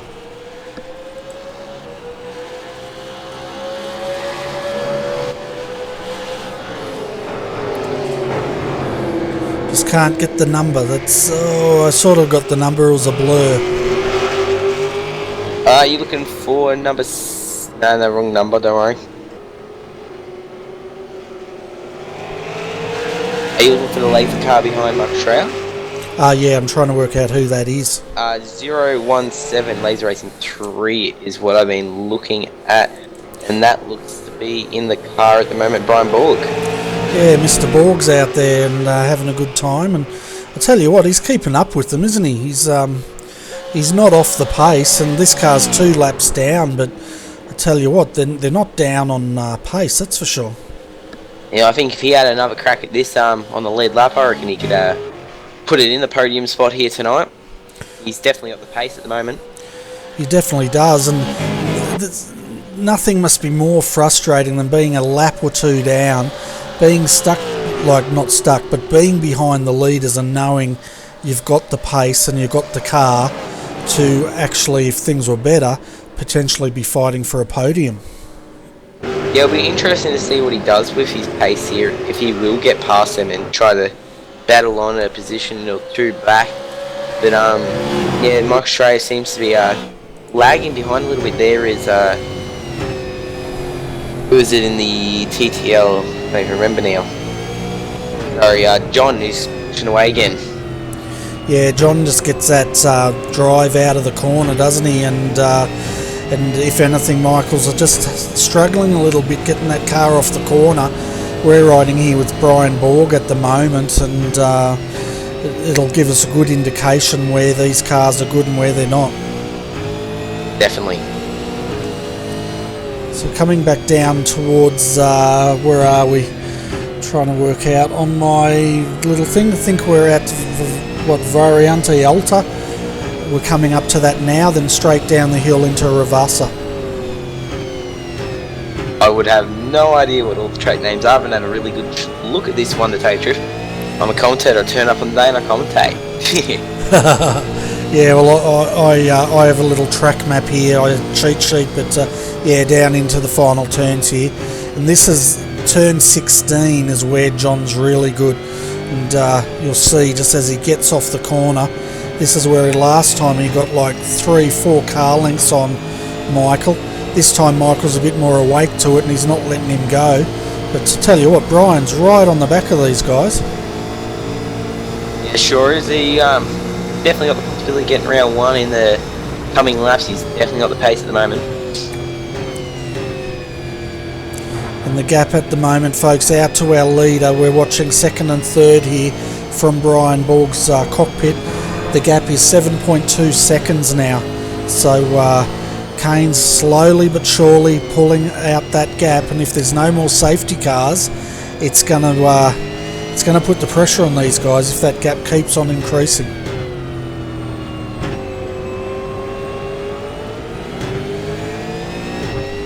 Mike Trey's got a very, very good run off that corner, and he's just doesn't seem to be able to hold on and get the draft on him through that. Is that the back straight, it looks like? Yeah, the back straight.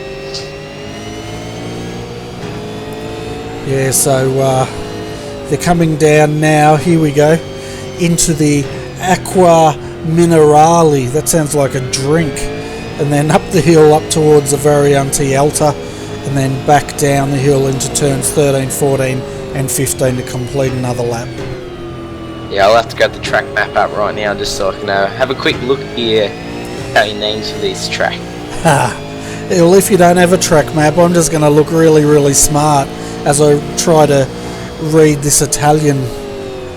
You know, we need to change all the corners and come up with Marlborough Bend and stuff like that, I think.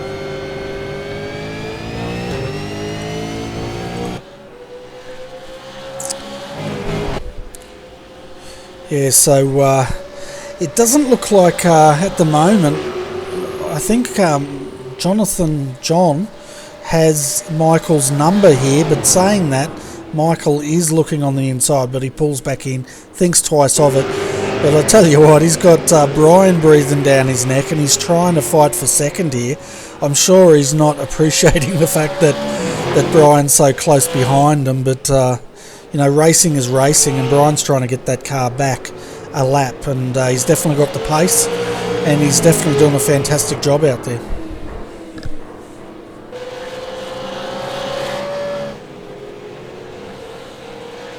Oh, for sure, but down in the back, in the middle of the pack, there's a great battle going on between a few cars.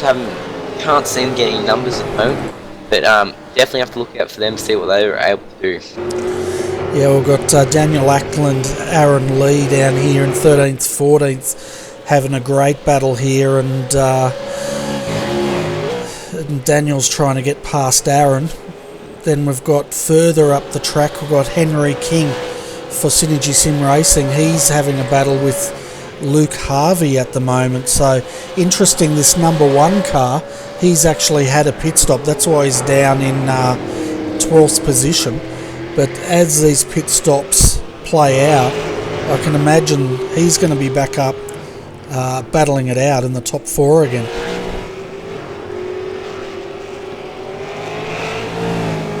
Oh, for sure. I've just been notified by Race Control.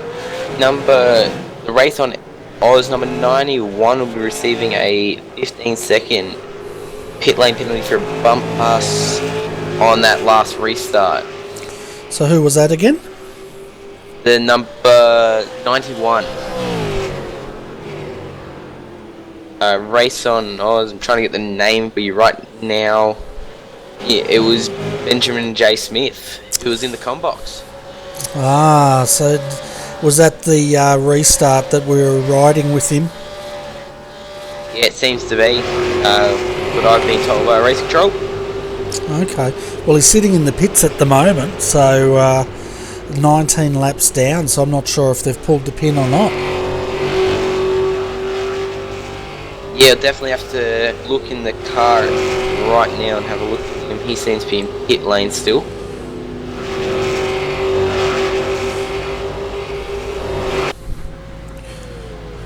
Yeah, he's definitely not in the car. I just activated the gyro cam, and even though that car's idling, there's no driver to be seen at all. So I have a feeling either he's having a bit of a toilet break, or that car may have retired from tonight's race. Yeah, well, it looks good from the inside, it looks good from the outside, but there's no driver. In fact, if I could jump through the camera, I'd jump in the car and take off and just blame him for the chaos. We all wish.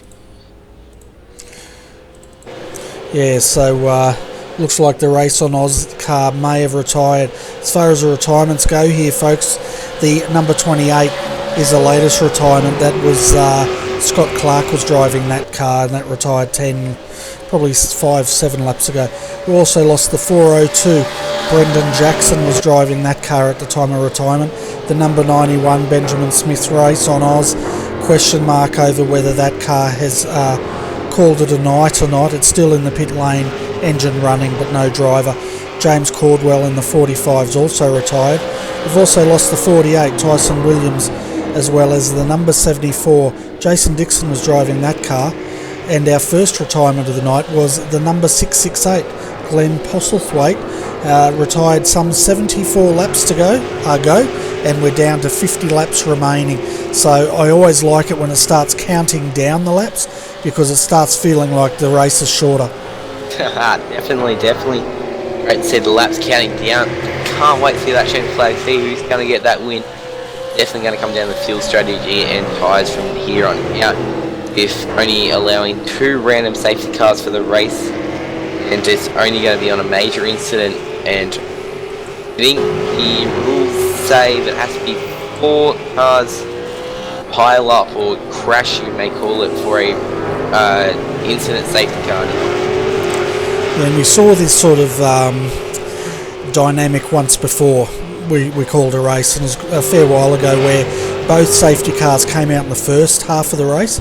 So the first half of the race felt really stop and start and slow and strategy, but the second half was pretty much a full-on race with full-on, it was like a sprint with pit strategy thrown in. So we're definitely going to see that tonight, and it's definitely shaping up to be a ripper of a race. As far as the podium goes, well, that's Kane, John and Michael. They're both pulling out, they're all pulled out a big lead now on Hayden Dodman and Daniel Trim in 4th and 5th. They're 22 seconds down from the lead now. But one thing that's going to be interesting, Bailey, is where Luke Harvey comes into the mix here once these guys make their next pit stop. Well, Luke's back in the pits, would you believe? Okay, so will there be a driver swap possibly?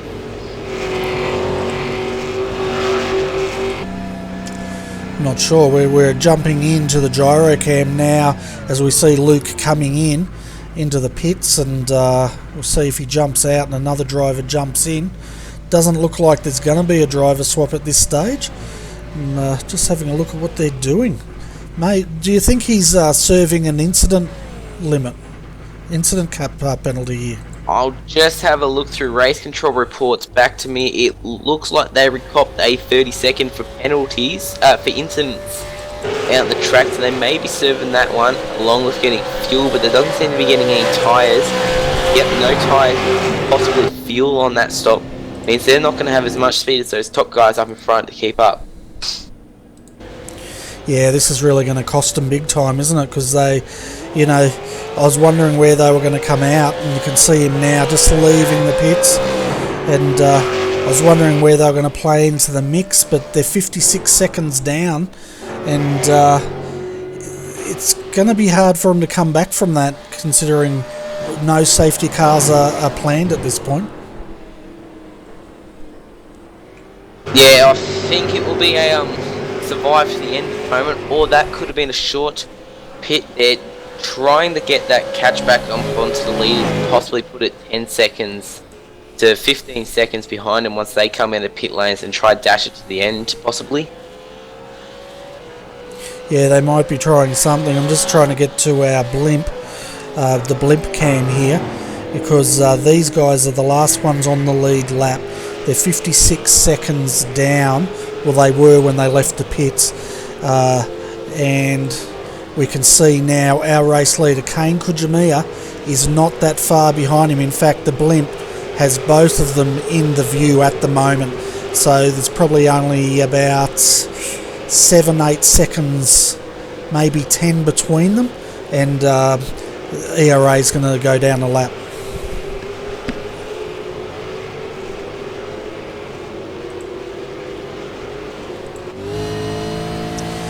Kane can definitely see him now, and I tell you what, he'd love to put down a lap on the ERA car, wouldn't he? Oh, for sure. It'd definitely be a great achievement for the team. 2 drivers out there, and definitely their respective teams would be great to see. There's a lot of battling in between the top teams at the moment, with Scops coming up and all the new series starting up in the second season, or the first and second season of the year. Yeah, well, the level of competition at these high level events is getting bigger and bigger all the time, isn't it? As the bigger teams, just look at Kane there sliding the car through the chicane. Tell you what, I think his tyres are shot, either that or he's absolutely wringing the neck out of this car to try to put ERA down a lap. Oh, for sure. Definitely can see the tyre wear is starting to go down on that car. Have you got the telemetry data of when his last pit stop was? I don't have the exact pit stop lap that he pitted, but he's done 3 stops. His last stop was a 36-second stop, and that probably doesn't help you much.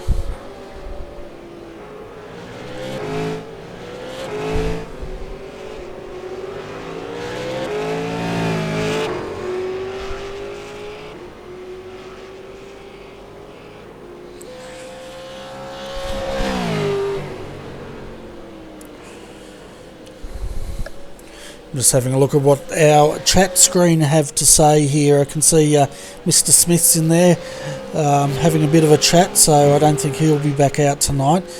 And if you're not coming back out, Ben, if you can hear me, nod once for not coming out, nod twice for coming out.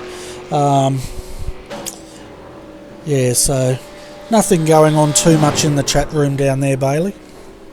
Yeah, just saw for ninth at the moment, it's the Gene Fiddles, the number 89 car, is the number 7 car of Laser Racing 2. Who's driving that one? Give me a second, sorry. Haven't got all the fancy gadgets you do. Jason Benson, that one gets by him. Along with the 040 of the Synergy Sim Racing car there. Yeah, this car, it started 15th, the Progression Racing Australia car. Highest it got tonight was about 5th. And it's currently, he got turned around as one of the Synergy Sim Racing cars went for the pits. Yeah, a little bit of a bump and pass there, but we'll see if the 89 can jump back on the track. Seems to be locking up a little bit, and he looks like he'll go straight down pit lane from there. I'm just having a look at this replay, folks, because the Synergy Sim Racing car, it got it all wrong, spinning the tyres coming out of the corner. The 89 had nowhere to go, and the collision boxes, as always, 2 feet apart, decided to clip him, and he's hit the wall too, so he's not going to be very happy with that, I don't think.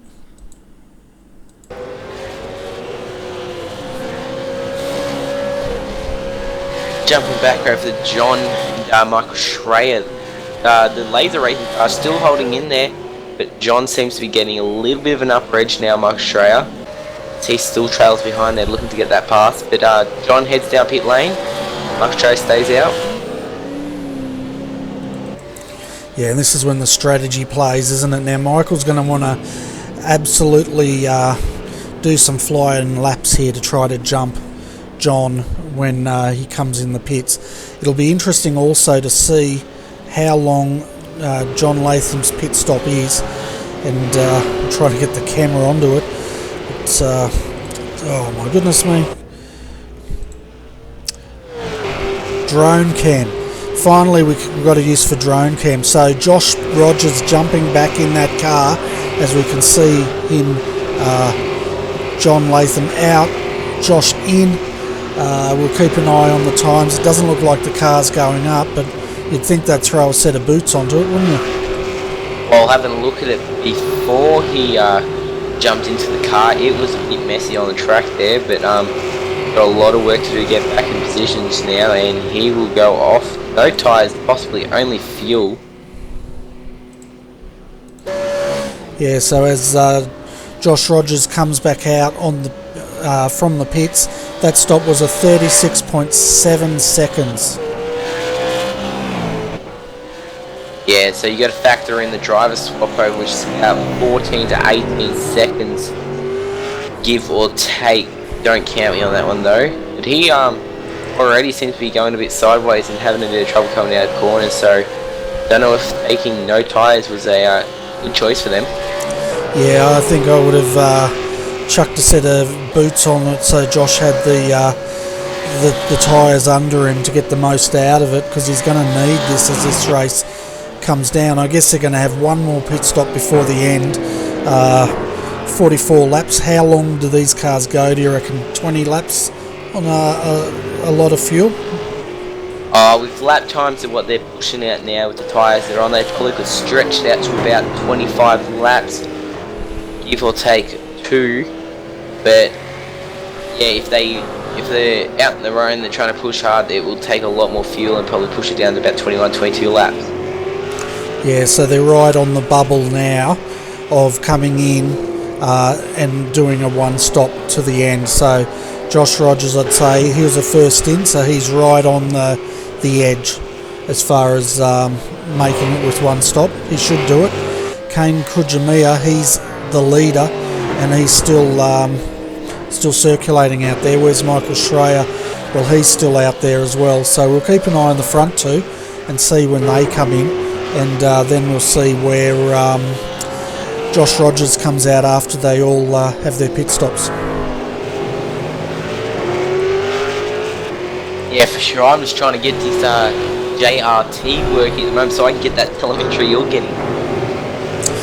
Yeah, I'm not actually using JRT, but anyway, I've got it, I just don't run it. I'll have to get it up and running.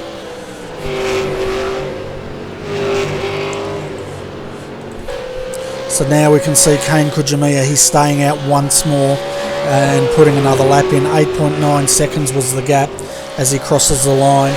And we'll have a look. We can see Luke Harvey still just sitting in front of him and keeping that ERA car in contention. Michael Schreier also stays out. The gap, 8.7 seconds. Yeah, the question now will be how long will Kane Kujimiya stay out for before him going for fuel and the possibility of tyres. Yeah, and then how long are they going to stop compared to Josh Rogers' stop was a 36.7 second stop. I have a feeling he might have not taken tyres in the hope to jump. Well, actually, he was in front of Schreier, wasn't he, at the time? Yes, they were in front at the time of the pit stop, so have a quick look. Michael Schreier hasn't seemed to be gone in this time, but he might be waiting for Kane to go in and try to tag on his out behind him when he heads out. I'm just going to get a time on Josh Rogers as well now that he's just set his first fast lap here, and see what he did. So Josh Rogers did a 1:44.610. Compare that to Kane Kujimiya. His last time was a 1:45.830.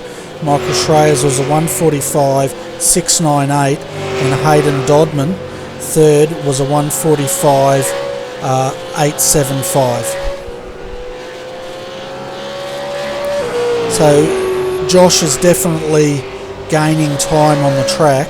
It's just going to be interesting when these guys come in, where he comes out.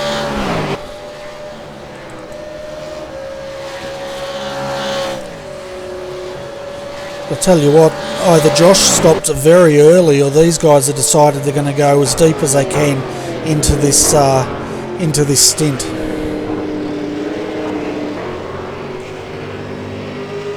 Yeah, I think they'll be pushing it to those last few litres in the tank to see how long they've got. But you can see Kane's tyres are starting to wear off with less going around those corners, making it a bit tricky to pull it up in time.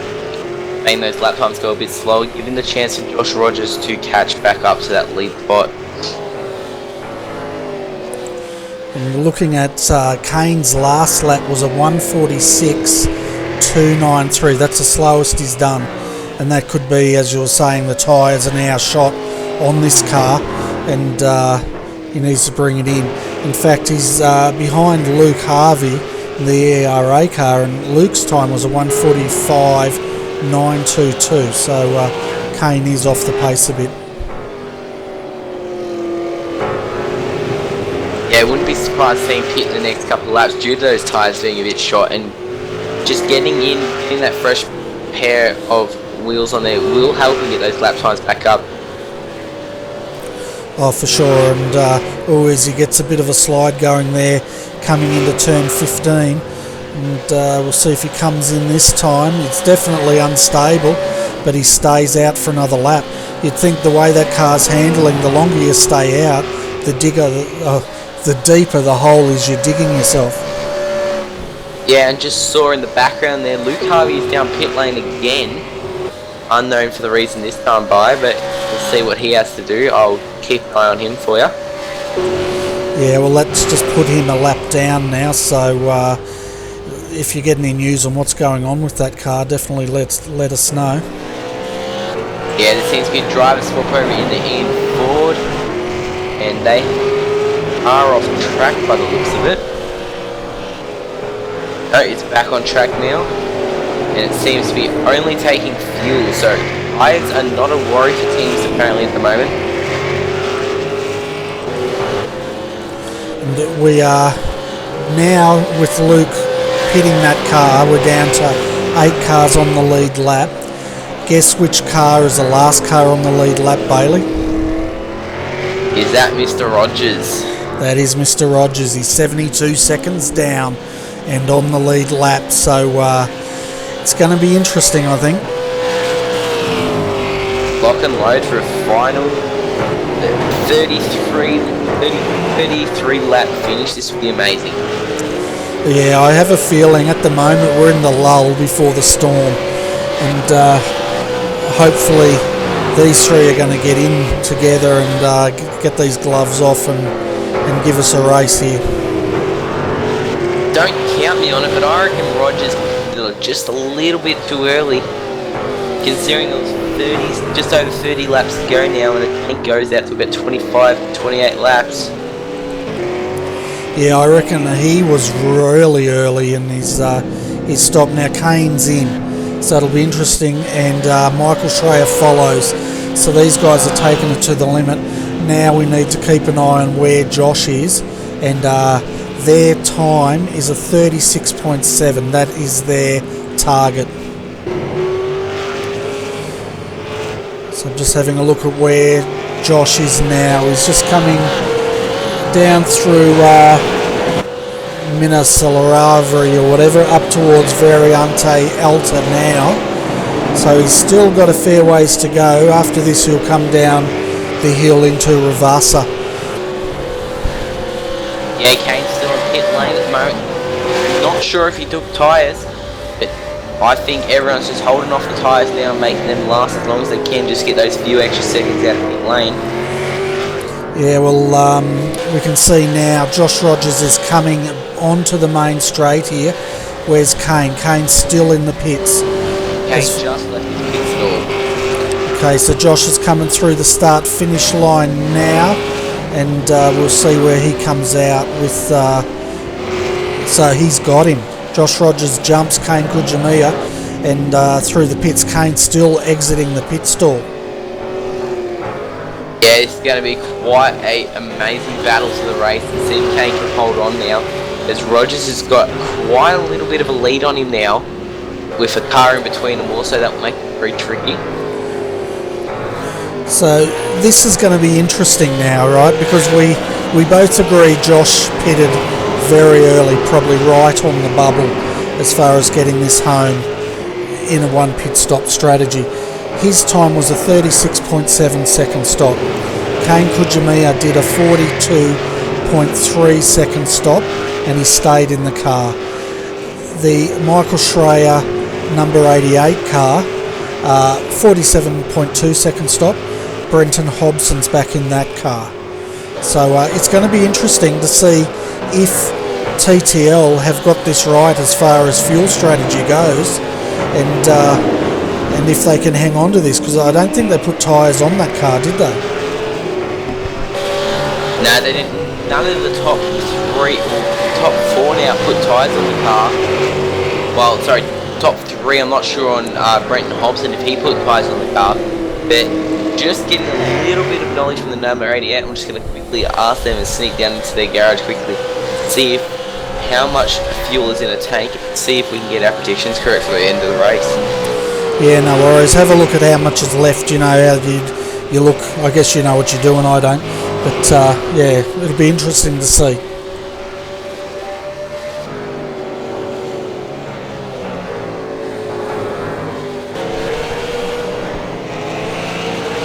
So while Bailey's running back down to the pits, let's have a look at this battle at the moment. Josh Rogers, he's right behind Ian Ford now. Ian's down a lap, and I'd say he's out of the running, but he's still got the pace.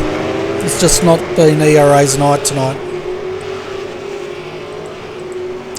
But Josh does want to get past him though, because basically he's going to be leading this race, and he needs to get that gap up. At the moment, if we look at this live gap back to Kane Kujimiya, it's 6.4 seconds he gained in that pit strategy. But he's got to make sure he keeps that momentum going, because Kane's probably got fresh tyres and we know Josh doesn't.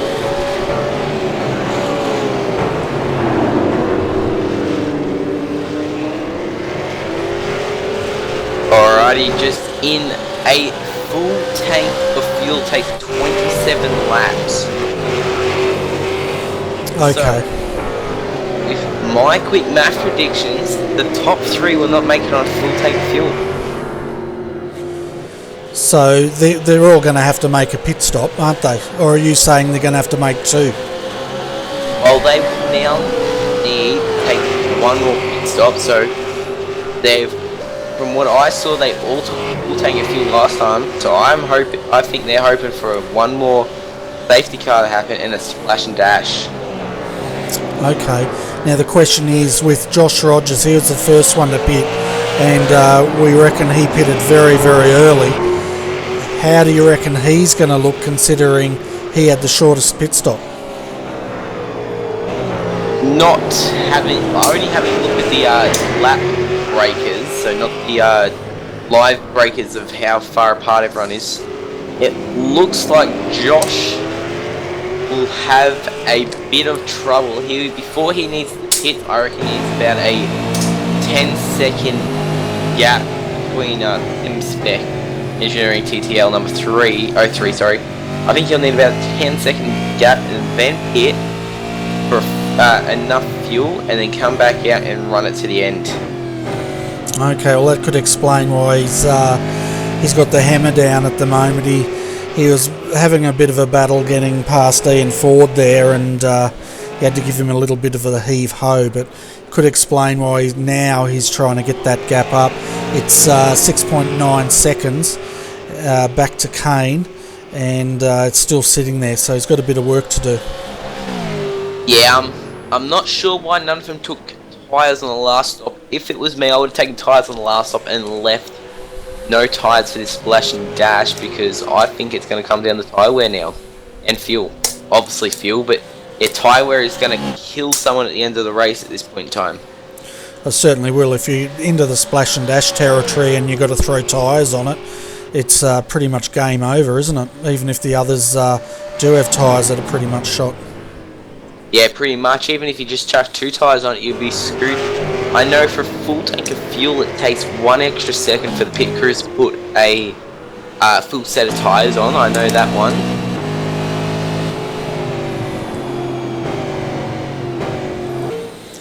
Yeah, so I guess what Josh is trying to do is, if he can get that gap out, even if his tyres do get destroyed, he's hoping that's going to put enough pressure on the other guys chewing their tyres out, so they won't have anything left to close that gap with.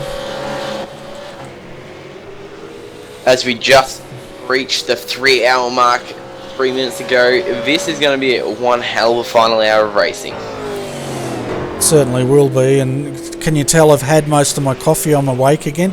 I'm going to finish it. I've had that coffee, you know, Bailey, sitting there since the start of tonight's race. Still remember when you made it. Yeah. It's iced coffee now.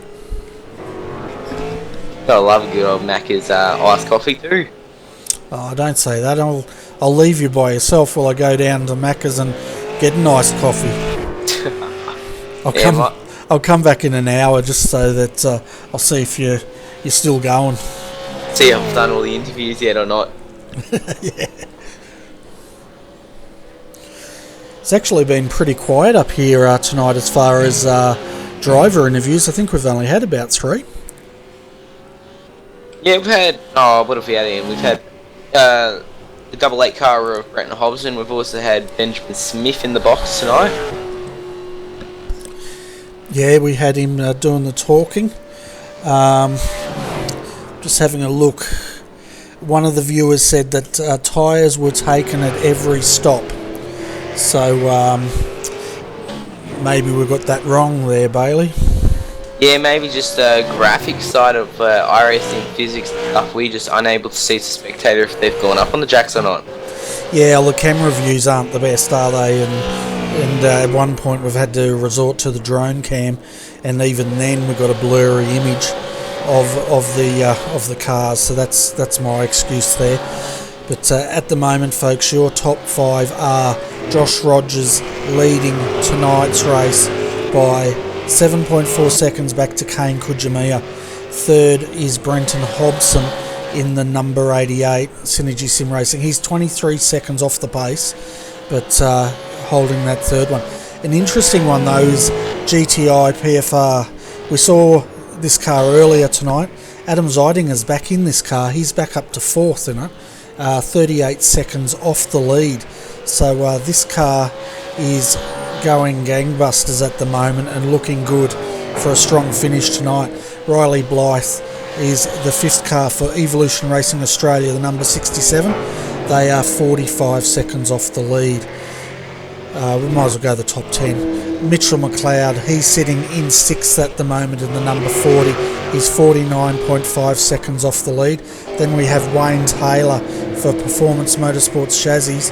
The 674 is 57 seconds off the lead in 7th. In 8th is Daniel Trim for Performance Motorsports Chassis, 64 seconds off the lead.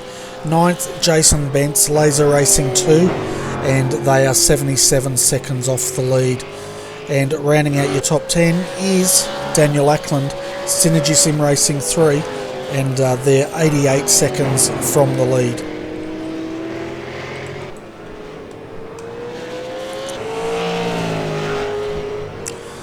So it's definitely spread out. I'm trying to find some battles out here, folks, and there's not many at all. David Baxter, David Miller, 2 teammates. Even then, they're like 6 car lengths separate, and they're trying to catch Gene Fittis at the moment. And Gene was in 9th up until he had that spin with the Synergy Sim Racing car. He did hit the wall pretty hard, Bailey, but he brought that car straight into the pits after that incident. Sorry, who was that, Bernie? Gene Fittis in the Progression Racing Australia. He's having a bit of a battle now with David Baxter. We'll have to have a quick check at that one. How they're going. They were looking strong up until that incident they had at the pit entry. And now they're sort of back to 12th.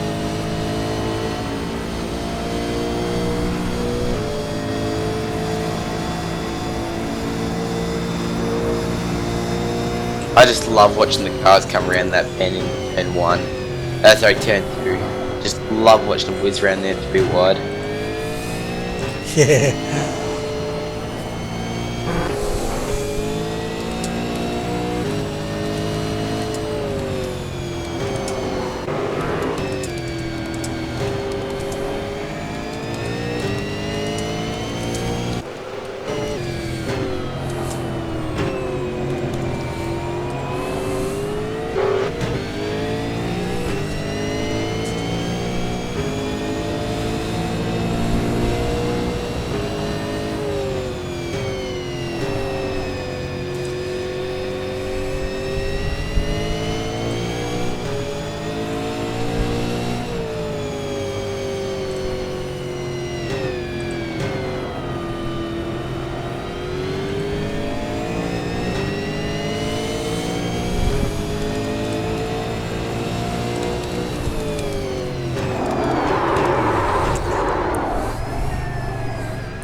goes sideways to 0.31.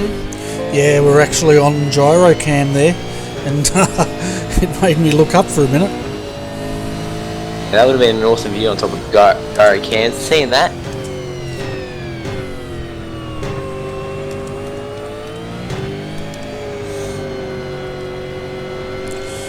So it looks... Yeah, I was going to say, sorry folks, I just had to answer a message from someone who decided to Facebook me in the middle of a broadcast, or message me. How rude. It looks like Josh Rogers has now pulled the gap out to 9.3 seconds. So he's put the crap out of that car. Seeing how much he's got on it. Now put 9.6 seconds on top of Kane Kuchi. How do you say his last name, sorry? I say Kane Kujimiya. I don't know if I pronounce it right, but that's how I pronounce it. But I call him Kane. Yeah, Kane's good. But yeah, the last lap Josh Rogers did was a 1:45.026, and I'll tell you what, he's getting past these guys and putting them a lap down, and he's just trusting they'll do the right thing and not collect him. Yeah, 1:45.026 was his lap. He pulled out 0.2 of a second on Kane Kujimiya, who did a 1:45.343. Crazy as he goes sliding around that corner just a little bit.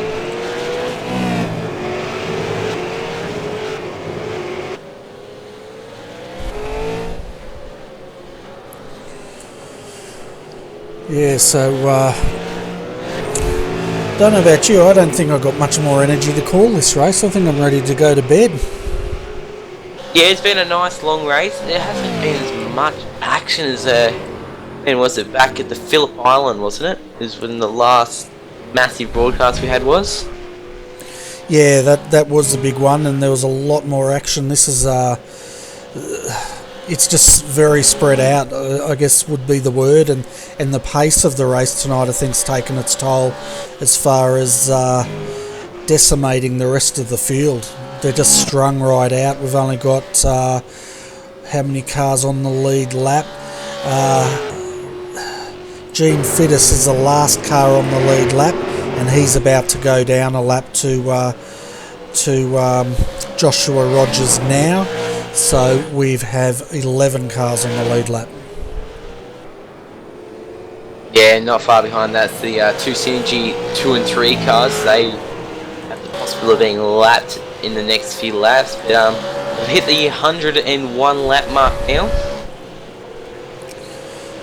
Yeah, 32 laps of racing to go, and I'm not sure if we're going to get this battle that we were talking up about 10 laps ago, you know, because Josh is just pumping out these times. He's got that gap. We were talking about the 10-second gap. He's now 10.1 seconds up, and he's just like, he's checking out. I think it's time for him to go home and get that ice cold coffee or whatever the heck it is that we were talking about. And yeah, I reckon we should just give him the trophy now and we'll just go to bed. That's it. Drag him into the commentary channel while he's racing. Yeah, looks like we've got a few people down there to have a chat. Looks like we've got Nick Hausler. We might bring Nick up, and I might let you have a chat with him, Bailey, because I think it's time for me to have a quick pit stop. No worries. Got to put fresh new tyres on to call the last 30 laps of this race, mate. Fair enough. Welcome, Nick, into the commentary box tonight. How are you going? Yeah, not too bad, thanks, mate. Just looking at the race, sort of waiting for something to happen here at the moment, aren't we? Yeah, it's been a little bit of a quiet last 10 laps. We've Josh Rogers kicking out in front at the moment, pumping out the lap times. How's your race been so far? Yeah, not too bad. We've, we took a hit obviously when our incident penalty, and we tried to get that a bit close to a pit stop than we do, but we've only got one more stop to make now to the end of the race. So some of the cars have still got two, but we're just sitting on the one stop required to get us home. Yeah, we're having a bit of a chat before about 10 laps ago about pit stop strategy, and we thought a few cars a bit early. But yeah, what's your plans for the rest of the race, do you reckon? Well, we'll be pitting in about, let me see. I'll just double check on that in about 7 laps time, and that'll then get us home from there. Yeah, it's great to see you guys up there. What about your other teammate, Jaden Borg and Peter Sattler, who are in the cars at the moment? What do you think about their efforts tonight? Well, yeah, sometimes you need luck, don't you? And they've had none. So Pete Sattler went down a lap when the first or the second safety car came out. They'd just been lapped, and they couldn't go around again. They needed to pit, so they were stuck. They lost their lap at that stage, and Jay and Nathan had a similar bit of bad luck that they had to pit under the safety car as well, and send them to the end of the line as well because the pits were closed, but they had no fuel. Yeah, very unfortunate for the team tonight. Also got up on the channel. How are you going, Shane? Yeah, not too bad, mate. How's your night been? Started off pretty rough, but car in my last stint felt really good, so yeah, I was pretty happy with it. That's good to hear. And how do you think your race will pan out for the rest? I think we're stuck where we are. I don't think we'll move up any more positions, but we had fun doing it. But, I think just not enough laps practice-wise, so the second stint went really well, but the first stint was pretty ordinary. So. And question for Nick: what do you think?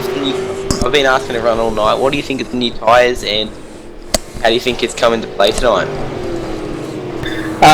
Well, we've I don't know if it's good luck or good management, but the set that we've got is you get a good gain out of the new tyres in the first 3, 4, 5 laps, and then our tyres pretty much equalise throughout the rest of the stint.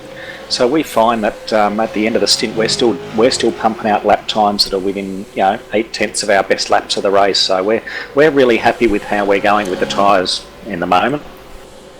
That sounds very, very good.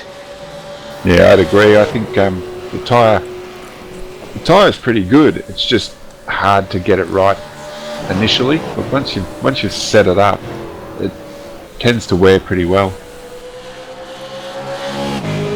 Yeah, fair enough. We're just on board currently. Well, I am, sorry, I don't know what the cameras are on, with Josh Rogers, who's now stretched out to 13 seconds. What do you guys reckon his strategy will be for the end of the race? To win. Yeah, to win, and I'm pretty sure he's only got to make one more stop as well. So yeah, he'll be in early. Yeah. So he'll be able to get home from one more stop there, and everyone else behind him's got to make one stop as well. But he's probably going to have to take more fuel, so he'll be stationary a bit longer.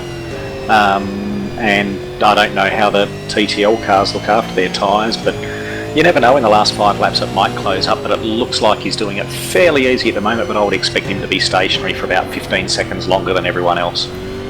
Yeah, fair enough, and we welcome Bernie back into the commentary box after a little bit of a break. He's pretty quick, old Josh, isn't he? Like, I don't think anyone will beat him. Yeah, I've already awarded him the trophy. I said 3 laps ago, before you guys came up, just give him the trophy and let's all just go home. But no one's listening to me, so looks like we're going to have to call the race to the end. Well, I think there's a few people that want to see it play out to the end. I was just looking at the Drivers' Championship standings. We've got Posy, who's leading the Drivers' Championship at the moment. He's out. Ian Ford in second place. He's down a lap. Riley Blight in third place. Now, I don't know where he is tonight, what position he's in. And then you've got Brady Mayers from Progression Racing Australia in fourth place in the Drivers' Championship. And they're sitting in, P13 here tonight. So the Drivers' Championship after tonight's going to be mixed up, and it's going to look very interesting, I think. I can tell you, Nick, that Possy's teammate Bruce Kiley, Posy signed in under the wrong name, and the card they split the team. Yeah, I saw him post that up, that he broke his seat in qualifying and then signed in on the wrong car, so Bruce couldn't get in. Yeah. Bit of a shame because those guys were going pretty good at the island. Yeah, so guys, we're going to get back to calling this race in a moment. Is there anyone you guys want to give a shout out to before we kick you out of the comm box? I'd like to give a shout out mate. to GTI. I just bought the springs for the Logitech pedals, and they're one of our sponsors, and I've got to say the brake pedal is way better than the standard Logitech. So anybody out there that's thinking about doing a cheap pedal upgrade, definitely check out those springs. Yeah, for sure. I can second that. When I had the G25, I think it was in those days, whatever it was, the Logitech pedals, that was one of the best upgrades I ever did. And some people may ask, well, how much of a difference can a spring make? I found it made a huge difference. So it's probably one of the best bang for your buck upgrades you can do.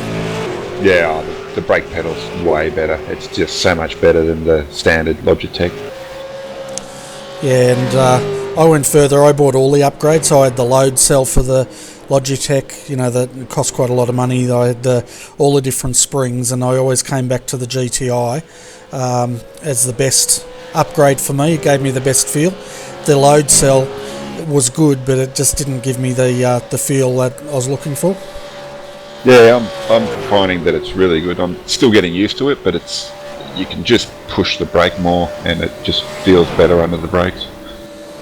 Yeah, I found the same thing. It just made it easier to modulate the brake pressure a bit more. So, yeah, it's good to have GTI on board with you guys, and they're definitely a good company, folks. So if you need an upgrade, support some of our sponsors and throw some money their way, because it's, in a way, they're supporting our sport, and I'd like to see us return that and support their business.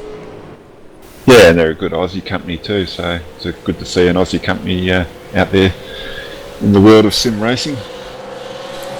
Yeah, for sure. So at the moment, folks, your top three got Josh Rogers leading. The gap is 14 seconds back to Kane Kujimiya. He's just cleared a couple of cars. Then we have Brenton Hobson in third in the number 88, and we spoke to him earlier tonight. One of the there's Adam Zeidinger, PFR Team GTI in fourth, and he's been this car's been a quiet achiever tonight. Slowly but surely, it's just been hanging there, and it's in there in the top four, and it's looking good. Yeah, well, he had a very good battle up front in the start of the race with Brenton Hobson, and he seemed to die off in the middle of the race, but at the end of the race he's jumped back up into the top four, and it looks like he'll be looking to get in that podium position.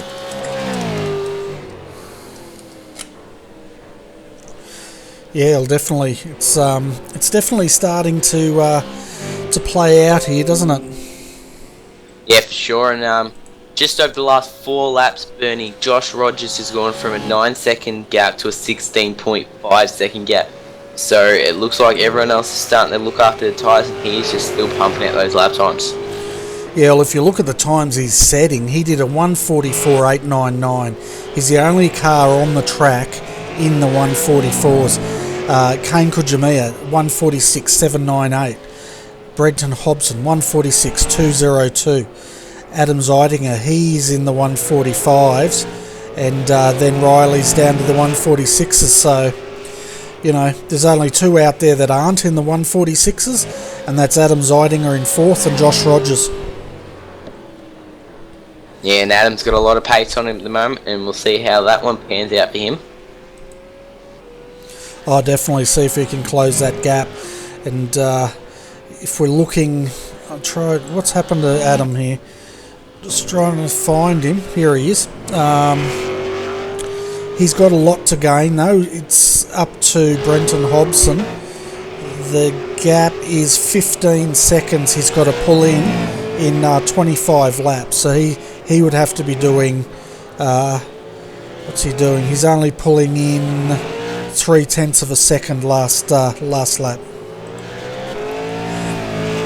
you'll have to do a lot of work to get that car up into that podium position. Brent's just trying to hold on at the moment and keep that podium position.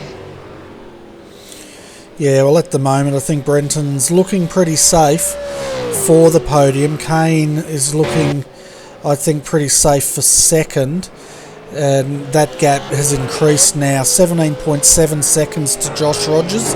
And his last time was a 1:45.045. And again, the other guys are in the 1:46s. So he's just running away with this. As far as statistics go, out of the 107 laps, this car in the lead, it's led for 68 laps. Kane Kujimiya in second, that car has led for 28 laps.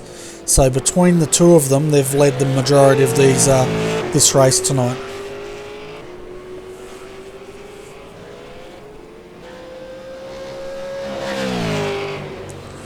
Yeah, great effort from the top three so far to this race. Almost 3.5 hours in. It's gonna bring it down to the 4-hour mark, I reckon, Bernie. Yeah, I reckon we've got, what time did we think we'd finish? 12:30 tonight. 25 laps. They're lapping, let's work this out. Jeez. I reckon we've still got another 40 minutes racing to go tonight. So when we hit the 4-hour mark, is it time certain, or do they have to race to the 24 laps? I reckon once it's 4-hour mark, I think, don't count me, that's their final lap. So it goes time certain at 4 hours, or so they reach either the 1:32 laps or it goes time certain at 4 hours. Yeah, I wouldn't be able to tell you, sorry. Okay. Some pit reporter you are. I might have to ask Mr. Headmaster Nick. I don't know where he is now. I think he's left. He's get here. Oh yeah, right. I'm like a big teddy bear.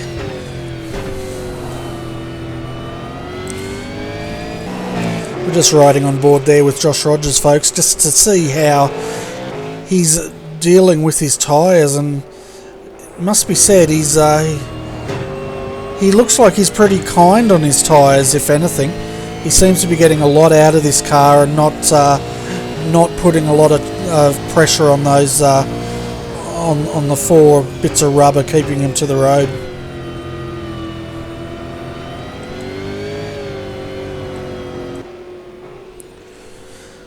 So 24 laps to go, Mr. Rogers. Team TTL have definitely got this race under control at this stage, and as the race winds down, I can only see him getting more in control, because once again that gap has increased. The gap now 18.314 seconds. He's now in the 1:45s, but he's still pulling out 0.4 of a second over Kane Kujimiya and Brenton Hobson.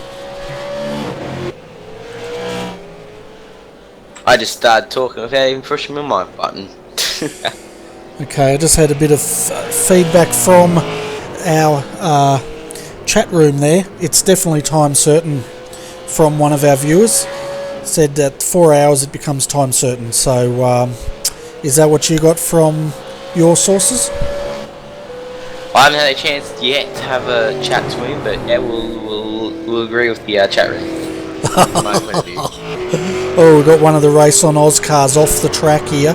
Just trying to get a number, stay off 51, I think it was. And Brent Hobson comes in for his stop. Let's have a look at this replay. That was Mr. Lattimore getting it all wrong here.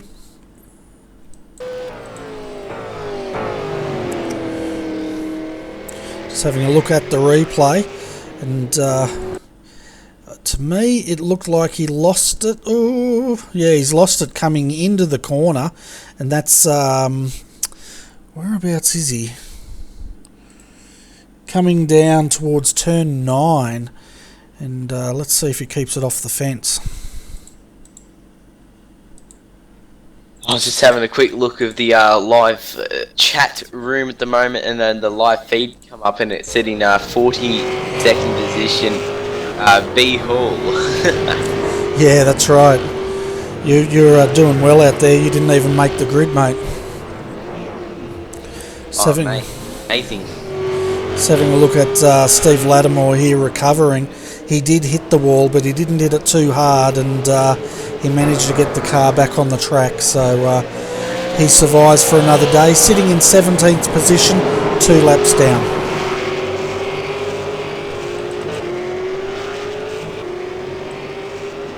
Josh now has the lead out 20.1 seconds. He has to be burning up a lot of fuel there, so he'll be due for a stop soon. Who was that, sorry?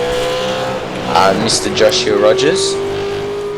Yeah, well, they're all going to have to do one more stop, aren't they? 22 laps out, so he'd be just within the window, I think. Yeah, the number 88 Synergy Sim Racing 1 is taking their pit stop. Is now about 1 minute 19 seconds behind. So Rogers' pit stop will be about 30 seconds is what I'm expecting. So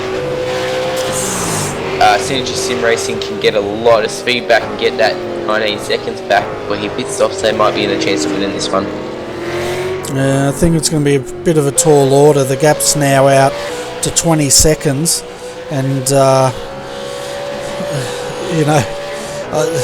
gonna have to do something different if they hope to win this race, I think. I think they're gonna have to sweet talk a lapped car, but that's definitely not what we want. We want to see Josh win this race. He has done an outstanding effort today. Oh, he certainly has, and give a shout out to Rensport Aussie. He said he's been here all night tonight watching this race, and he's made it this far, so he's going to watch the final 23 laps. So good on you, Rensport, for joining us tonight. Hope you're enjoying the coverage, just like everyone else out there. And it's definitely been an interesting race, Bailey, that's for sure. Oh, it definitely has been. Yeah, it's great to have a look at the chat room now, seeing everyone in here having a bit of fun. Great to see everyone in here, and cannot wait to get back into the chat room next round. Yeah, the chat room's always fun in there, and they keep it clean. We occasionally get the occasional rude person in there, but we normally boot them pretty quick to try to keep it a family-friendly environment, so to speak. Definitely, we're all here for a bit of love and support here down by trackside, especially with all the teams having not the best night. So we always love to keep it clean, and everyone give the best of luck to everyone. So it just makes it around a lapped car. And he continues on. The gap now 21.8 seconds, so he's just checking out. Would you believe it, Josh Rogers, he's still in the 144s. His last lap, 144.915.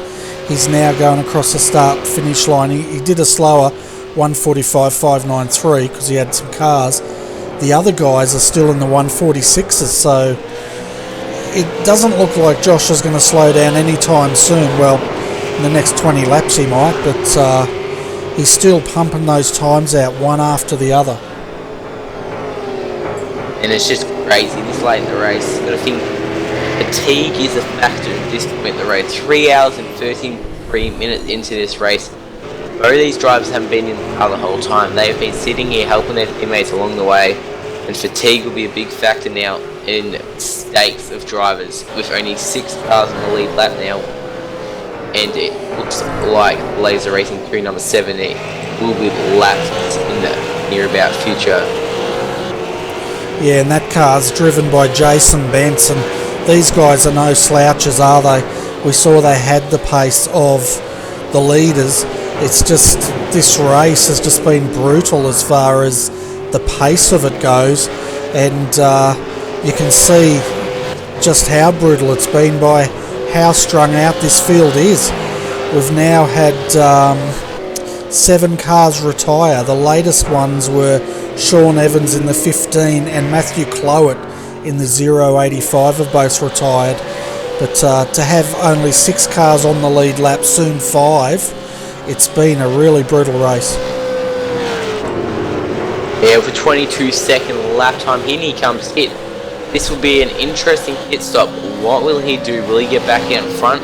It is expected to get back out in front. What will be the gap be coming into these final laps of the race? Well, we've got 20 laps to go. Kane Kujimiya will take the lead. He's coming around now onto the main straight. Is he going to come in? He thought about it. He ducked and dived and he stayed out.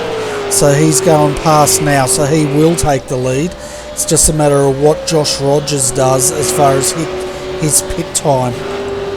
Yeah, I'm just on board watching him in the pits at the moment, seeing what he's going to do, how long it'll take him to get out.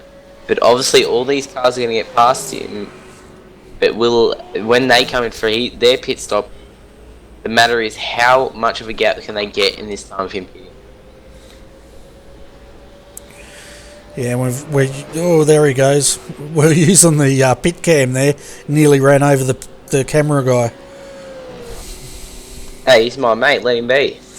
Yeah, well, he nearly became your flatmate. I get it. Flatmate, that's a funny one. Oh, you're funny, Benny. Oh, yeah. The dad jokes are coming out now. So, the stop for Josh Rogers was 31.2 seconds. Adam Zeitinger, he's also in the pits now, taking his final stop. And your flatmate's back there having a look. Doesn't look like, from the angle we're seeing, then doesn't look like they're throwing tyres on, but the viewers are saying they are, so it's a bit of a mystery there. Yeah, I was having a look from, I was in the crowd at one point throughout the night, believe it or not. Yeah, I was in the crowd. I was having a look from there, and from our angle, we couldn't see them putting on tyres, but I don't know if it's just the crew hiding it or not. Yeah, it's a bit of a interesting one, but I'm not going to ask, how the heck did you get into the spectator area? Did they let you in there, did they? Yeah, I had that special thing. I had a microphone, they just go, I'll let you in. Didn't even have to pay. Oh, that's funny. Oh my goodness. Rock up to more events with a microphone, I think. Keep the racing suit on that you loaned for tonight and just go around saying clear out, press. See how far you get. Oh, make it through the whole crowd. So Kane Kujimiya is in the lead. We know that he has one more stop to go, though. He can't be that far out. But then again, Josh Rogers did stop pretty early, didn't he? And to add a few woes here, it looks like Josh has had a bit of an internet connection issue, but hopefully it's going to hold out for him. Brenton Hobson still sitting in third position, and he's made his final stop. So looking at the stoppers at the moment, Josh Rogers 37 seconds down from Kane Kujimiya. Brenton Hobson 80 seconds down from Kane Kujimiya. Adam Zeitinger, he's only 7 seconds now down from Brenton Hobson, but he does have a pit stop to make. It'll be interesting to see when Kane decides to pit now. With 37 seconds, that is enough time to get in the pits and out with the final 17 laps of fuel. But the question will be, will he get enough speed up on the car to battle Rogers if he is right there? Will he get enough speed in the turn one to hold it? Yeah, that's a question, isn't it? If Josh gets the momentum, it's going to be he's going to have to be leaving the pits by the time Josh comes through that final corner. Having a look at the pit times, Josh Rogers did a 31.2 second stop. Brenton Hobson stop much quicker, 23.9 seconds. So yeah, Brenton Hobson might not have taken tyres that time by.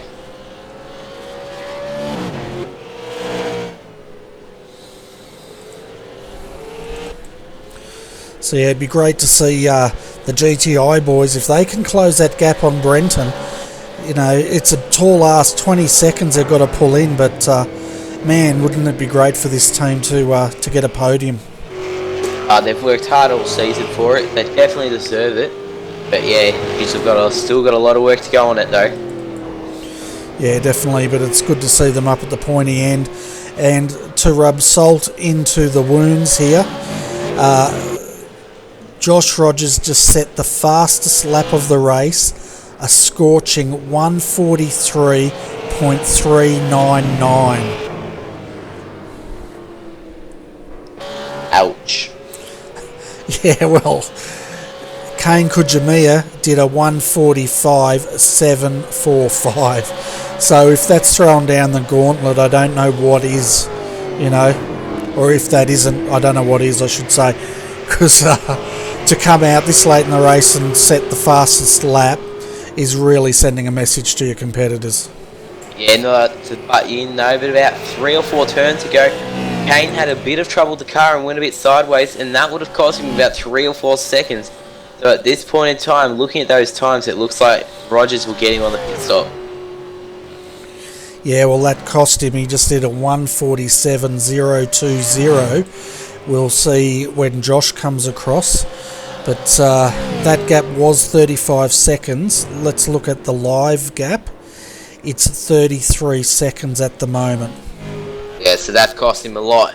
And just having a look at his car, his tyres are really bad at the moment. And I would not be surprised if he pits this lap just to get back out on track and be able to have that mindset to battle Rogers for that win. Yeah, for sure. Well, Rogers just backed up the fastest lap with a 1:44.375. So he's not hanging around. He's actually behind Ian Ford again, would you believe? And I think these two had a bit of a battle earlier on where Josh ended up having to use the old short back and sides to move Ian out of the way. There's always Kane goes still sloppy through that chicane. He's having a bit of trouble getting traction on the track now. But yeah, Rogers has been battling the ERA boys all night. Yeah, he certainly has. And I tell you what, if Kane is having trouble with the tyres, he has to get this car in. He can't afford to be losing that much time over TTL because they're just going to own him.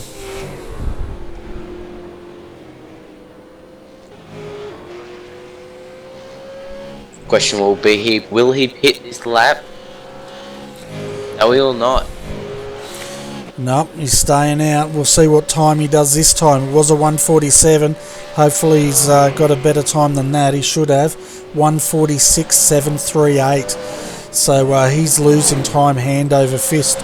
Josh Rogers, though, he's stuck up behind Ian at the moment. Ian's no slow coach, but as he throws it on the inside of the Logitech car, you don't want to be taking risks like that, but he has to clear him, and he does. And he needed to do that, didn't he? Oh, for sure. So he's up behind the 674 now. Let's have a look at Josh Rogers' time. He did a 1:44.807. So he's closing in at a rate of 1.2 seconds. Ian Ford and Stratty get together through the chicane behind Rogers. Let's see if we can get a replay on that one, please, Bernie. Yeah, I heard you go, whoa, and I saw the end of it.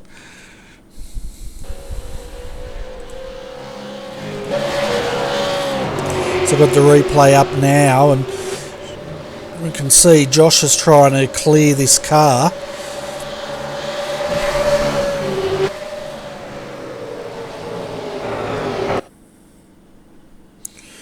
So it looks like Ian's tried to get the car up on the inside. He had enough clearance.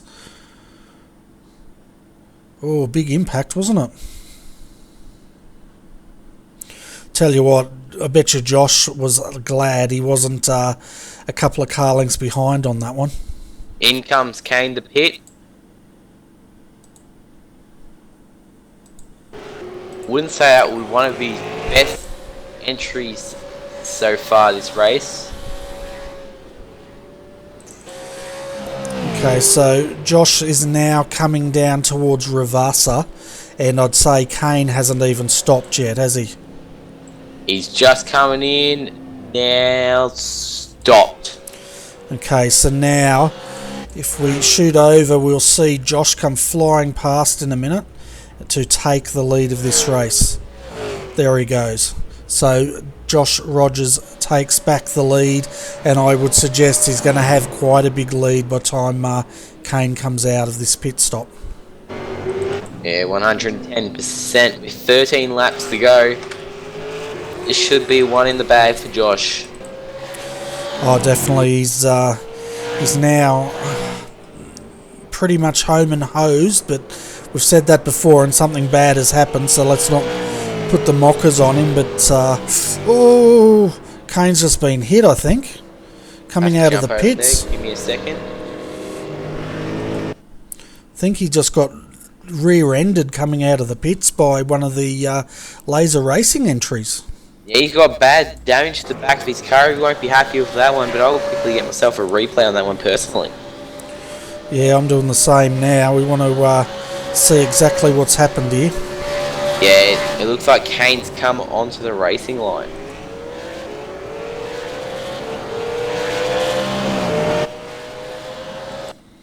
Yeah, he's cut across, hasn't he? Right in front of the 017. And just gone straight off the track. Yeah, we've seen that before. And yeah, it's a big impact. And that could have even cost him the top 3 there, letting the PFR GTI entry number 13 of Adam Zeitinger jump into that podium spot. Well, it possibly could, yeah. And that was Brian Borg that ran up the back of him. And he's got a lot of damage to that car, hasn't he? Oh, for sure.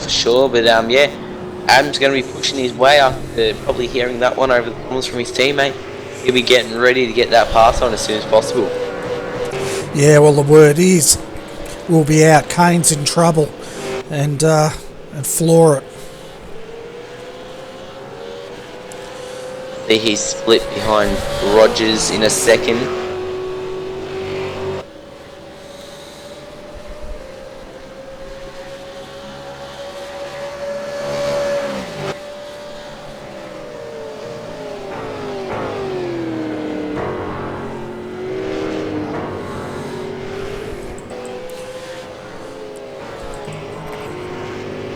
So yeah, that's been very costly. To give you an idea, Josh Rogers, he did another 144.722. He's just knocking him out of the park. That last lap that Kane did, including his pit stop, was a 2:26, and it looks like it's taken the fight out of him. I think he's just trying to nurse his car home at about this time. Yeah, for sure. And yes, Adam is closing the gap on him now, and the synergy now we have to watch out for, looking out for that second place now. Will they push the car a lot, or are they going to be fuel saving to the end? And to add a bit more into this, it looks like Brenton has internet connection issues. He's flashing in and out here, and let's hope that doesn't play a part. But as far as the gaps, Kane Kujimiya to Brenton Hobson, 16.4 seconds. From Brenton Hobson to Adam Zeitinger, the gap is 16.0 seconds. Now it's 15.8 seconds. So Adam is definitely closing in on Brenton Hobson at the moment. He will know that he's ready to rumble with not long to go on the clock. Well, I tell you what. Sorry. I was going to say, I tell you what, GTI, they can smell a podium here. They've got 12 laps to do it. 16 seconds, under 16 seconds now to close in. Question is, can they do it? And if Synergy is fuel saving, they're going to be sitting ducks. But looking at the times, last lap Brendan Hobson did a 146.692. Adam Zeitinger did a 145.722. So that's 0.8 of a second. Yeah, that's huge, Bernie. It's going to come down to, I don't think he's going to get him, but I think he's going to come close.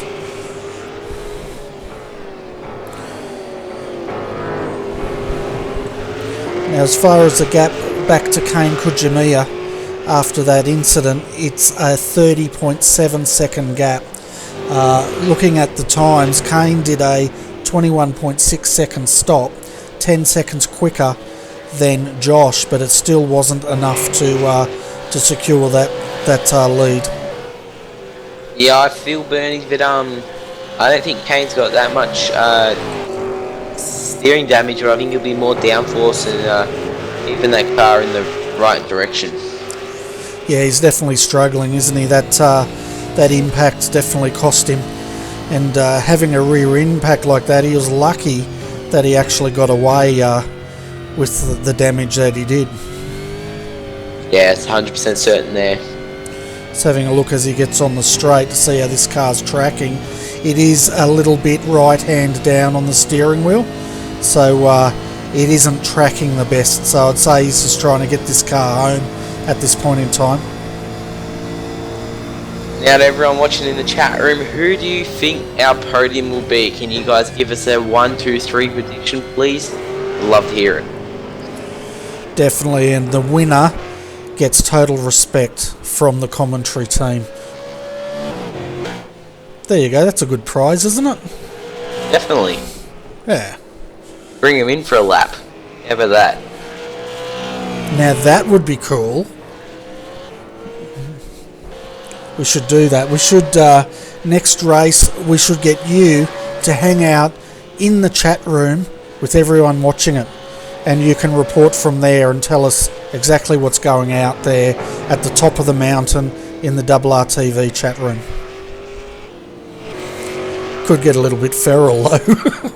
Talking about the chat room now, there's a battle for 7th between Barswen and Jason Bent with less than a second of the gap he could have him on the straight. Doesn't seem to. Jason Bent seems to be able to get away just in time with Barswen with just a little bit of damage.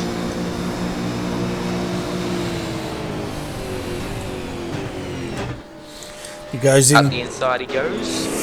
Oh, it's getting a bit messy.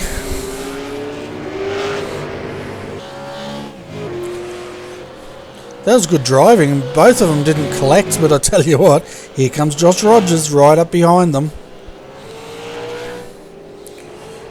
So, wonder what happened to Farzan, because he was really strong earlier in the race tonight, wasn't he? And he's just faded out as this race has progressed.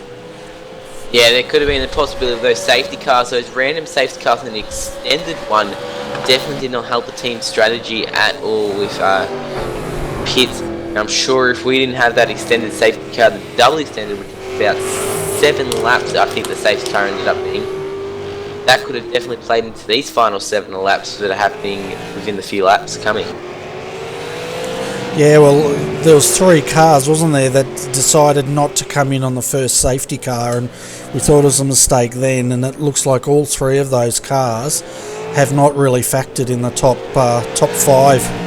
In fact, if anything, they've all faded back to 7th, 8th and further down the field.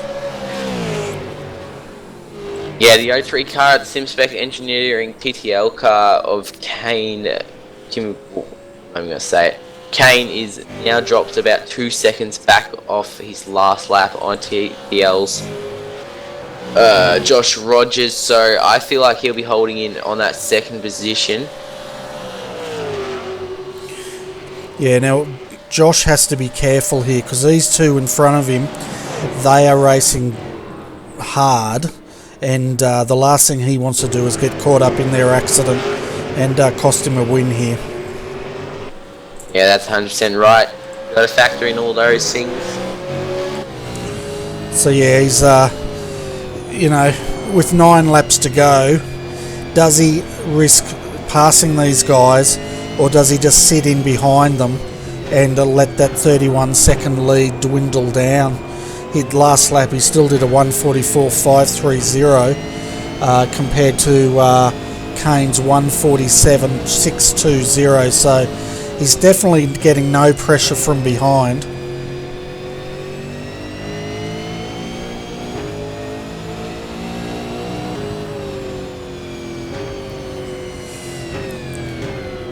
We've got a little bit of an update from the chat room on your 1, 2, 3's Rents for Aussie. It says Rogers first, Kane should be able to hold 2nd, and it depends on the speed for Adam, to be honest. It's a big gap though, so at this point he reckons 1, 2, 3 would be Rogers, Kane and Brenton. Okay, and Gurdick has said Rogers 1, Brenton 2 and Adam 3. So which means he's predicting Kane is not going to finish on the podium tonight. Yeah, that's quite big considering that the Pro Force Racing is still out over a minute out of Adam. So just having a look at some splits, Pro Force have actually shortened that to about 12 seconds now. Okay, so let's have a look at our gaps at the moment. So let's go from the top down to fourth. So as we know, the leader Josh Rogers has a 36 second gap back to second, Kane Kujimiya. Kane Kujimiya in second, he has a 19 second gap, 19.6 seconds back to Brenton Hobson in third. And then Brenton Hobson, the gap between him and Adam Zeiting is down to 10 seconds. So Adam's pulled in 6 seconds, but he's only got 8 laps to pull in the 10 seconds. And that 6 seconds took him, probably a good 12 laps. So unless something happens to Brenton here, I think Adam's going to see him, but I don't think he's going to catch him. Yeah, you'll definitely get to know the back bumper of Brenton's car by the end of this race. Yeah, it's going to be. I think it's going to be a one of those things. If only we'd pushed a bit harder earlier in the night, what could have, should have, and would have, might have. I don't know, that doesn't rhyme with would have. Yeah, whatever. So folks, if you think this race is long, join us Sunday for the first round of the Selby Australian Sports Car Championship. 10 rounds, 10 hours each race, 1 month apart. And the first round starts this Sunday. We'll be broadcasting live from 8:45am Sunday morning, and we'll go through to 12 o'clock Sunday morning, and then we'll come back at 6:30 and call the last 3 hours of that race. And we're not even crazy enough to try to broadcast a whole 10 hours, but if you like your sports car action, definitely join us. 3 classes: top class HPD, second class GT3s, and the third class is the Porsche Cup. So it's going to be interesting to see how the Porsche Cup goes up against the GT3s, and between you and me, Bailey, I think the fast Porsche guys are going to be harassing a few GT3 drivers on Sunday. Yeah, we'll definitely. Where are we going? Daytona, is that correct? Yeah, it's Daytona night, so it's going to be an interesting one. Yeah, the only concern there is, I have to admit, the Porsche hasn't got as much draft as the GT3s. So out in those straights, I think the Porsches will have a bit of trouble keeping up the GT3s. But during the track on the inside of it, I reckon they could have a good chance of keeping up. Yeah, it's definitely going to be interesting, isn't it, just to see how they do handle. And I tell you what, someone must have told Adam here, because all of a sudden he's coming alive. His last lap, 1:45, 7:31, as he goes on the inside of one of the Synergy Sim Racing cars. I don't think it's not Brenton Hobson, it's his teammate. But the gap, all of a sudden, 9.3 seconds. So he's closed in almost a second on this one lap. So the question is Brenton Hobson fuel saving, or is there a question over the fact if he can get that car home? I'm assuming he can. I think they all can.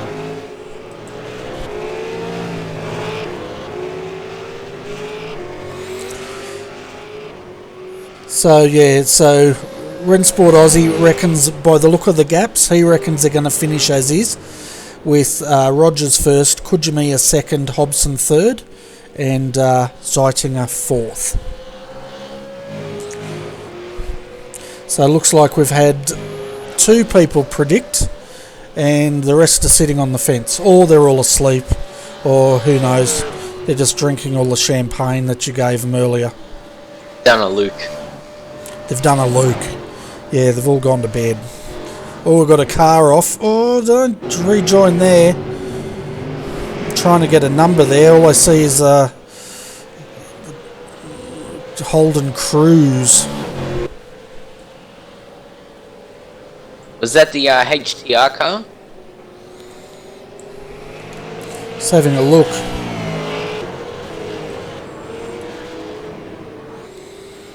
I think it might have been Nathan Menke. No. What lap are we on? We're on lap 125. Could have been Jordan Ross, I think.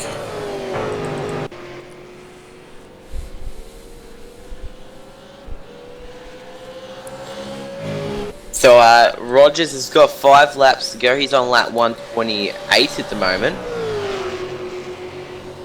And there are 6 cars on the lead lap. Oh, it was Jordan Ross. He rear-ended. Boy, what a hard hit. I shouldn't laugh when I say that. That was a huge hit. One of the Black Dog cars got absolutely hammered. And that was a 56 heavily into the wall.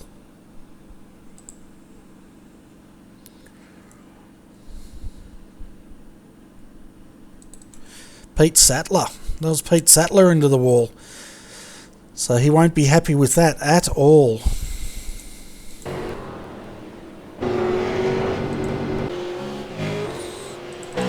So what were you saying there, Bailey?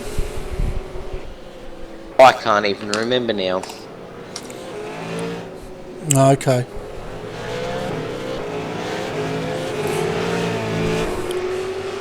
A few of the one of the chat people have asked, why am I only restarting the broadcast at 6:30 Sunday night? Well, I tell you what, to the person who mentioned that, I'm happy to start earlier if you're happy to get in the comm box with me. Yes, I'm calling you out, Mr. Benefield. I don't think anyone actually understands the amount of work it is to commentate a race. You've got to do all this sort of things, and especially your side, Bernie. You're running commentary, you're watching the race, and you're doing the video controls. It's definitely a well done to you. Yeah, no worries. Well, I'm happy to broadcast all day if we can get enough people in to do it. But if we can't, we'll just do what we can do, I reckon.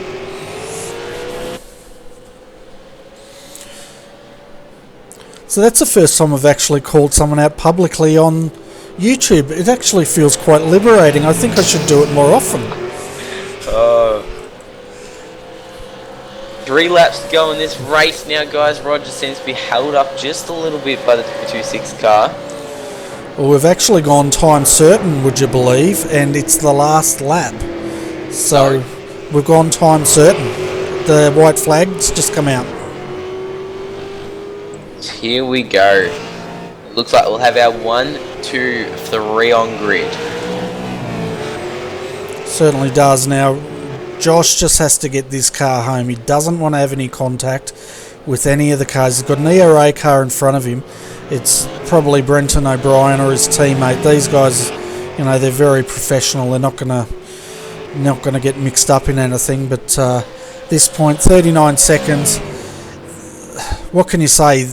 This team has just dominated tonight, honestly.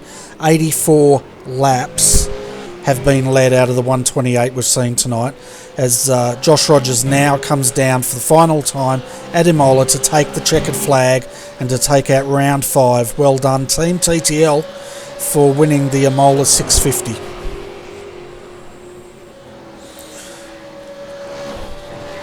It looks like he's pretty happy too, Bailey. Oh, I'm waiting for the burnout. He sort of did a big slide. We'll get the burnout soon, but I'll tell you what, he had a huge lead at the end.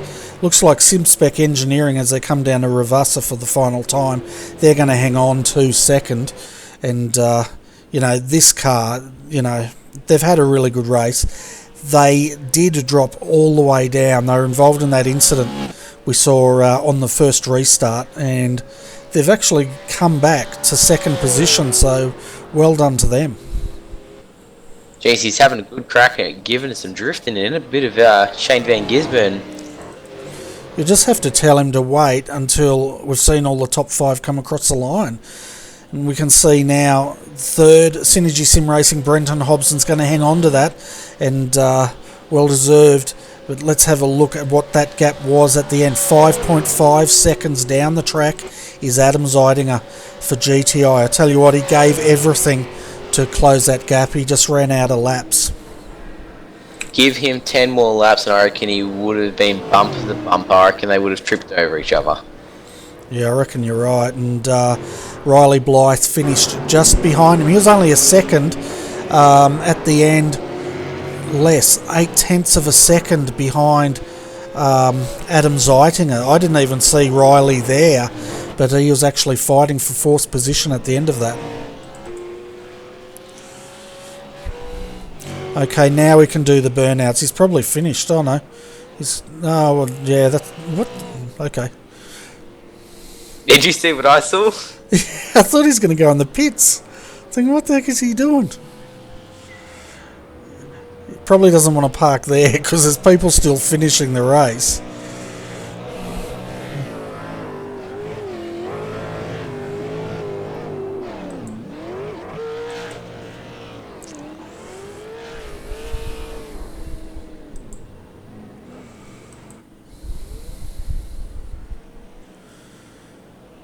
That's more like it. I was wondering if he was actually going to turn some donuts.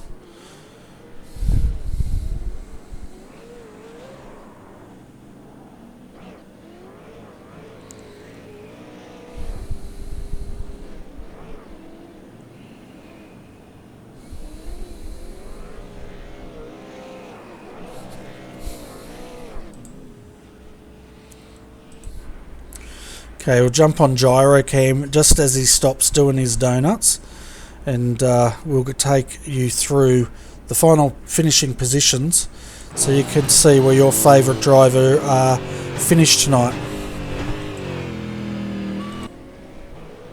So while we see the other cars come through to finish tonight's race, I tell you what, Bailey, they were so spread out, weren't they? The end of it, only 6 were on the lead lap. That's how fast this was tonight. Crazy fields. We've got a bit of a pit party in the pits. There's a few cars that are having a bit of fun. A pit party. Yeah, it's late. That's going to go on the blooper reel. It has to. Jesus Christ. I've got to get up at 8 o'clock in the morning. Okay. Well, you're famous now. Come and join RRTV for the pit party. Oh, there we go. Still sliding along the track. Alright, you want to name off the top drivers? Yep, let's go through the full results here and see where the favourite teams finished. The Team TTL, well done. Dominant effort tonight, and there was no one really at the end that could match their pace. They take out tonight's win. SimSpec Engineering, great comeback drive, coming home in second, followed by Synergy Sim Racing. They held on to third. PFRG Team GTI, they were closing the gap. They just ran out of laps, as did Evolution Racing Australia, who finished 0.8 of a second down from GTI. And for 4th position, they came home 5th. For Motorsport, the last car on the lead lap, came home in 6th, and they were 1 minute and 21 seconds down from the leader.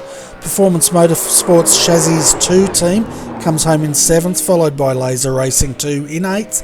9th, Evolution Racing Australia, the number 1 car, and 10th was Performance Motorsports Chassis number 1. Home in 11th, Synergy Sim Racing 3, followed by Progression Racing Australia.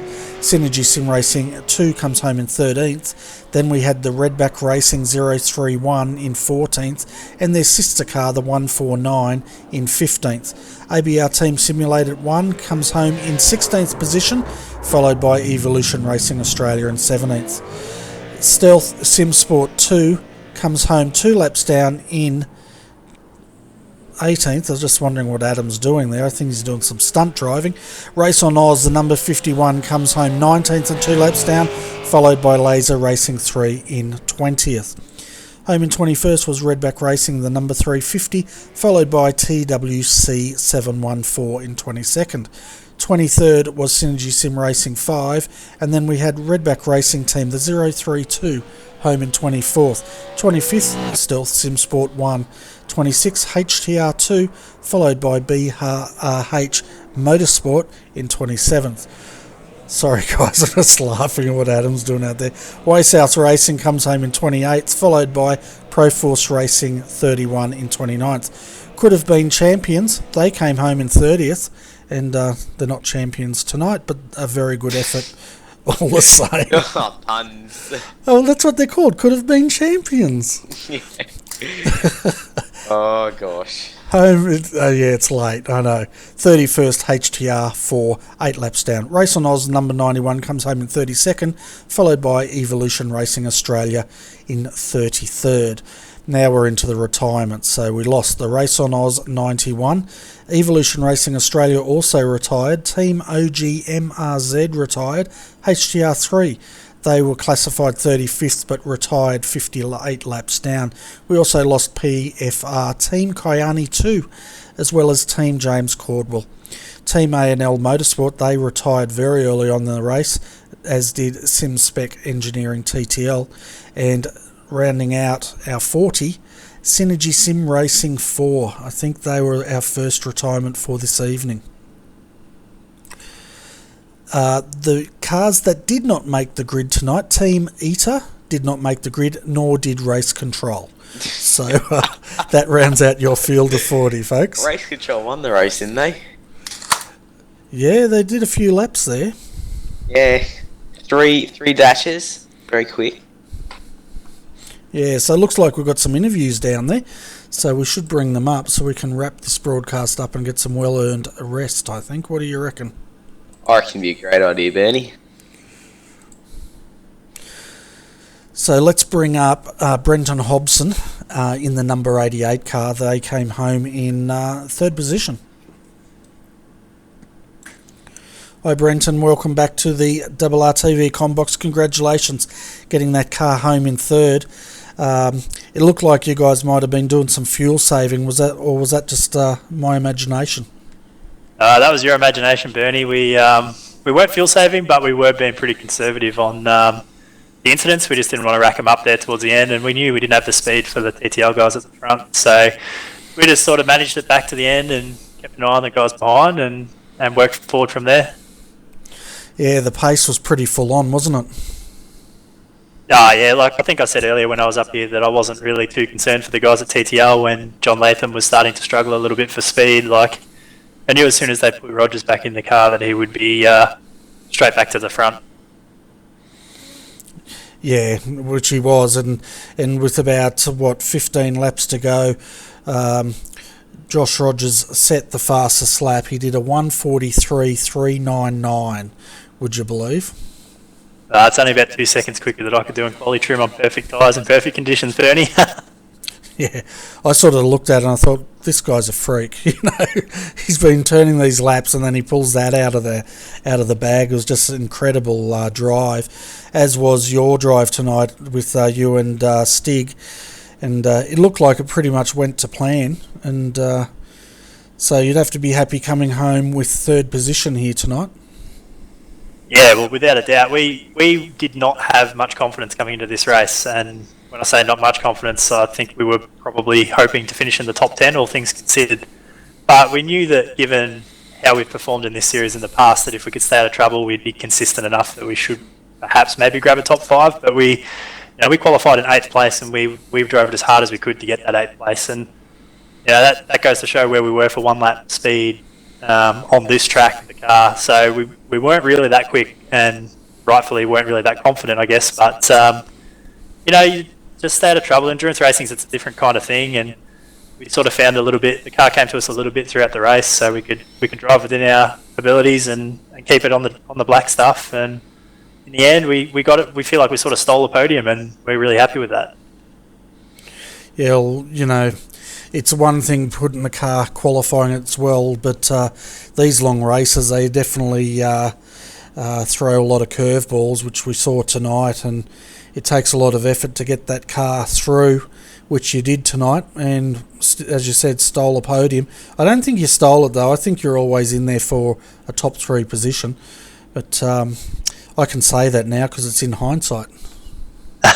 Yeah, hindsight's a beautiful thing. Like, I could come in here and say, "Oh yeah, we never doubted it," but the truth of the matter is we didn't feel like we were that quick, and we're pretty happy to come away with a top 5 really, but a podium especially. It's good for the points. We're not really racing for the championship or anything. We're only doing the enduros, and we're only doing it for fun. But I'm not sure how the points will shake out, but it should put us right near the front with a second and a third. Yeah, well, what Nick was up earlier tonight, and he was saying he thought it was going to shake it out a fair bit because people like Ian Ford, one lap down, and a few of the other ones up there in the lead were having a bad night tonight. So it could be interesting to see how the points look next week. I think next week we're off to Oran Park for a 150 kilometre race, and then we go from there straight into Bathurst the week after. Okay, so that's another enduro test, is it, or is that another short one? It's another 150. So I think this was the last 650, and then we have 2, I guess you could call them short enduros. They're not the sprint rounds, they're the 150 kilometre races, I guess.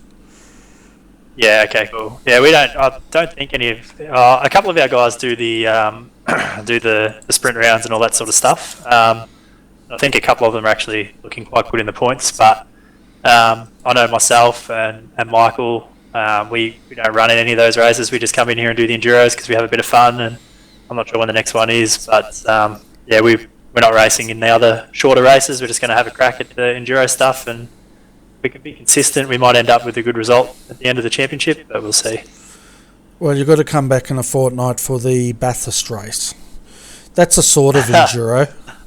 You can't miss Bathurst. Come on. We'll see how we're going, I suppose. All right. It is a good fun. I can't lie and say that I don't enjoy Bathurst. It is my favourite track, so there's every chance that I'll be back for it, but we'll see.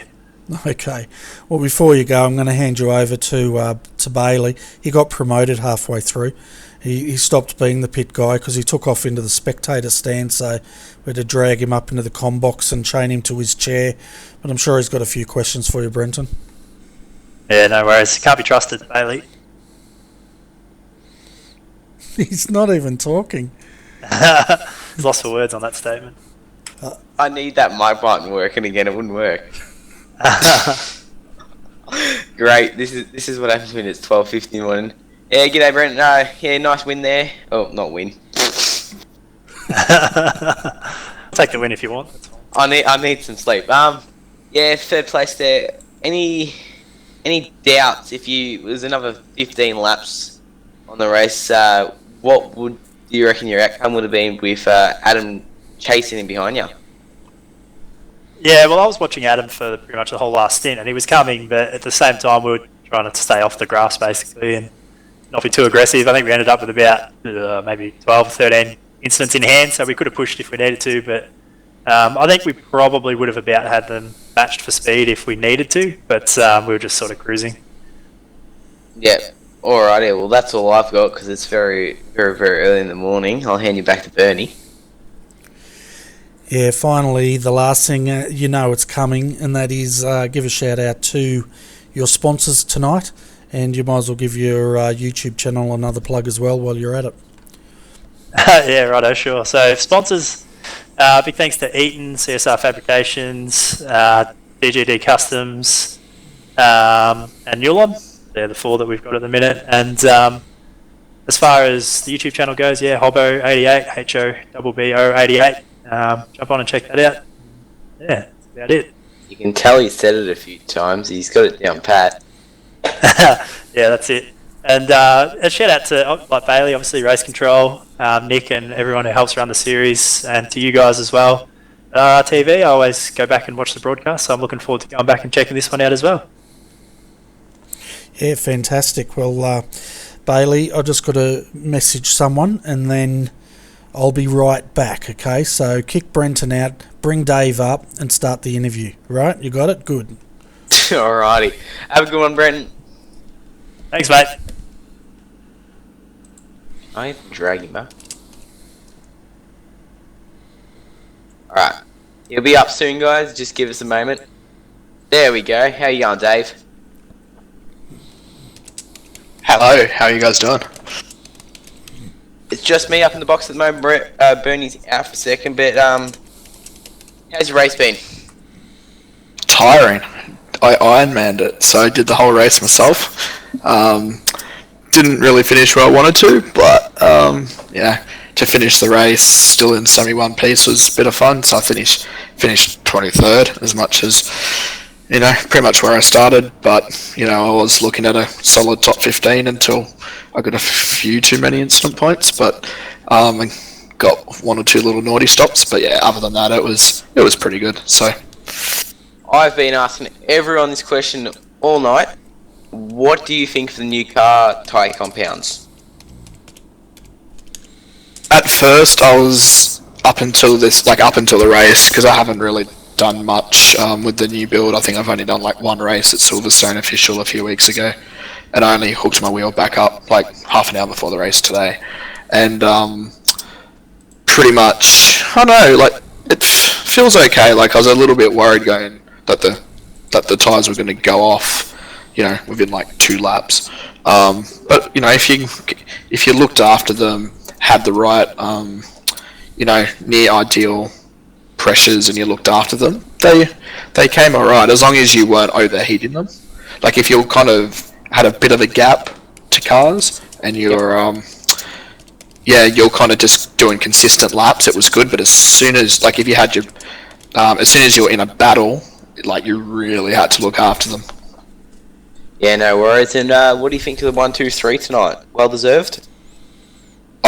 Yeah, seeing that it was one of our team cars up there, so it was a good run by our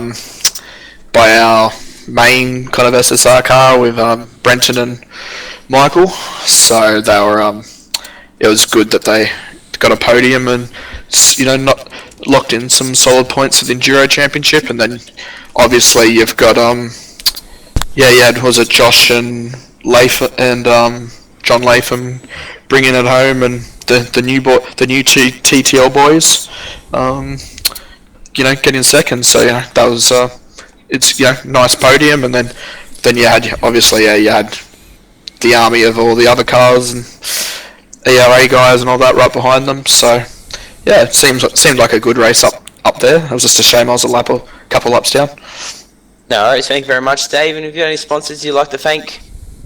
Pretty much Brenton already covered them all, so, but you know, all the SSR boys, who we had a few cars running tonight, so, you know, you got Eat and Boost and Newlon and all that, so yeah. No worries, thank you very much, Dave. Thanks, Pally. Fantastic there, young man. Good interview. Now we'll bring up hashtag Sean's Fault and Zoolander, and we'll have a chat with him. I know, it's going to happen, isn't it? Zoolander's Adam, I reckon. Oh, you think? Let's find out. Hello, Sean's Fault. Hey! Hey guys, welcome to the commentary box. I'm assuming Zoolander is Adam Zeitinger, am I correct? Yeah, that's correct. Fantastic drive tonight, guys. Coming home in 4th. It looked like you were closing at a great rate at the end. On 3rd, but you just ran out of laps. But I tell you what, I was very surprised to see Riley Blythe right up your backside at the end of that race tonight. Where did he come from? Yeah, he kind of came out of nowhere. At one point he was about 3.5 to 4 seconds behind us, and then out of nowhere he just started hot lapping, I think, is because at one point he did a 45 flat. So yeah. And we're just trying to catch down Brenton. That was the hard part, because he was fuel saving but still pushing, and then doing 46s close to our time, so we weren't gaining as much as we wanted. So yeah, I actually asked him if he was fuel saving. He reckons he wasn't. He reckons what he was doing was trying to stop accruing more incident points, but I guess that sort of amounts to a similar sort of thing, doesn't it? yeah, well, I jumped on board with him for a second to see what he was doing, and it kind of sounded like he was short shifting in a few spots there. trying to save fuel and whatnot. So that's why I thought he was fuel saving. And I was like, Adam, push it, push it, push it. Yeah, dearie me. I'm just trying to get Josh Rogers up here because he's having trouble getting into our server. So I'll try and get him up. But anyway, No, yes, he's too quick. Don't let him in.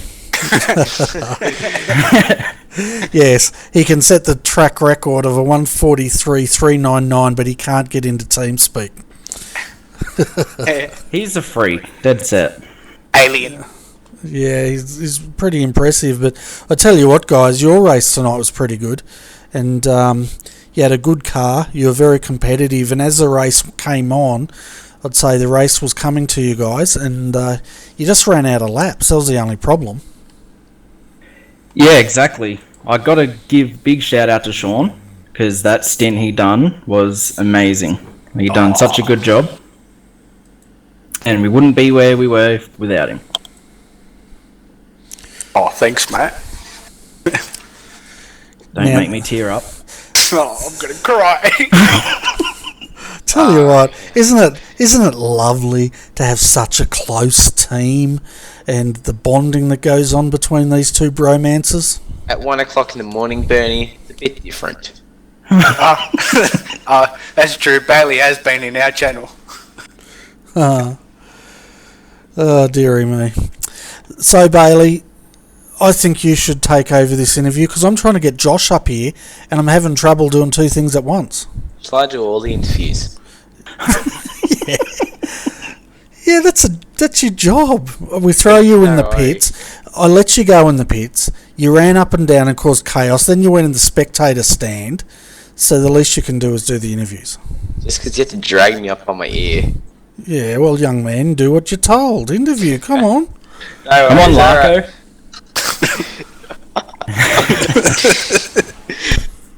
Alright, boys, how did you find the tyre wear and all that fuel and the random safety cars coming into factor tonight? Safety cars were actually good. They actually played into our favour. Yeah, Sean's laps, we worked it out for 61 to be in the car, and then I can run to the end, and safety car came out on lap 61, so it worked out. Yeah, that was classic. Good. And what do you guys reckon of the new tyre compound with the new build and all that? Yeah, it's pretty good. Yeah, I like it. I haven't found a problem with the tyres actually. I keep turning laps and I just don't find them dropping off compared to what others have been saying. So Yeah, I noticed they were dropping off probably about 15 laps in the stint. Well, I'm pretty sure that was just our pressures. could be. Yep, no worries. And is there any sponsors you guys would like to thank tonight? As always, GTI and Kaini. They're our supporters. We've only got the two sponsors on board. They're both major sponsors of PFR. Yeah, we love them both. Yeah, well, PFR's definitely an up-and-coming team to the big game and all, whatever they'd call it. You boys looking at running, let's just say... It's not a game, it's a simulator, geez. Yeah, watch out. Come on, Are you guys Larko. looking at running the V8 Supercars this year? Online Supercar Championship. For sure. Yeah, V8 Scops. Yeah, we'll be doing V8 Scops. We'll be doing V8 Scops. We're also doing a lot of other racing. Like we've been doing Sim Races Asia as of late. Just whatever we can get behind the wheel of, we jump behind and have a go now. You know, so, as long as it's fun. Wheel time's good. Definitely need to Always get is. behind the wheel a bit more. Sean's fault. No worries, boys. Thank you very much for jumping into the comms channel tonight, and congratulations on your 4th place. Thanks a lot, Right, mate. catch you guys.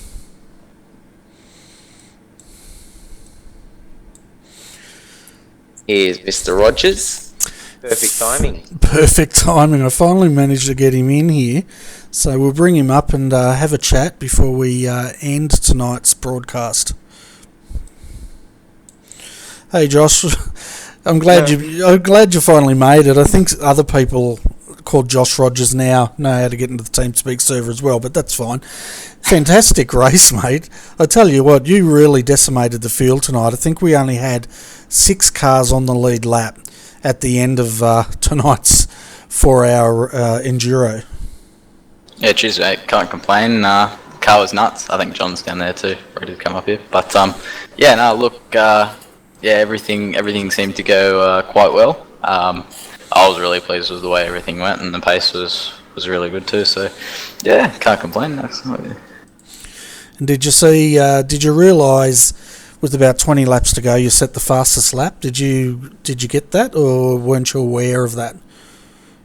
Yeah, see, well, with about probably 45 laps, I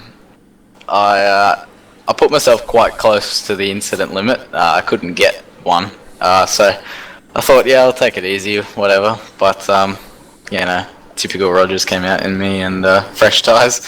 Delta looks good, so I'll keep going on with it. Yeah, set the PB. That was pretty good.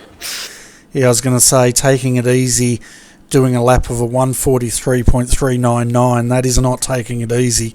All the other guys, they were in the at that point, 145s, and you just kept on cranking these out. I think you were enjoying rubbing their noses in it tonight.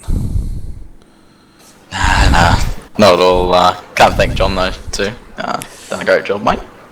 Oh, for sure, John. A great partner between you two, because you're both as strong as each other, and you're both having a great race. The only problem I had with you guys tonight was your paint scheme wasn't showing up, so we need to sort that out.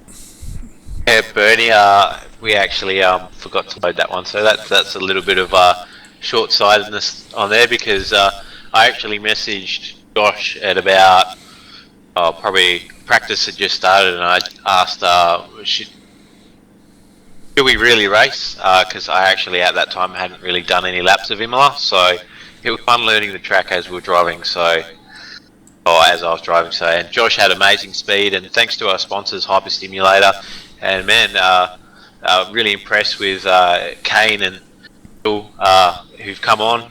Yeah, it's been really good, and I think TTL's I think we're really stepping it up this season, so take it to ER and the rest of the guys as well in ERA, and yeah, it should be a great time this year for sim racing, I think. And thank you very much, guys, for on a great stream. I was watching it while being game, watching Rogers lap after lap, fast lap, and going, how the hell does he do it? I was asking the same question. Believe me. We all were. I honestly don't know how he does it. Yeah. Oh, sorry, man. Yeah, but it's great for Team TTL. Really good showing tonight, as you said, with Kane as well in the SimSpec entry. And yeah, it's good to see TTL up there, giving it a good shake and decimating the field tonight. Was it really good? It was just crazy. Yeah. It was like 30 laps in, and we had cars already laps down, and it just continued on. It was very entertaining to watch, that's for sure. So congratulations to both of you guys. It was a great effort. Very much, guys. It's much appreciated. Yeah, I'd also like to thank SimSpec. Fantastic. And before we let you go, I'll just see if Bailey has any questions. You got any questions for him, Bailey? Yeah, none tonight. None tonight? No worries. Cool, Alright, no questions. Alright, thanks for popping in, guys, and thanks for entertaining us for the last 4 hours. It was great fun, and you can go and celebrate now. Yeah, mate, what a way to spend a Friday night. No problem, fellas. Cheers for putting on the broadcast too. He's always a top-notch job. Yep, awesome. No worries. See you guys. See you later. Okay, folks. Well, that just about comes to the end of our broadcast, but just one final plug before we go. If you like your endurance racing, join us on Sunday morning from 8:45 a.m. We'll be covering the first round of the Australian Sports Car Championship. 3 classes. We've got the HPDs in the top class, followed by GT3s in their class, and finally the Porsche Cup in their class. And they're going to be going for 10 hours at Daytona night. So it's basically 10 rounds, 1 month apart for 10 hours. They'll have 2 or 3 drivers, and it's basically going to be a lot of fun.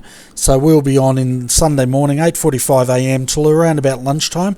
Then we'll come back in the early evening to cover the last 3 or 4 hours of the race. So you'll probably get a good 6 hours of the 10 hours covered, and we'll miss out on the middle bit, which is generally the boring part. But anyway, hopefully you'll come back and join us. I'd also like to thank Luke Emerton for joining us for the first half of the broadcast tonight, and of course Bailey Hall for his debut with RRTV and doing the pit reporting earlier on, then jumping into the comm seat and having a crack at it. So Bailey, what did you think of commentary? Did you enjoy it? Oh, it's a great different experience. It's really good. Didn't mind it at all. Thank you very much, Bernie, putting on the show and all the work you did behind the scenes. Get this show on the road. No worries, it was good. But without you guys, it's very hard to put on any show. So I appreciate all commentators that come in to the comm box and join in the fun. Also appreciate all the viewers and who have stuck with us tonight. It's been a long haul, but I can still see there's quite a few still hanging around, so that's great, and I really appreciate that as well. But Bailey, I think it's time for us to hit the sack. What do you reckon? How many of those people are just sitting there sleeping in their chairs with your voice? Probably. It's probably a very soothing way to sleep too. I'm sitting in front of your bed and I'm like, yeah, I reckon that place sounds pretty good right now. Yeah, fair enough. Well, anyway, Bailey, thanks for joining me, mate, and we might see you on Sunday. I think you put your hand up to jump in at some point. Yeah, I'll see you in the second section of the broadcast. Yeah, the evening session I think I've got you penciled in for, so that'll be fun. Oh yeah, it'll be great fun. No worries. Well, anyway, folks, thanks for joining us tonight. That's pretty much the end of our broadcast. And, yeah, so what can I say? Thanks for joining us. If you liked the video, give us a thumbs up. If you didn't like the video, as always, let us know how we can improve things, and we'll go from there. But on behalf of Bailey Hall, Luke Emerton, I'm Bernie Weemers. Thanks for joining us tonight, and I wish you all a very good evening or morning. Good night.